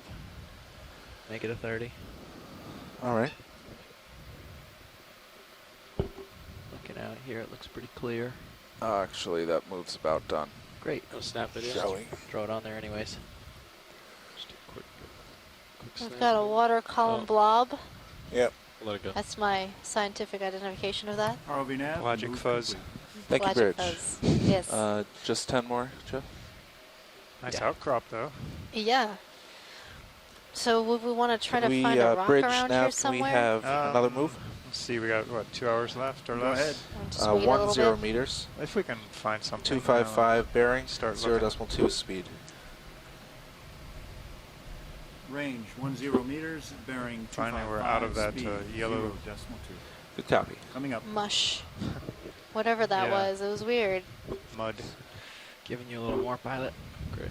Since we saw that really large pillow formation, I have good feeling about this area, having Just watch how far you go relatively downhill decent over there. rocks. Yeah. Or at least Tether rocks looks coming good up. for now. And now that we're seeing these Yeah, large got uphill bamboos by and starboard bearing. large fans all over the place, have a good feeling that the rocks are better over ROV here. nav, move initiated. Thank you, Bridge.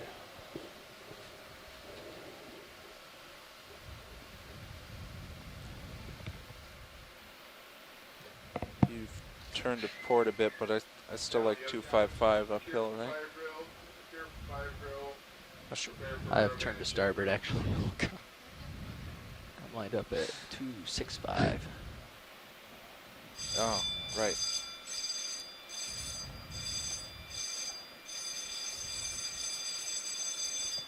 I think the next move will have to be almost due west. Keep the ridge. Okay. This is the drill. All hands abandon ship. All hands stand by to abandon ship. Report to your abandoned ship station. Your PFD emergency and assigned equipment. All hands report to your abandoned ship station.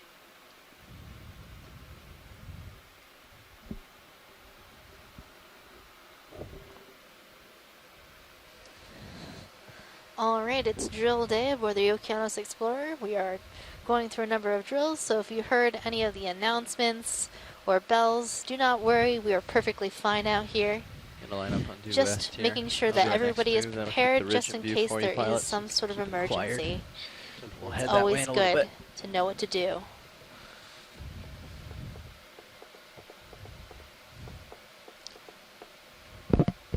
Yeah, on the out here by our lonesome, you have to be your own fire department. So the crew is trained in firefighting emergency procedures. There's medical. There's a physician on board. A little bit. So we are hopefully out of my prepared for all face. contingencies. Yeah, we are quite far away from Oahu, and probably that's the nearest place that we could receive help from.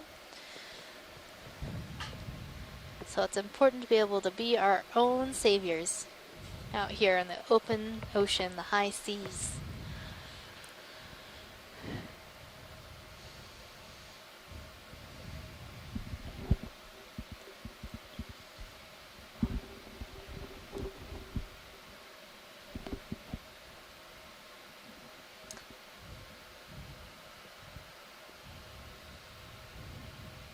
So we are surveying an amazing community of corals right now. We're also seeing a number of really interesting sponges as well. What's that? That's the huge Bolosomini, the ET sponge, but that one, That's distorted. that's, yeah, it's because it's huge. Is it? It looks cylindrical, but I guess it's round. Yeah, I guess now that the current's in our face. That's a pretty old individual, very large. Unlike some of the smaller ones we saw earlier, all grouped together in a family. At least that's what we're calling them. They may not be related. But it's likely that they are. When you see a lot of the same thing in a similar area, could be the way that they brood and spawn, the settlement in an area, currents in the area could affect. The closest point of land is Nihoa Island. Nihoa, bearing 212 true, 207 magnetic at a distance of 190 nautical miles. Again, Oh, that's not too bad. Nihoa, 212 true, Under 200 miles. 207 magnetic at a distance of Think you can swim that, pilot? We're almost home. 190 miles, that's kind of far. Yeah. I can't swim that far. Probably not. Perhaps not. You have to have a special invitation to go there too, but I imagine they would let us on the island in an emergency. Probably. At least I'd hope so. Pilot, could we, when you're swinging around on the sponge, could we look at that rock face that's on the next outcrop? Yeah, absolutely. Up and to the left after you're done with this. Yep. It's a very sheer face.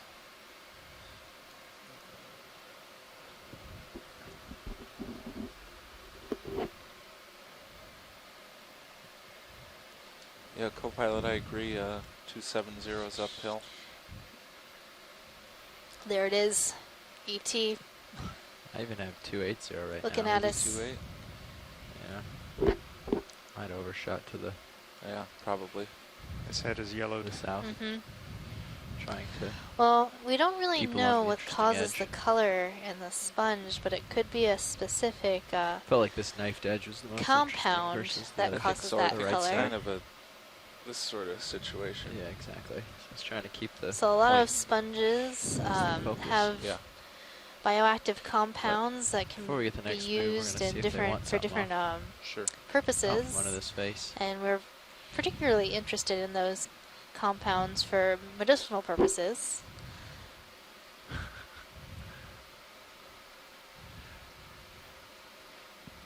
Gotta use your mirrors. Yeah, you're about this far from the lower. When you swing happen arm. to be a sponge living on the bottom, anything could come by and possibly perfect.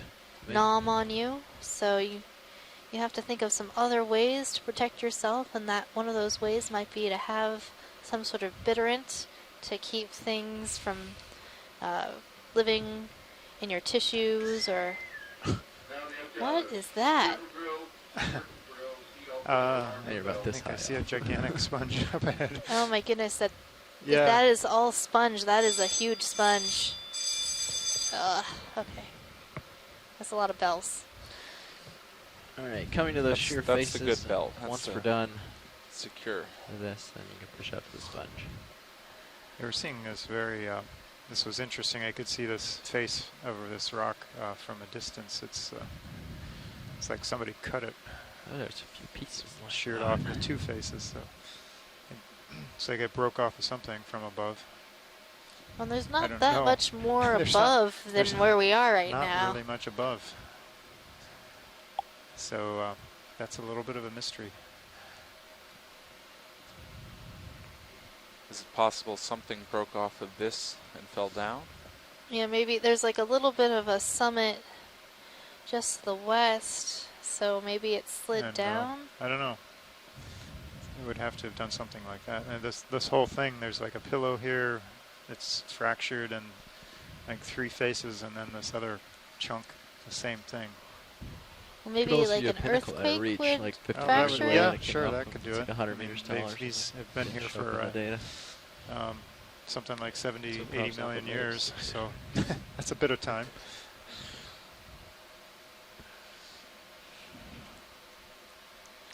Hello. I thought there could might be you quick zoom on that rock, maybe stonyfer or barnacle or something on it? Can we zoom the sort of fuzzy area? There's like a line of just sort of white along this rock. Yep, come in video. I have a feeling it's barnacles. That's what I'm guessing. Yeah. Fair guess. One way to find out. Barnacles. Do you need a closer look, watch lead? I can get No, No, I think that's good. Could we, when you zoom out, could we look at the basin to the left to see if there's a decent rock? I Yeah. saw a couple, but they might be kind of big.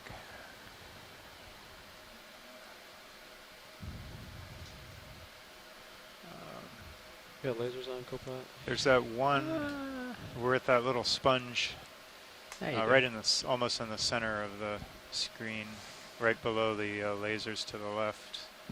It's got a black face on it.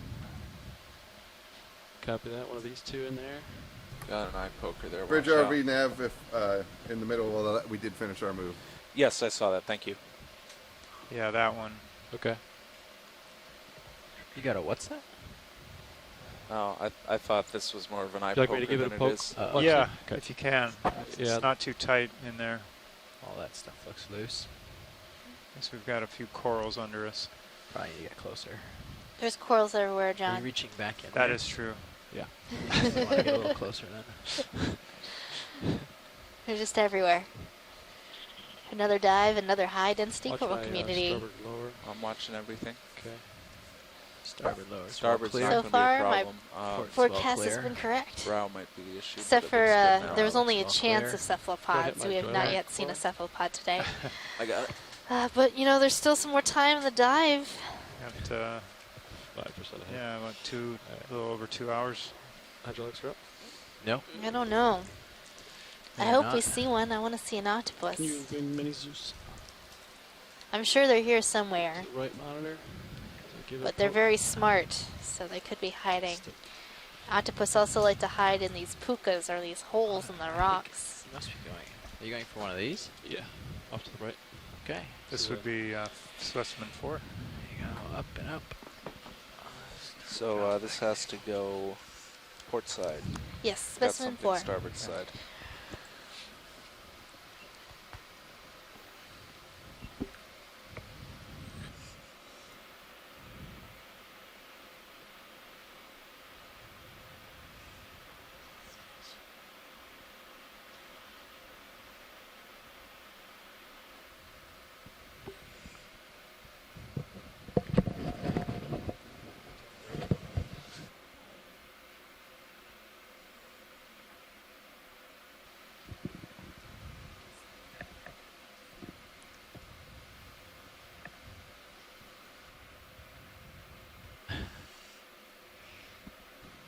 Testing the.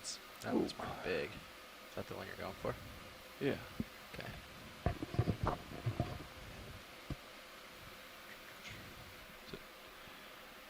Watch it. This is a pretty large rock. You still want it? It's loose, but Yeah, it's pretty big. a little too big. Okay. How about one of those? To the maybe the one that's right to the right of the one right of it. It's kind of behind it here, or the one. This one. That one.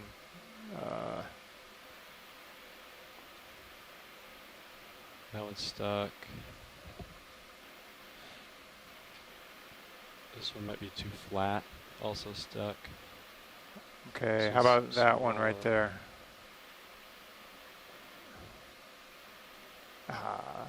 Okay. Yeah, it's definitely loose. Pretty flat, isn't it? Pretty smaller and flat though. It is 10 centimeters, but it's Yeah, if it's too flat, no. But if it's got, I can't really tell if it's got some depth to it. Just bring it into view.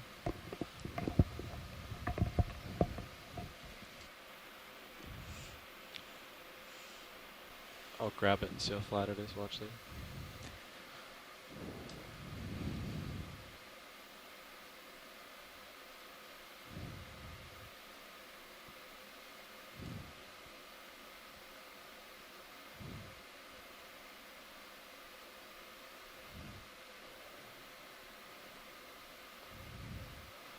It's just crumbling. I think it's too flat. Yeah, It's gonna yeah, crumble. that's too flat. Why don't we just move on? Okay. And I think we're gonna pick around in here and get the same thing. Copy. Thanks. Yep.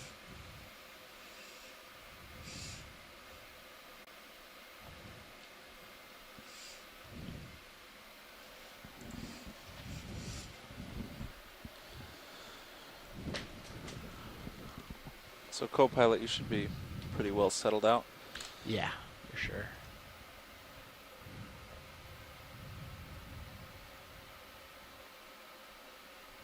Okay. Mini Zeus back where it belongs. And it's your camera again. Great. Let him push out a little before we call in a move, or do you want it now? Let him push out a little. I think that we might do like 280. Gonna reach that large sponge from here. Oh yeah. Coming up a smidge. Current is putting the tether right in my face for most of Isn't this. that fun? Yeah, so we definitely want to look at this big white thing coming up. We saw that in from a distance before we stopped for the rock attempt. So maybe this large sponge will seek revenge on us overturning the small sponge with the rock. All right, Chris, you're That's on. pretty big. Tell us all about this thing. Yeah, actually, we can get a move at 2.8. 280. Actually. 285. Yeah, 285. 20 meters, 30 meters? Let's do 20. He might spend a little time on this. Yeah, and, I expect to. Will. He's stretched out, so get it going.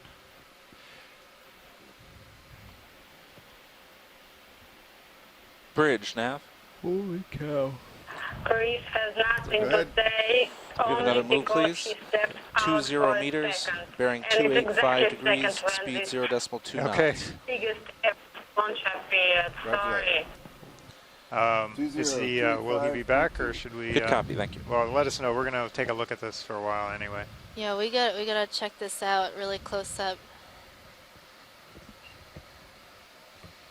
Have a feeling it might be related to that minivan sponge, but That's what I was wondering, but I haven't really seen that. So, well, it kind of looks langanelity, ruffles to me. I'll give you ribbon, a little room. like. So that was Delta in the 14. Rosellity family. Just don't like the and tether the right now. others. It's not. Yeah, see, it it's looks not like behaving this. the way we like. Check this out. Does that look like the thing? It does. There. Yeah, we're looking in the online animal guide that anyone can look at if you could find exactly what we're looking at. And when we saw this one before, it was like super massive, just like this, but and it was dubbed the minivan Thank you, Bridge. sponge, just given its size. So Yeah. right now in view, you are seeing lasers, and those two laser points are 10 centimeters or 4 inches apart. Just to give you a sense of scale of how big this sponge is. So that the minivan sponge was what, the largest record of, Yeah. and it was published that way? So And here you can see the out view Didn't catch Yeah. the bridge. Just move of underway. it. Yep, and moves like, underway. Thanks. this is just, they're backing we, up. They had to back up really clear far to lasers be for able to the get the beauty whole shots? sponge in view, and Wow, this is using the fisheye Sure. camera. This is pretty amazing. Once And it that was starts, in the like, northwestern Hawaiian zoomed Islands, in, Yes. Papa it's Hanauma pirouetting, Kukea, we'll get rid of it. This is Marine just sort National of Monument, and getting we the are idea of gonna what do the another- size and not all everything. that far from that monument. I figure you're gonna frame up. and We're only do another within pirouette, right? Within 100 miles, for, within the within the Sort of bound, real pretty one. within the Just wanna make boundary of sure it. we So get the, we are in the same course, the general scale. region. Yeah. yeah, Yeah, you're right. and to make sure there's nothing crazy going on one I side. hope Chris comes back, because I want him to see this thing. And I'm also curious as to if we need to grab a piece of this. We kept the move short enough that I think that would if be you a look at good idea. serials, good you spot. can see Yeah. how big it is relative to Right. D2. If we folks D2 is like call up video feed Should've called it 2, D2 sponge the instead of a upper minivan view, sponge. the Yeah. upper vehicle, you can Yeah. see it lit up really That's well. what you It's think. about as D2 long is as much the taller and a little bit look at that shorter extra than a D2 minivan. ROV. Okay, so that's what I'm looking That extra tube is kind of weird. Is that a different sponge or part of it? For scale pilots, how long is the D2 About from 9 front feet. to back? 8 or 9 feet? 8 feet long? I think it's 9 feet tall and 8 feet long. at. Yeah, sounds right. Okay, video. Come in. Is this a different species kind of person? So last time we saw this That's part of sponge it. was in 2015 Weird extra growth in the on it. Northwest Hawaiian Kind Islands. of ribbony texture and that to was it. during Not texture, the general shape. globes. a second You can see when leg it of the gets in proximity, expedition. it sort of fuses Saw together. it on Anytime the little ribbons dive touch, 9, it fuses together. dive kinda 11.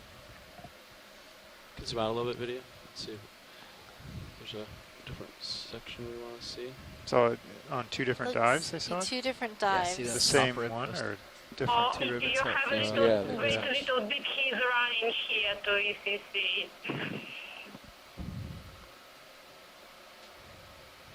So I'm just checking it out.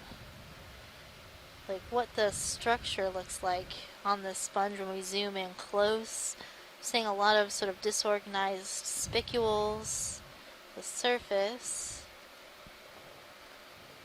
But I'm not seeing a picture of it really close up with this one. Crinoid might. But it looks like we might have sampled something similar to this in the Northwest Hawaiian Islands during dive 9.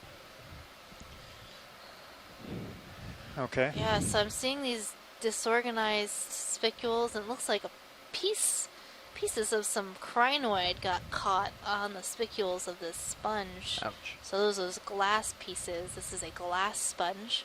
And so spicules are the specific types of glass pieces that make up the skeleton structure of the sponge.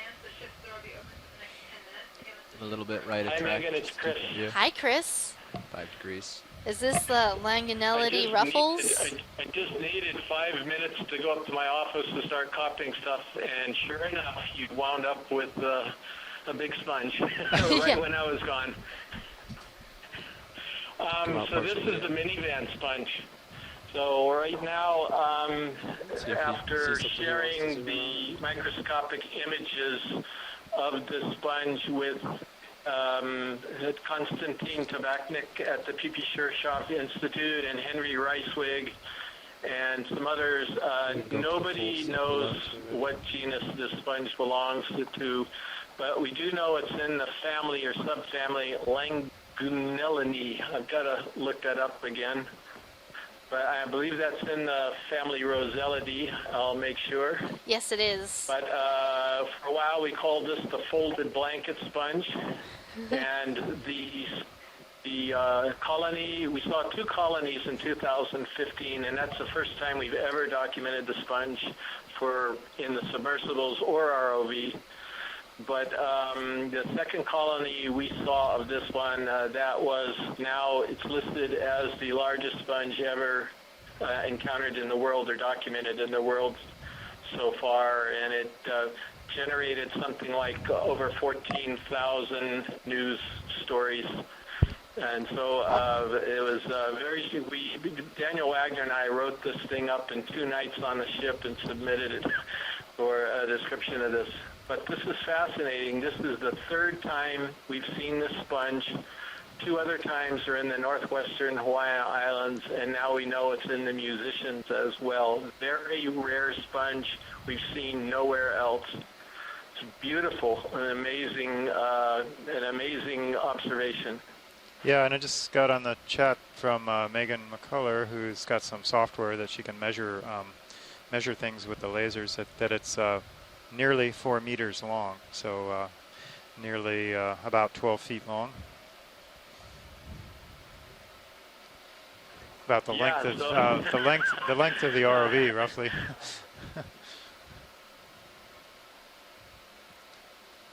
Yes, I can't even see the lasers right now, so I don't even get a sense of how big this particular colony is.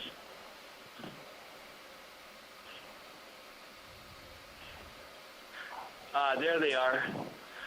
So anyway, I have no idea how big these things grow, but now we have 2 enormous colonies that we've documented of the 3 known colonies of this species.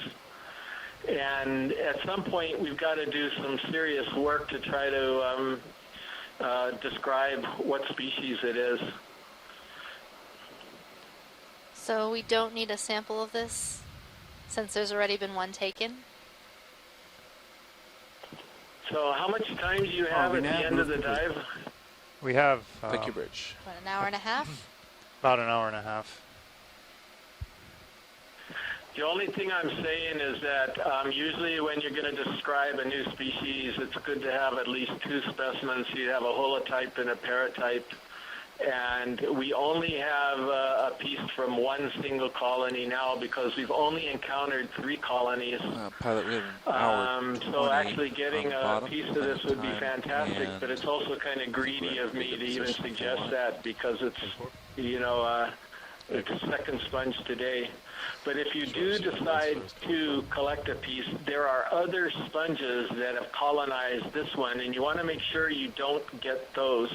You have some vase sponges right in the middle that are also rosellids. Turn a little right. And you'd stay away from those. You would take probably part of one of the folds on one of the outer sides of the sponge. Frame up right, I was looking at those. Even I, as a geologist, that recognize that. They look like pipes coming up. They're low. Yeah, I was going to ask you if they were just the same thing or is something else sort of growing on top of it. So this sort of brings back the question I asked earlier. If we see sponges growing on top of other sponges, well, here's a great example of that. All right, so should we have the yeah, let's gang set up to sample this? Yeah, I think that's a great idea. We should set up to sample this sponge. Especially since this is in the Musician Seamounts, located close to the Northwest Hawaiian Islands where the original sample was taken, but obviously this is a little bit further away, and we want to grab one of the ruffles on the outer edges to make sure that we're actually grabbing this sponge and not another sponge that has colonized this sponge. And it looks like it used to be bigger. There were some dead parts here. It probably was bigger. Is that a crab? So hopefully this sample will help us finally describe what this species is. Obviously it's very distinctive in its shape and size, so but we have not described it. There's a great shot in video feed 2 from the Sirius upper vehicle. Right now it's really well positioned and lit up by our ROV and video group.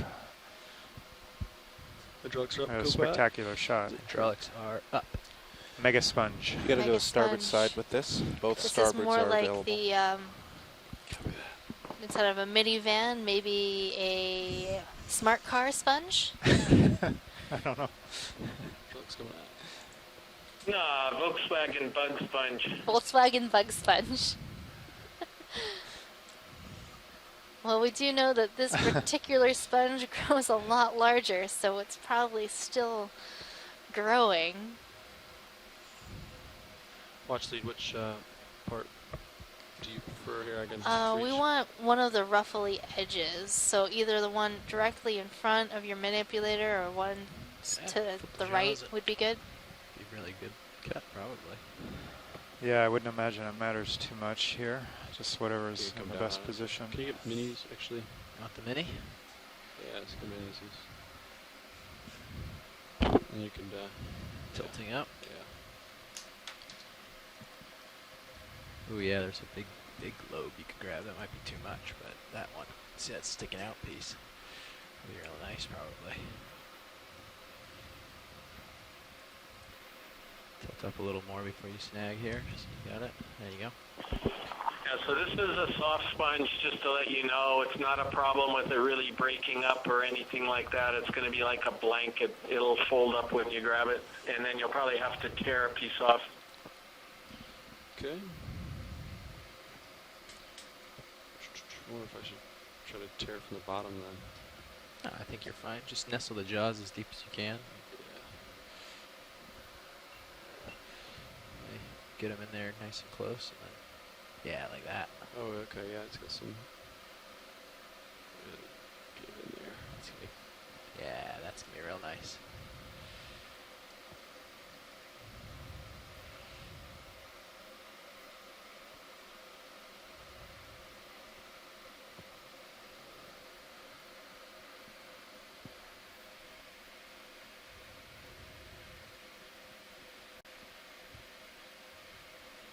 Alright, let's see if my jaws are creeping. Come in, partial on Zeus video. I'm watching to see if my jaws are still closing or if they are holding still. They look like they're holding for mini I Zeus think at he's least. got it. Copy.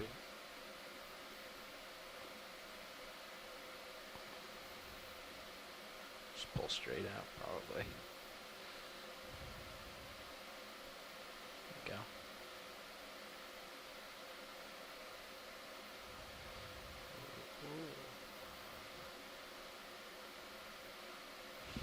Nice.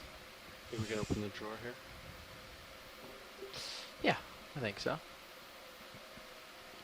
we'll prep the starboard.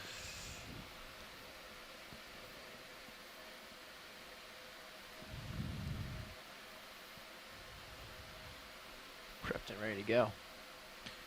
Tilt down on your mini. Yeah, go ahead. I want to point out the crinoid hanging out on the scoop. Oh, yeah. Just going for the ride. You can go and open drawer. Opening drawer, extending slow.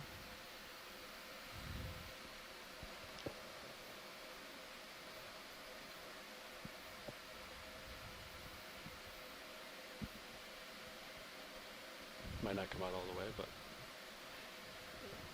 I think we're okay right now, right? yeah, you're good. Well, the starboard side actually looks pretty clear. I only see that one little rock there. I think you're above it. Yeah, I think so too. Yeah, I think everything looks real clear. We'll go a little bit quicker.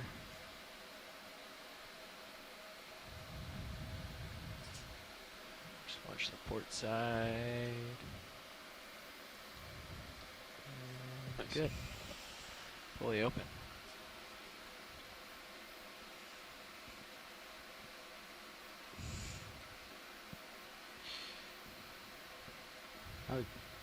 I'd make sure we recorded the last while on a Sirius view because I got that whole sample really well framed and everything.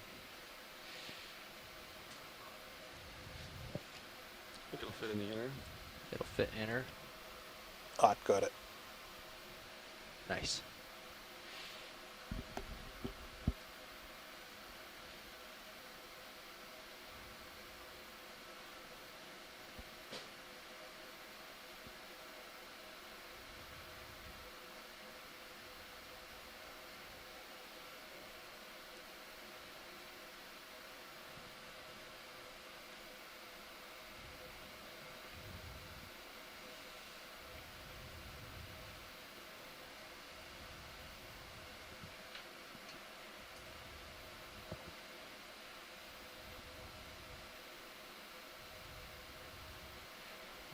I wouldn't worry about the tail too much.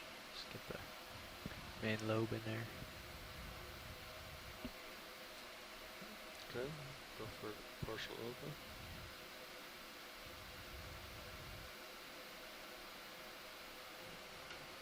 Is it stuck to my jaws or is it falling? It's falling, but yeah, you're good.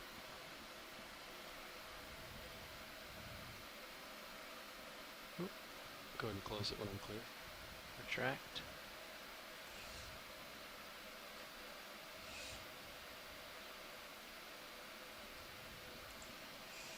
Alright. Retracting port. Retracting starboard. That's fantastic, guys. Thanks so much. That's going to be a Arm really clear? big help. Switching down Hopefully we hydraulics. can get the sponge described Disabling. as soon as possible. Switching camera. It's really exciting, Chris. I know how much you love the Got minivan that all. sponge. Watchley, do you need a Well, closer look? this is the last sponge I expected you guys to see on this cruise, and I don't know why. It's just so rare that I forget about it, believe it or not. Yeah, pilot, we could And, just it's take a nice last astonishing look that at you it. came I think across we've got another the one, and zooms it's that we almost needed. as big as Pan tilts the yours. other one.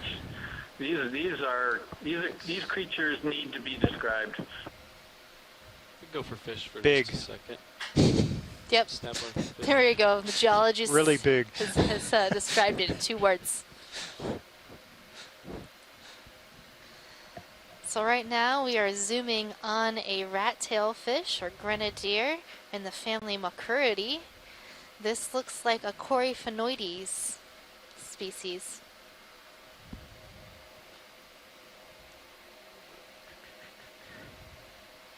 Yeah, come zoom out as I dodge the big coral on my left toe. So these are some of the larger predators in this area. They tend to be scavengers, and we see them most often at the tops of ready to these go wide on features, Sirius? of tops of Figure out where seamounts, you and are? they will follow Or you want the to fly around the like this? ROV just a bit. Maybe out of come curiosity, wide. maybe hoping for We'll a do one meal to fly around to the large sponge and then come we'll out move on. and around.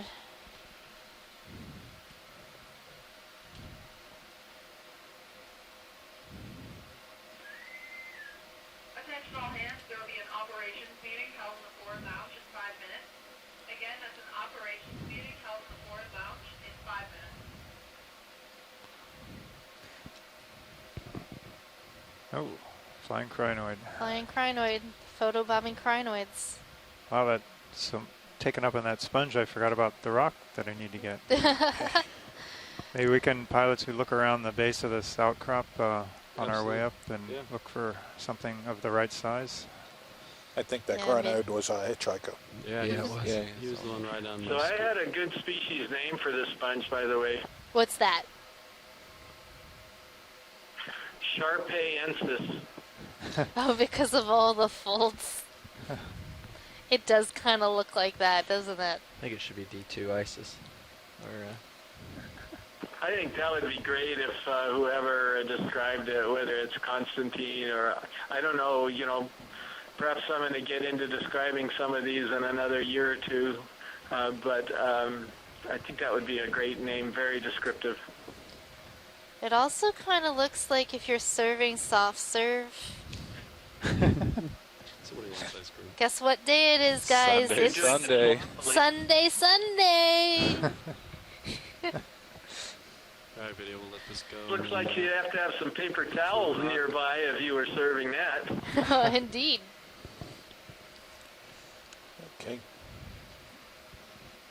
It's sort of like if you go to a froyo place and you get a little too ambitious with your froyo pours. Look for some rocks. Maybe that's what all those dead sponge blobs in the area were. Like very old, dead parts of this sponge. Who knows? See, like this piece right here full wide on the on bottom? Sirius HD. Got Yes, some good could shots. be. Yeah, there's some. It got too big and broke off. Thanks. And the way it Yeah, pulled fish right away, off like the the back sample that side we of, took, Yeah. it yeah. definitely It's up looked close sort to of me. blanket-like, didn't it? Very comfy, Yeah. cozy. It's think it might actually be a hanging little out scratchy. on the foam pack for a while, sitting around on the You're probably right. top. So it's like a Christmas blanket then. You get like Christmas sweaters that are really itchy. Yeah.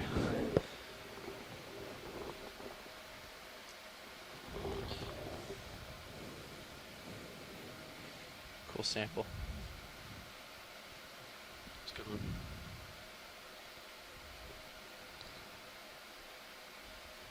Well, it's definitely home of the large up here. Got quite a number of large sponges in addition to our minivan sponge.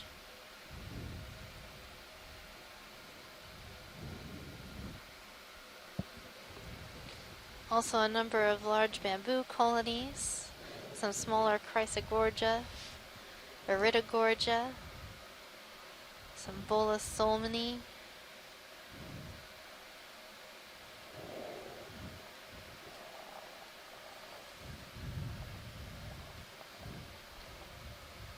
This is the place to be. Find a rock. You can see the fracture on that It's large another piece. sheared face of these couple rock outcrops here. Trying to look for The a rock for manganese coating. Just a couple Probably a fresher, because there's no corals on them, for one. It could also be hard to settle if you're a coral on a very flat surface that's vertical. If you're Yeah. a tiny coral larva, But we have seen them underneath, we have. hanging upside down. So they must be able to attach somehow. Put lasers back in. There's lasers on. Maybe. There they are. Looking for a rock for you. Watch lead. Yeah. Nothing is Yeah, let me know if one jumping out at me right here. Copy that. So Moving we could on. We move hop along. up over this and we can get going. Keep moving. I think it was good we took some time on that big sponge. Yeah, that's fine.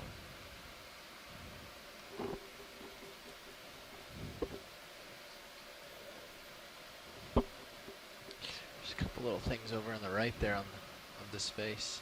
Might be what they're looking for. Can't tell how big they are. Rocks. Serious, yeah. Okay. Couple rock candidates just right in there. Maybe. No. Just a weird view from Sirius. Onward. Sorry. Distract. Okay, I'm lined up on 270. Looks like it's mostly uphill this way. Could even do 265. That looks uphill. To starboard also looks uphill, which is surprising that it continues to be uphill in that direction. I just have the ridge on this side, part of the ridge. So we could like sidle over there and get right above it, but it's just been kind of nice hanging out on the edge. this southern edge of the ridge. Yeah, but we could. All right. We could, No, this is fine. Could check out the northern ridge or northern edge of the Well, ridge. I hope everyone's enjoying the view up here. Some beautiful bamboo coral colonies. Tether in my face. I'll ask, Amazing large Watchley what she wants sponges. Okay. We're seeing some Canadella gigantea, those whips. I They're think spotted pretty amongst close to all the these top, large right on the coral top of the ridge. fans. Just sort of Some honey one edge of the corallium, other, the but- pink coral. So yeah, you could ask. Watch lead nav. Go ahead, Nav. So we've been hugging kind of the southern edge of this ridge, which seems to be the steeper one. We have about an hour left on the bottom, and we can continue to do that, which seems to be working pretty well, or maybe we could check out the northern edge of it or the middle, whatever you'd like. I like this side, and I'd like to see how far we can get towards the highest point on this ridge. All right, we'll keep doing that. Yeah, I think 270? 265, 270, somewhere in there.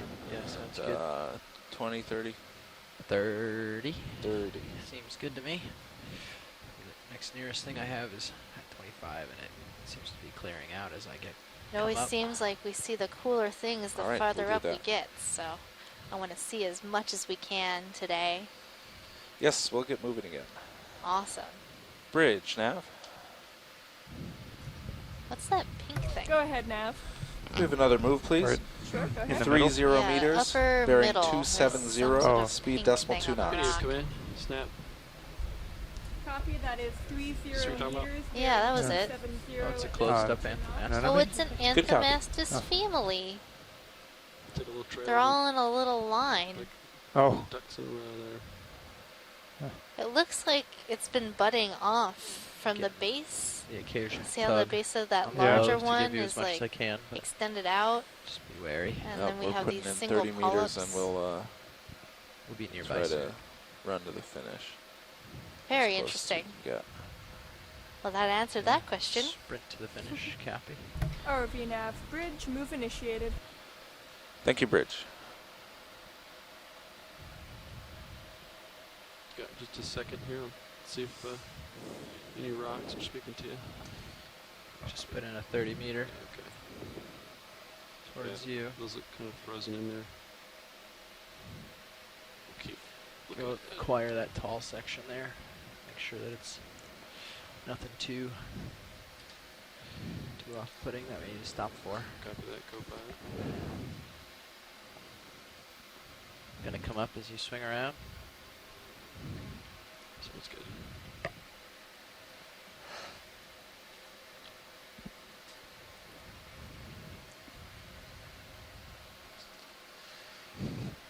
Last 10 We minutes. still have make it time for count. the octopus. But we got some warm in here? minivan sponge. It's better than nothing. Feels a little warm in here. It is very warm. You know, I was just nervous. I'm sweating. I'm actually really you curious nervous? as to why we Well, I haven't didn't know if seen it- any if it octopus was yet. just me or- We usually see at least one. So far, there have not been any octopus on any of our dives. We could turn down the AC if you're too warm.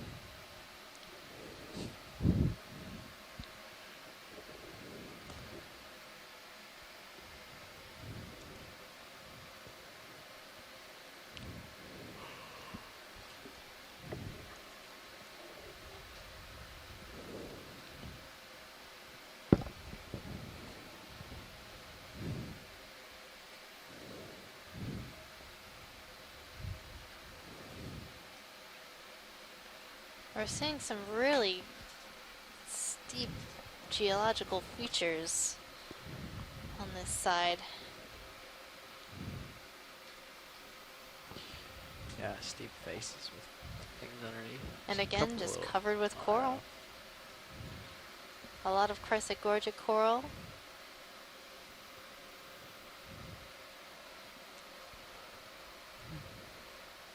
Come down a little for you. Copy. Seeing some Pleurogorgia, Iridogorgia. That's about all I got before the tether starts poking me in the face. Yeah, you should start moving about now, co-pilot. Copy that. Called that in 3 minutes ago. Great.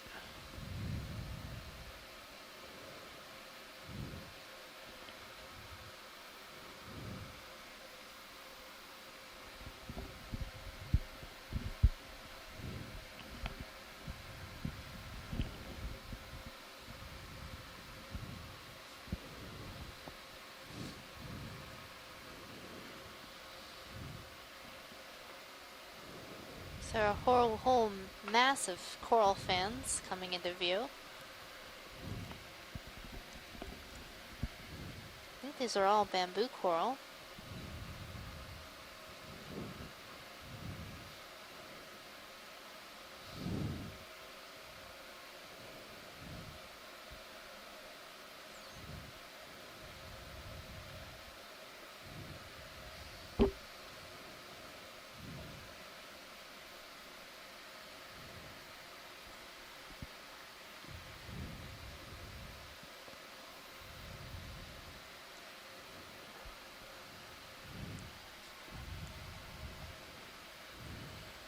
Looks like a local high. That'd be a cool pirouette.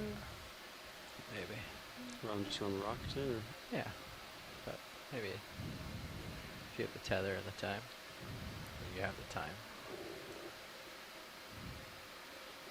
Some of these rock faces make for cool shots, just like the big That's quite a fans do. huge rock we're seeing, John. Yeah. Don't you like it? You're like, ooh, let's take that as a sample.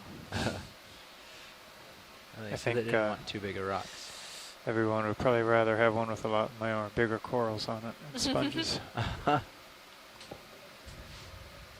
Interesting that those are fairly small. I left. I had to leave and get back up to my office for a few minutes right after the sponge collection. I was going to recommend processing for that one.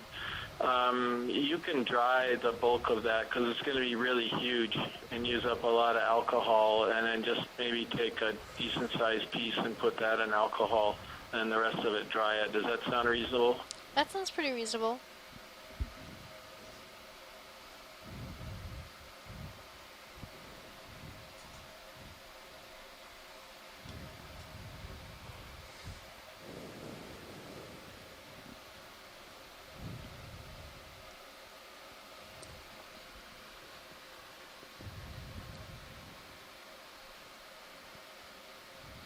It's a cool, like, cavern.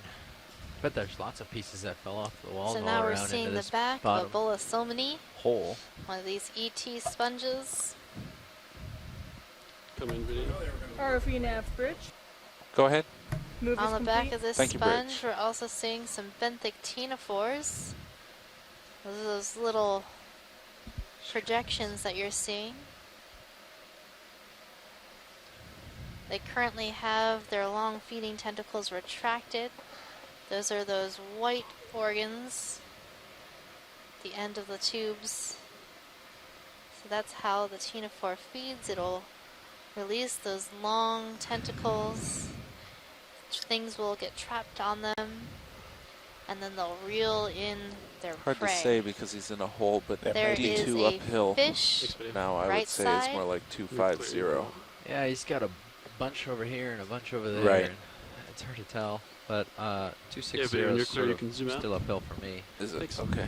But once he Yeah, picks the up, fish on you the can right see, like, side. he's getting sort of a little cool little feature here. See a little What did you canyon or see from something. this angle? Yeah. Fissure canyon coming up. Yeah, Go I to the don't- right. I think it has gone behind the rock now. Was, Over here. yeah. Before you take off too far, Yeah, it's gone light now. all that up nicely so we can see it from Sirius. Get a idea of this fissure, or canyon, or whatever. See the around the corner, around the bend. If you're looking at this rock, you see all these white spots. Those are likely all old coral bases. So coral was once there, and that colony has fallen away and has left its base.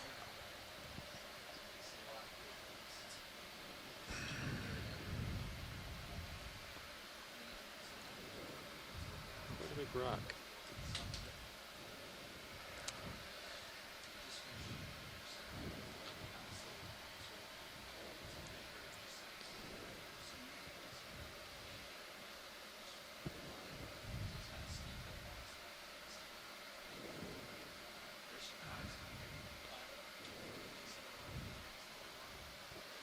So if you are just joining us, we are currently at a depth of 2,149 meters,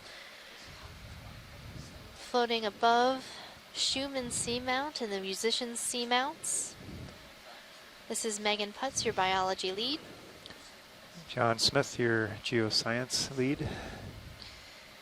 And we're There's a really fish excited off to in the be distance. here, discovering this Might be too far away extremely video, but high dry. density coral Snap in. community. Get that. Pilot, there's some rocks right around here that might be suitable. And there is a fish in the background. I think the fish is too far away, maybe. I think the fish is coming towards us. So that looks like a macurrid fish or rat tail. Let the fish go. We'll look for the rock. And these fish are very curious about the ROV, so sometimes they will approach the ROV. Yeah, actually the one right with the lasers that were Right there. something like that. Okay. Looks very, looks like a perfect size. There's a couple other options too. Absolutely. Copy. We'll give it a poke.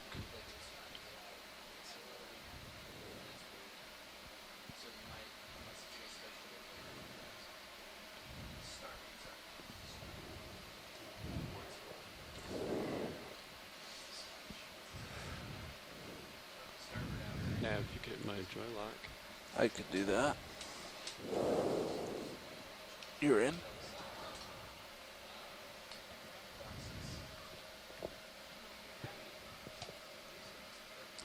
What makes that a good rock?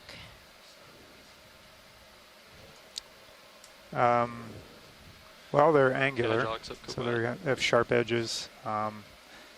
That's Sorry, often just doing my hand off a little here. indicative of a Hydraulics up. broken off Gonna have piece to of go, lava. port side, we got something. If they're more box.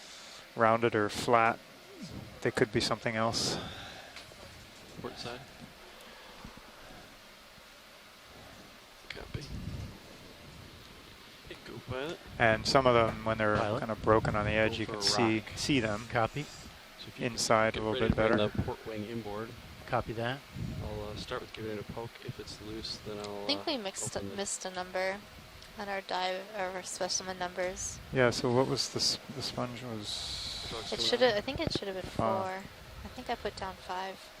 You did. 5. Yes, we poked a rock and didn't collect it. So Oh, that maybe sponge we that's- just got should have been 4, I believe. Oops. Yeah. Okay. So I thought we had collected a rock. I suppose I should continue with 6 here. I Yeah, guess we it were. really doesn't matter what No, number we call no. it. Well, it should match ours, so we know. Well. So are you going to put? We should all agree. What are you going to have? Number 6. I can match yours. So you had the sponge as 5. Sorry, sponge as 5, and this as 6. Okay. We can do that. Yeah.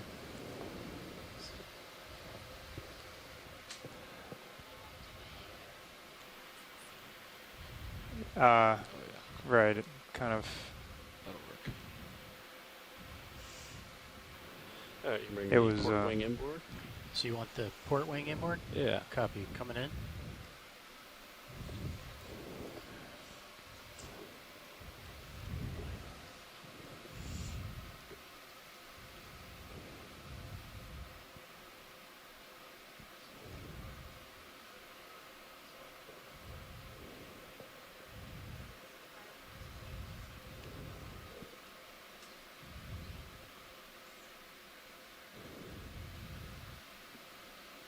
Nav? Yes. Yeah, can we change this to 5 and then we'll change the sponge to 4? Is that going to cause a problem with you guys? That's no problem for us. Okay, we'll do that. All right, great. This will be 5 then. Copy. This is 5. The sponge was 4. Nav, co-pilot. Go ahead, co-pilot. If we're going to change an existing one, we have to kind of be careful about that. But if we're just going to, like, do them out of order, then that's fine. Like, are we reassigning? I think they recorded the last one incorrectly as 5, and they're talking about reassigning. Is that bad? Should they not change it? Yeah, let's talk to Watchlead about it. Yeah, let's not change any. If we're going to take a name that's already there and we're going to change it, let's not do that until after the dive, if we can. Watchlead, does this look like a good rock to you? Looks like we got a. Okay, can you rotate it once more? Yeah. Video come in. It's got a coral. Oh.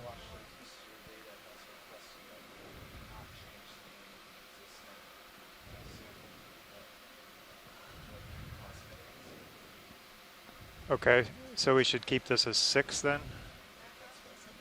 You still like this rock, Watchlead? All right, we'll keep this as 6. Okay. Thanks. Okay. You have a squeeze on that? Oh yeah, we got full grip force 9 on it. It's not crumbling yet, so. I saw the rock sort of crumbling away, and you can see where the manipulator is cut into the rock, and it's just that yellow. Yeah, if you could spin it again, because some of the other ones we squeezed too. See? Yeah, right. And it's just sliding and breaking Okay, apart. yeah, it's the same mush, even though somehow it's maintaining. So that means you do not want this rock? We do not, yeah, right. Okay. All right. Sorry. Come wide. I don't know if it's just like a covering of the rock or if it was the, okay. It's all mushy on the inside. Copy that. We want one solid on the inside. All right. So much for angular things. I don't know. It's been like really strange rock collecting around here. Is there a different one in view that you'd like me to give a squeeze, or while we're here? Or you think they're all similar because they're all in the same area? Or? This is a problem we ran into last time. We could try while we're stable. Why don't we try another one? Okay. Anyone, pick one. That would do as well as any. And try to scrape it maybe, just to see if it's, because that rind can be kind of tough. That's a good scrape there. You can see my vehicle moving under the pressure. Maybe you can come in partial and see if I scraped it.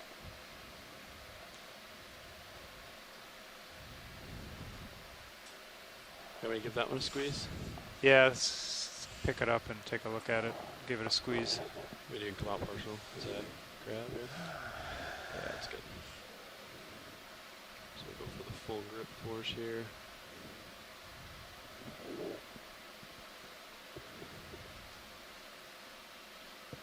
Come out video.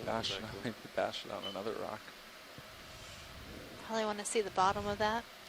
Yeah. It's going to be, the bottom's going to be coated. It was in the sediment. The side, well. Take the same material. Take a rotator, pilot. What do you think, Watchlead? Could just be like a sediment coating? Same stuff. Okay. It may have a rock in it. Let's just, why don't we move on again? Sorry. Yep, we'll drop it. Okay, come wide video. We'll stow everything and then we'll do a quick pilot change. I'll put it right back where it was.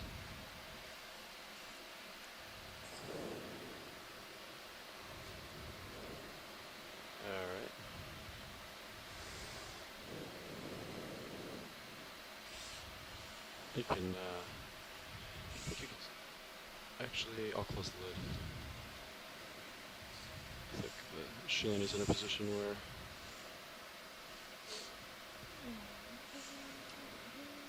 it won't close it if you go outward, so. Alright, you can wing out. As I Copy. stow the arm. Winging out.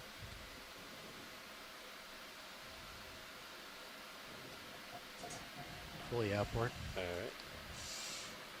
Stow here. Okay. It's a good time to do a quick pilot change.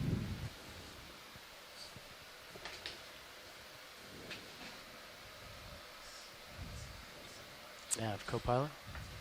Well, do you think there's any chance that the rocks up here are going to be rocks, or they're just going to be this weird Nav, co-pilot. conglomerate material? I don't know, I'm starting to wonder. Have you noticed the lowers creep inboard at all? Obviously, it must be pretty stable because all these corals are on it, and all of the rocks around that are loose are made out of that. So you think these large, like lobes, are made out of that too? I don't know. Starting to think that probably, because they got to come from somewhere. Stuff is really dense and heavy because the one we got the other day was a big pumpkin-sized ball that weighed almost 63 pounds. But it was mostly mud with a rock inside and a lot of manganese. So it was like making a snowman, but out of mud? Yeah, it looked like it had rolled down the hill and then settled for a while, had manganese grow on it, and then it rolled some more and got some more mud on it, but that's it's a little odd. Especially since it was a field of those round balls everywhere. Yeah, there were hundreds, if not more of them. All Sometimes when we explore, we end up with more questions than answers. Oh, that's never happened before. Yeah, you think you've got it figured out. Okay. Oh, that's a field of pillow lavas that tumbled So down. take Like, it no, seriously stopped here. It's something really Yes, strange. we should be pretty stable here. Yeah, I've been here for a little bit. I I'd would say. like to get moving when we can. Yeah, I'll get out ahead. It looks like 75 degrees. The end point for this was a bit arbitrary. Yes, we're not going to make it there. We spent a lot of time on the large sponge. I think a lot of people study surfboard coming your deep way. sea debris, like you know. So there hasn't probably been a lot of focus on talus and those kind of deposits because there's other things that seem more interesting and more fundable. Mm-hmm. So what do you want to study? I want to study small rocks. Many broken up rocks. It sounds like a really frustrating project.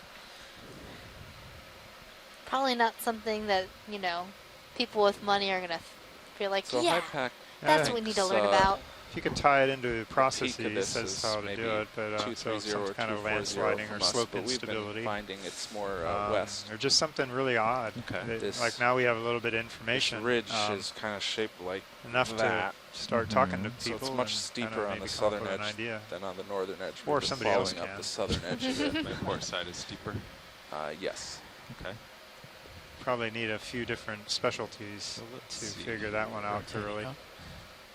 Yeah, it also looks like in my sonar, we do have to go more port. And we have a sample, so that helps. Rather than just maybe just spin your observations. Follow me here. Right. Visual observation. We can figure out what that rock is actually made out of. Cut it in half and kind of determine a history. Yeah, can we zoom on this fish center screen?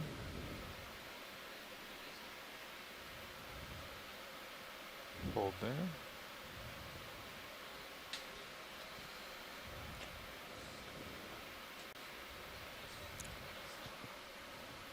Okay, can continue in.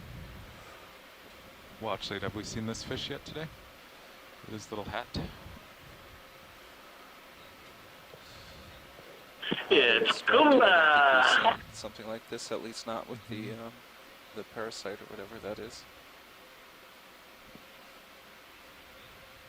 Watch lead pilot. Watch lead pilot. Off comms talking to data. Yeah. Well, we'll just get a pretty shot of it and then move on. Let's try a little tighter on the parasite. You want lasers off? Yeah, you can turn those off. Strange.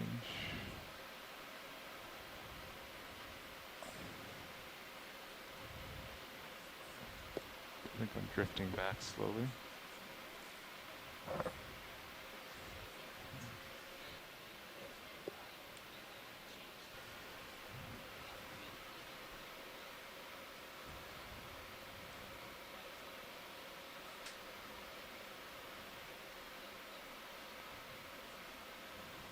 Okay, video, you can go wide.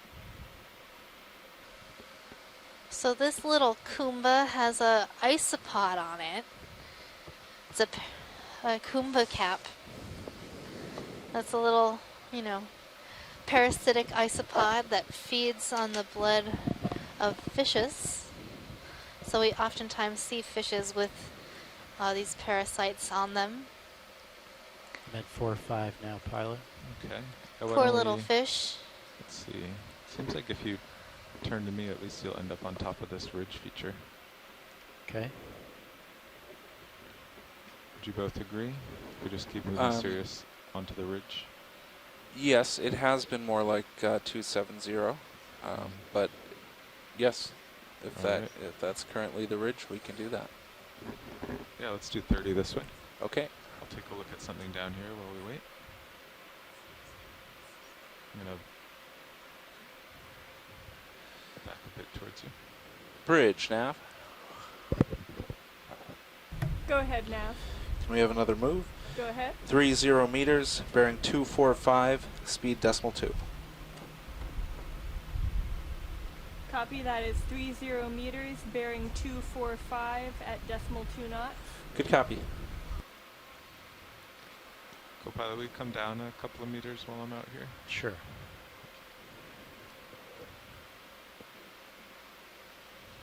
Okay, watch lead, we're just waiting for a ship move here. Let me know if you see anything interesting in view.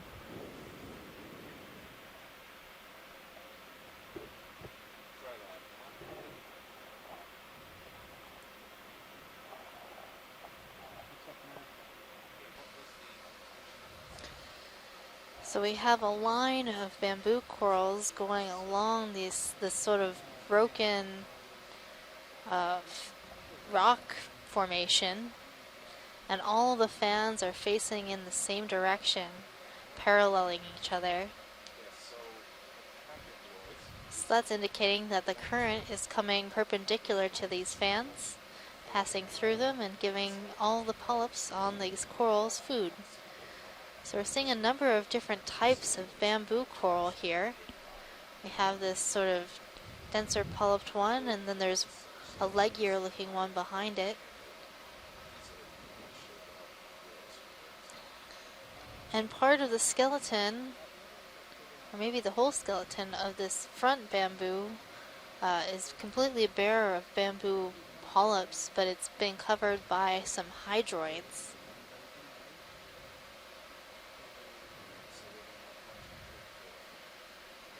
So that's that brown tissue that you're seeing is actually hydrozoans and not actual bamboo.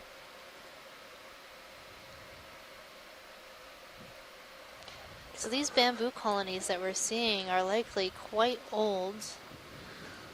They're all very large, and they can live to be a few hundred years old. I think the oldest one on record is about 800 years old.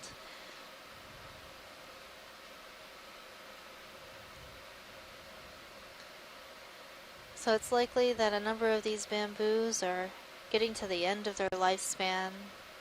This one right here in front of us that's completely barren of bamboo polyps. Star that's moving. We can get lasers likely off died of old age. Lasers coming off.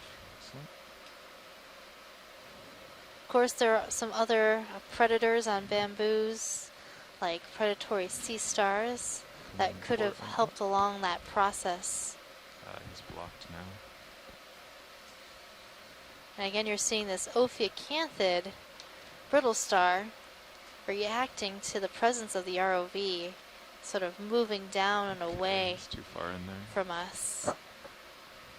We've seen that a number of times with that particular type of brittle star. If we're trying to collect a sample, they'll jump off, or most of the time they'll jump off before we even get close enough to sample.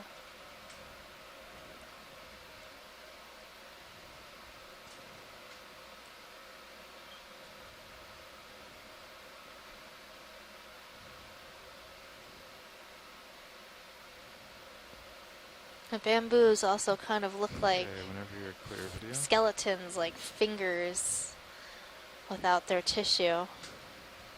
You have these long white bones with the nodes that sort of almost cartilage-like protein in between those long white bones. That gives the bamboo skeleton a lot of flexibility to move in the current. And speaking of bones, bamboo has actually been used in medical procedures as a bone graft. So go figure. Yeah, I was just going to ask you about that.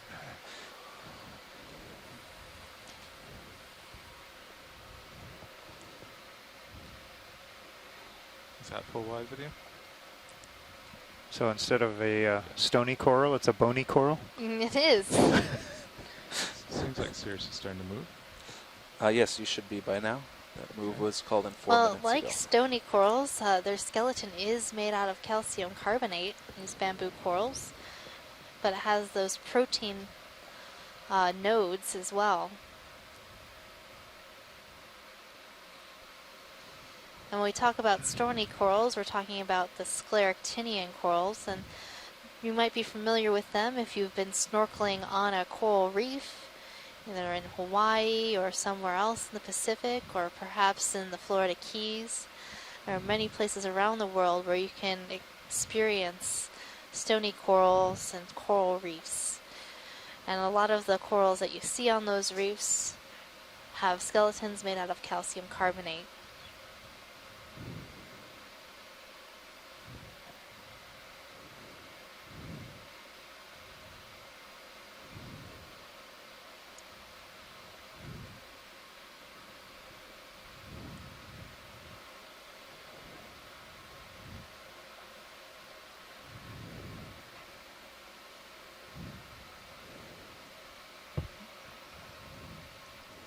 Copilot, can we get lasers back on?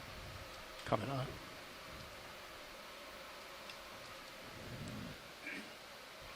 Thank you.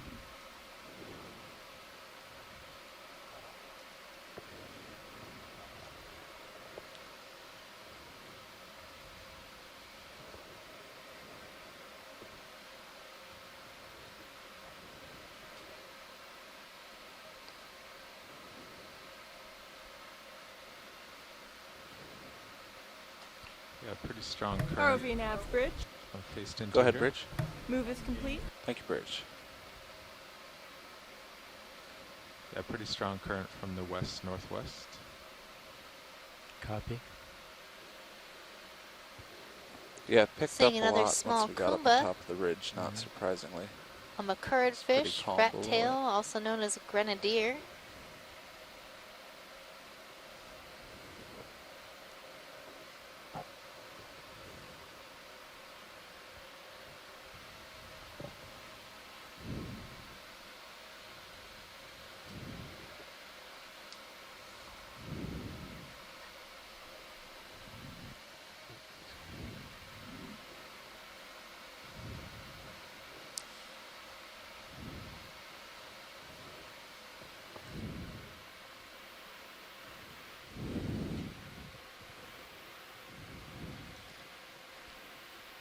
Video, you can zoom in a touch just past the skid there. Perfect. I'll just keep surveying until you see anything of interest.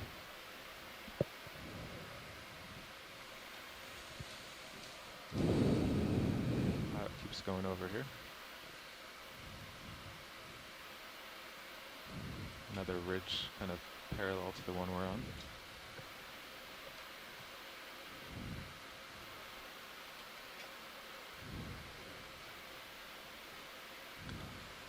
We have about 25 minutes left on the bottom.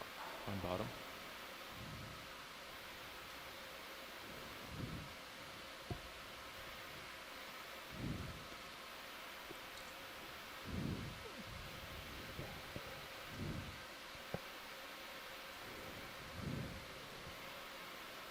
So we should start setting up in 23 or something, is that what you mean? I'm including a little bit of time. Okay. So it's Fish, fish here. Oh, wow. So we've seen this Similar to fish other before days' today. series, I we've just believe been this fish is Cateatix hawaiiensis, the live-bearing cusk eel. Let's get a nice snap zoom on this Okay, fish. free to zoom video. So Want me I'm to take seeing your that rotator pilot? disjointed lateral line okay. along the Come up. body. So it starts up above the eye and then jogs down to center body. There's lasers. Can get lasers off now. Coming off.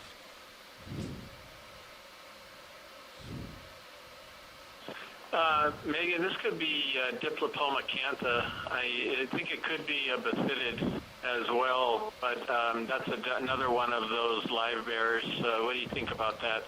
Just looking at the pictures from the guide. Yeah, well, so Cateatix has the flattened face, and the Diplocanthopoma has a bit rounder head. Obviously, right now it's not cooperating for us to see its head, but it Come out looked a a little little wider bit video, I'll depressed. rotate So it what around. did you think? Does it look shorter and rounder? He's just running away. Yeah, because I thought the first one that you ID'd, the Catalix, or however you pronounce it, yeah, definitely had that very scooped face, but this one didn't look quite so much So to Paul, me, you have and it maybe a had a minute of darker swing left. face like the Copy that. Diplopoma You think cantha we'd too. That's why I was like thinking another? it might be in that genus instead. Let's see. Find Well, a it could be. direction. The only way to know is to Seems ask pretty- Bruce. Like a I pretty think rubbly. co-pilot looks about right, but it is a Yeah. little rough. I'm sure there'll be some photos Continues going as online far as I later, can see in either and direction, he so will I guess we don't reply have to to some be- of the images, giving us a better ID for that fish. Yeah, too exact. Yeah, it seems like we have time for a couple more. Yeah, but probably 2 or 3 more. I like 240 if that's okay with Actually, you guys. watch lead pilot. Go ahead, pilot. We have about 20 more minutes left on bottom. Just letting you know. 20 more minutes? Mhm. All right, thank you. 30 meters at 240. Works for me. Sure. All right, we'll do it. I'll get myself centered up here. Bridge, nav. You can start coming up with me too. Yep. You already are. Go ahead, Nav. Another move, please. Go ahead. 30 meters, bearing 240, Say again? speed So I decimal looked 2 over and knots. saw the winch going. Copy, Oh, that yeah. is 30 meters, bearing 240 at decimal 2 knots. Good copy.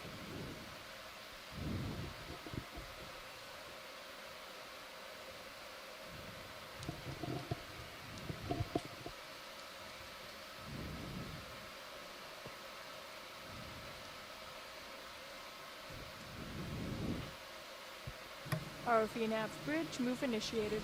Thank you, Bridge.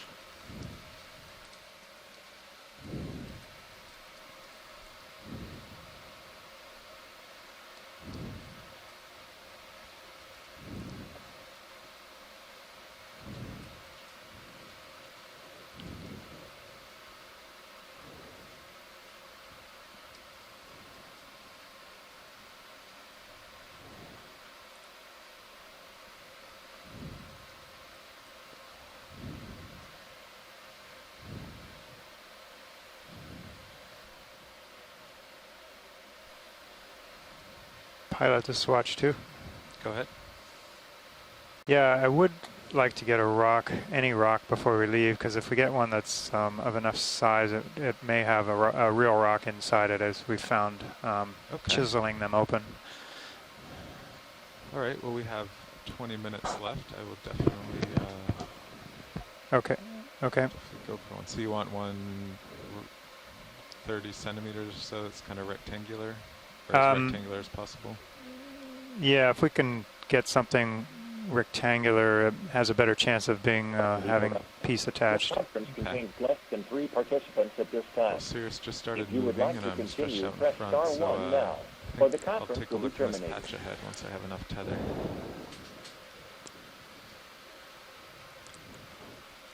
Yeah, we only called that in a minute or two ago, so you have a few minutes before you could probably do that. And it's stretching out pretty far There's to a port right now. So piece ahead that looks kind of attached and separated right at the top of the screen, though. That may be too big. Yeah. Alright, well, let's survey this area. I should be able to move in about 1 minute.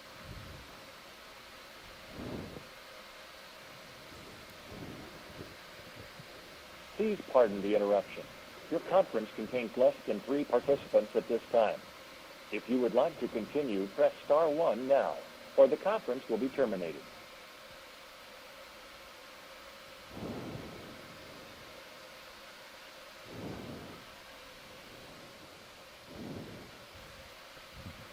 I wasn't going down any further for obvious reasons.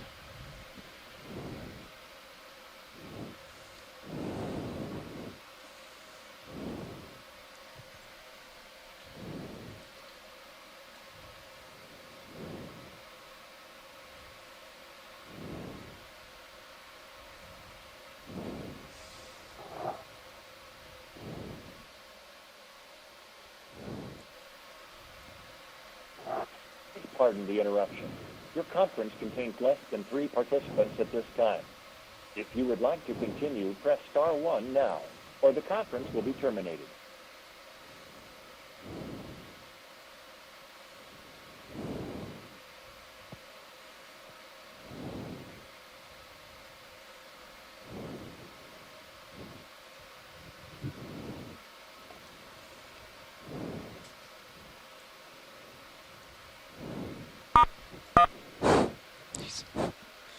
You have activated the participant help menu. Press star 0 for technical assistance. Star 1 to reinitiate this help menu. Star 3 for private roll call. Star 6 for self-mute unmute. To move to a subconference, press the subconference number followed by ##. The conference is being terminated. Bye.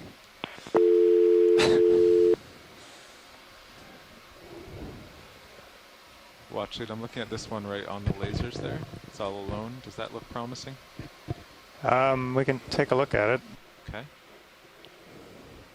You come down a couple more meters and maybe turn slightly to starboard to face me. I'll just get down here. copy that.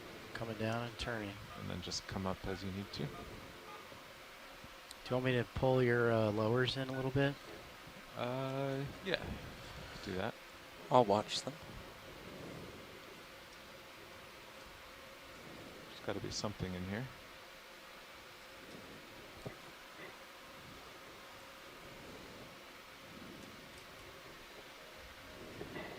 There've been a lot of manganese-coated sediment balls. You saw. Heard. Yeah. Or I've seen too. Yeah.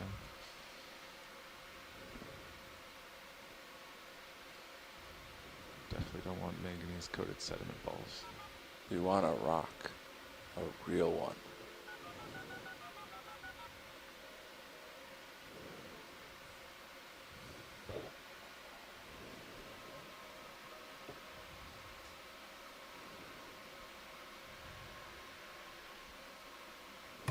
ROV nav bridge. Go ahead, Bridge. Move is complete. Thank you, Bridge.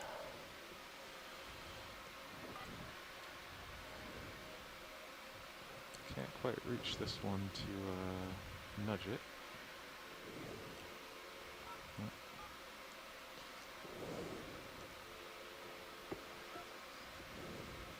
Let's see. Video, could you bring down the sand? It's very blinding. Thank you. Okay, watch lead. I'm looking at this screen of rocks. They're all accessible. Do any look better, or should I just start poking? Okay.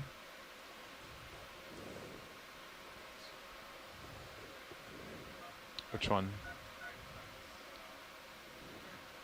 Oh, the filling the whole screen, or filling the whole lower half of the screen? Yeah, I think that one's too big.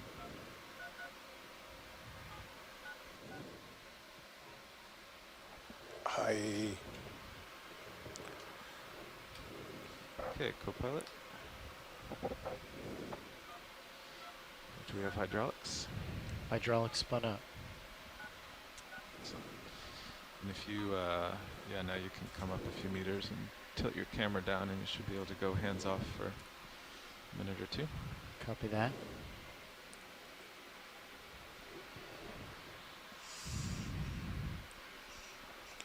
Okay, hydraulics coming on. Okeanos is back.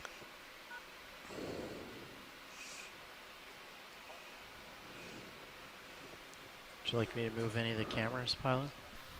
Mini Zeus looks good. We're on grip force 9. Hey, we're back. Yes. You in there? Okay. Yeah, actually, will you tilt Mini Zeus up? Looks pretty big. Which one? I said, is that Yeah, the one that you had mentioned, I think, is too big. Video, okay. would you, darken There's Mini Zeus a little I don't know, one to the left. There's one forward with a coral on it. Thank you. Yeah, I was looking at the one with the coral. Yeah, is that coral of interest to our biological colleagues? Loose. There's that one. Yeah. Do you want me to try squeezing it, or is it too small? Which coral? Well, you could try the one to the left. One of those, that one or the one to the left. Okay. Can reach that was it. just right out of reach. Okay, well, just go ahead and try that one, the small one then. Okay. That, Chris, the one in the background with the coral and the little squat lobster on it, I guess. You're looking at that rock. I guess we would kill the coral and squat lobster. I see it now. I don't know if it would survive the ride up in the rock box. But Okay, so we have this one.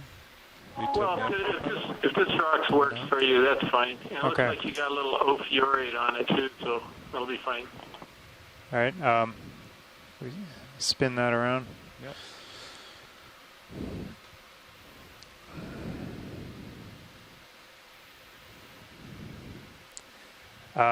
Yeah, let's take this one. I mean, a rock in the hand is worth two on the hill, so Do you want me to hope bring for the best. Port wing inboard or starboard wing inboard? It's port. It has to be port Yeah, it side. has to go into port. Yeah. Will you tilt the camera down? I'll just set it down. And Copy that. Tilting down. perfect. Set it down over.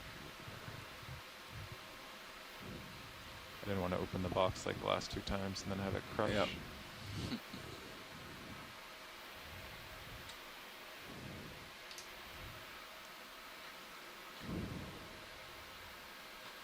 Okay, we port wing in. Port wing coming in. Well, it's got a nice shiny manganese surface on the bottom. Fully inboard. Thank you, co-pilot.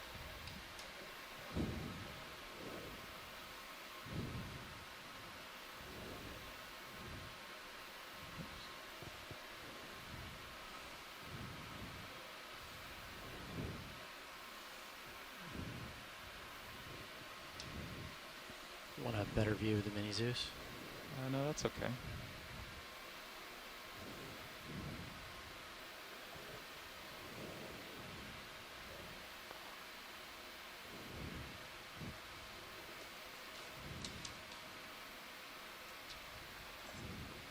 Okay, now you can tilt down the Mini. Copy that. Coming down.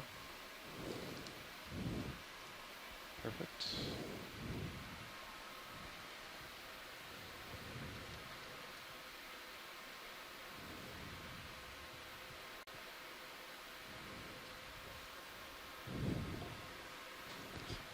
All right, thank you.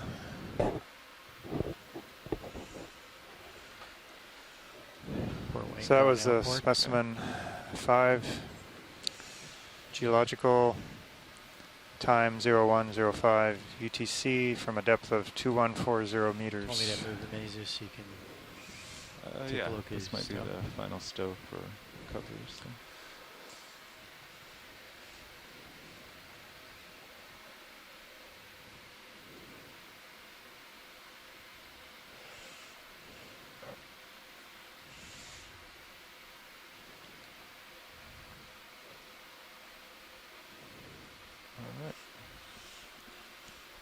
hydraulics coming off.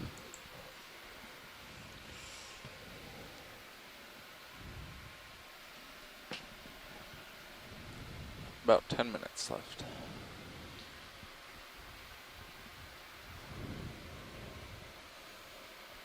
I'll leave hydraulics. The HPU spun up. I'll redeploy your lowers as soon as we pick off. Okay. We probably have time for one more move if you want. Looks like he's actually looking back at me, so I have to get out of here.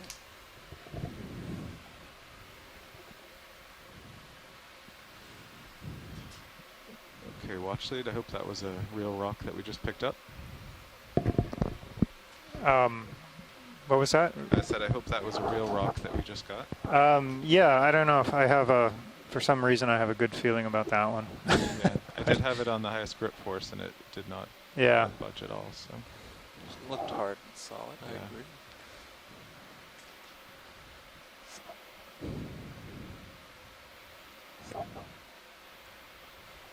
Yeah, the other ones always seemed like they had some copy that open, broken area that where we saw the the inside yellow stuff. This one was all solid all the way around. Yeah, it was. So I don't know. Hope that means something. Port side here. Rock. Big rock. Starting to have a feeling this whole summit was a lagoon at one time. Okay, I'm going to redeploy your lowers, pilot. Okay, actually, we only have a couple minutes left. Okay. Could just stow him for good. All right, I'll stow him. Can we briefly zoom at the peak Krisa Gorgia, just close to the center of the screen? Okay. So Zoom that's in. this tall one that's right in the middle. Standby video. Sorry. Which coral are you interested in? The sort of fuzzy one, lower right. Lower right, okay.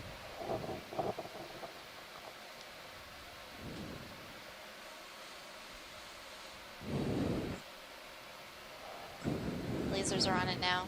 Okay, let's zoom your video.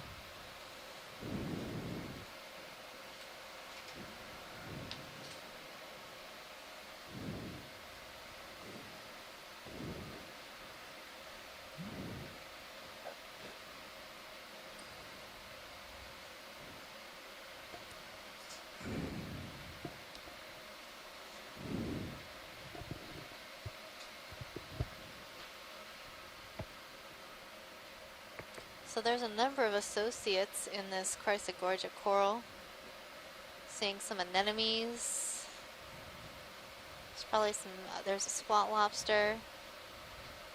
What are these brown polyps that are on the branches?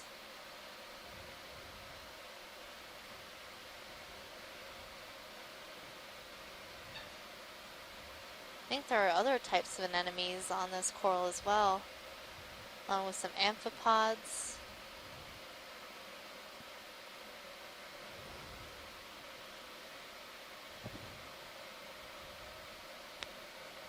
Okay, is that a good look, watch lead? That was a good look. Thank you, pilot. All right. Over your free video. Megan, how big is it?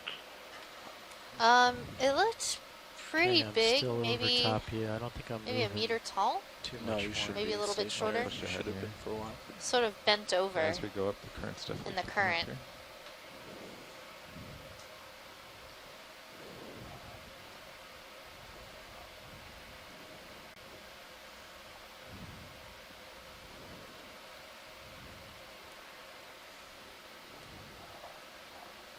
Seems like all of the corals up here are very large.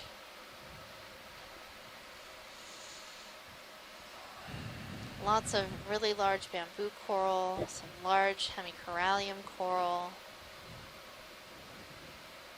large Iridogorgia coral. That Chrysogorgia we just looked at is particularly big.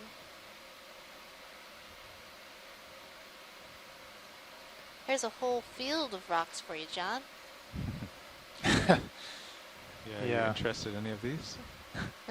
Kind of had my fill up trying to pick a rock today. Fair enough.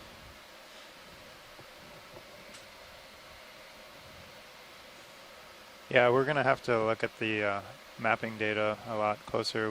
There was a mapping cruise, of course, if you've been tuning in, that you heard about right before this cruise on the Okeanos, and that data arrived back shortly before this cruise started. So we really need to put all this stuff together and take a look in detail at especially the summits of these seamounts to see what their environment of formation might have been.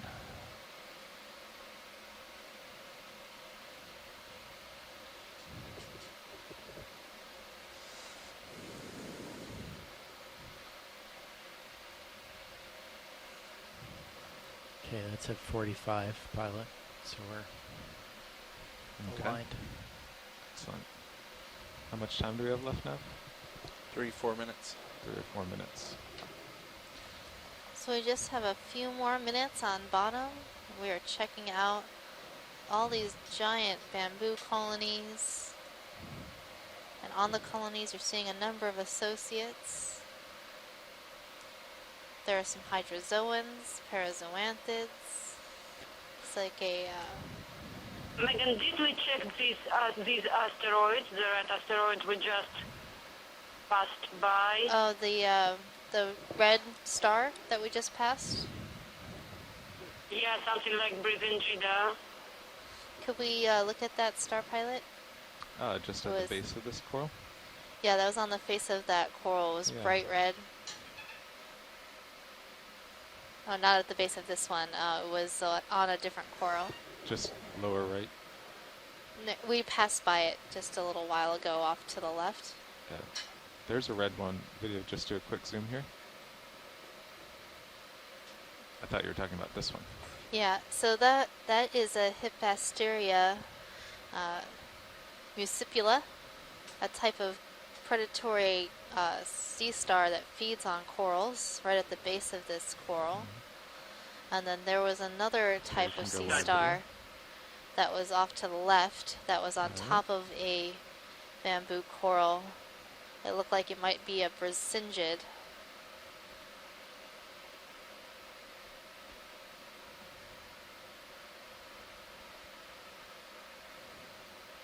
Oh, I think I see it in my camera over there. That should be coming into view right now. Yeah, that red and orange one that's all alone on the branch. Okay, video, free to zoom. Floating So this coral is not feeding on the, or this sea star is not feeding on the coral. It holds its arms up into the water column. You see all those little sticky projections sticking out. Those are going to capture food that is in the water column. You can see 2 of the legs are regrowing. Those are those sort of shorter, less colored legs. We get lasers off. Copy that. Coming off. I think this might be in the family Phreasteridae. Phreality. I was like, it's close. It's like, it starts with the that one. That one. Decine. That's Decine. I want to hear you try to pronounce that subfamily for the minivan sponge. Excuse me. I still cannot pronounce that right. Minivan sponge. The Lanuginellidea. Lanuginellidea. Lamborghini. Yeah, Lamborghini sponge. That's pretty good. I like that Lamborghini sponge. We're going to go with that. Yeah, that sounds much more fun. We'll trade Italian for Latin. It's the fastest sponge in the ocean. So co-pilot, I'm thinking once I, go off your camera, I'm just going to kind of head to the south in the current. Okay. So maybe we should rotate that way first, and then you can do your port. You got the turbo sponge and the Lamborghini sponge. Okay. Yeah, the turbocharger sponge. Right. You got to put that inside your Lamborghini sponge to go fastest. It's driven by Skeletor. That makes sense. Sounds good.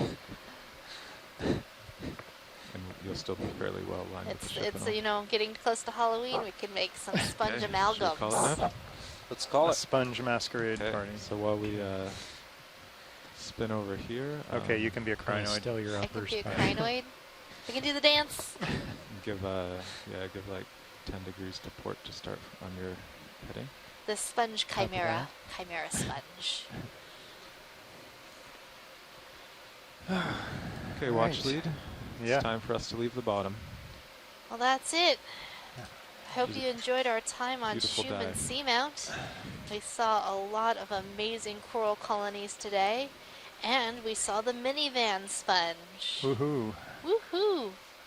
We found a lot of really weird rocks that were not the basalt that we thought it was. Okay, swing arm stowed. Okay. No. Mischievous rocks.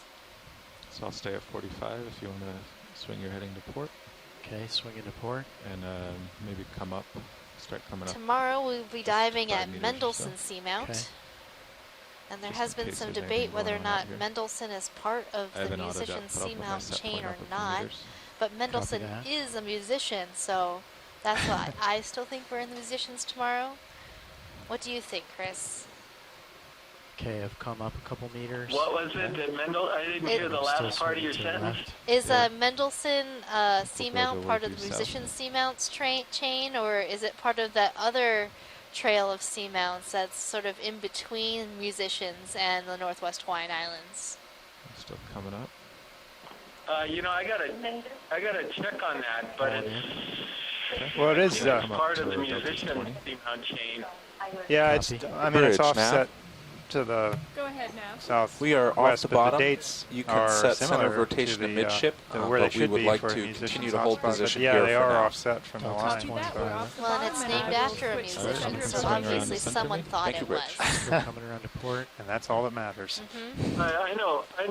It's I fighting can a picture little it bit, now. I but got disoriented as where we're diving tomorrow. So it's one of those two seamounts that are off to the west, right?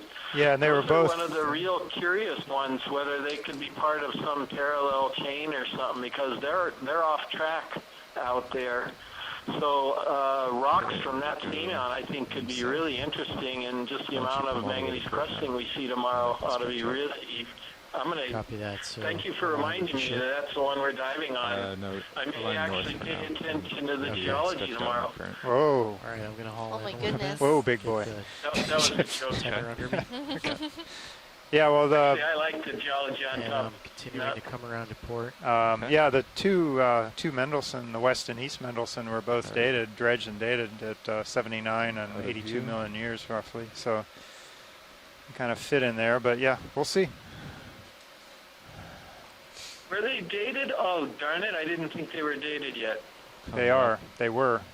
To get the delta back down. And pushing up. generally they fit in with, though, a couple of the ones that are dated as younger, Hayden and pay out Bach to get us Ridge 20 are back. slightly No, I'm coming northeast, up. and they are Okay, dated at copy. 75 million years each. So it's a little odd. Okay, you can come out of auto head now. Coming out of Okay, our well, heading. we'll talk with you guys tomorrow, and we Alright, really enjoyed the disabled. dive. Another big Swinging community to the and lots of west. annotations to do. Yep. Northwest. Yep, all of the annotating. These are going to be some really intense dives to annotate, And out that's of for auto sure. head 2, pushing out, coming up. Up and away. Can Up, see up, in and my- away. yeah, our It's all tether for cams us. look pretty good. All See right. you again tomorrow. Prepare for Monday. Yeah, bye-bye.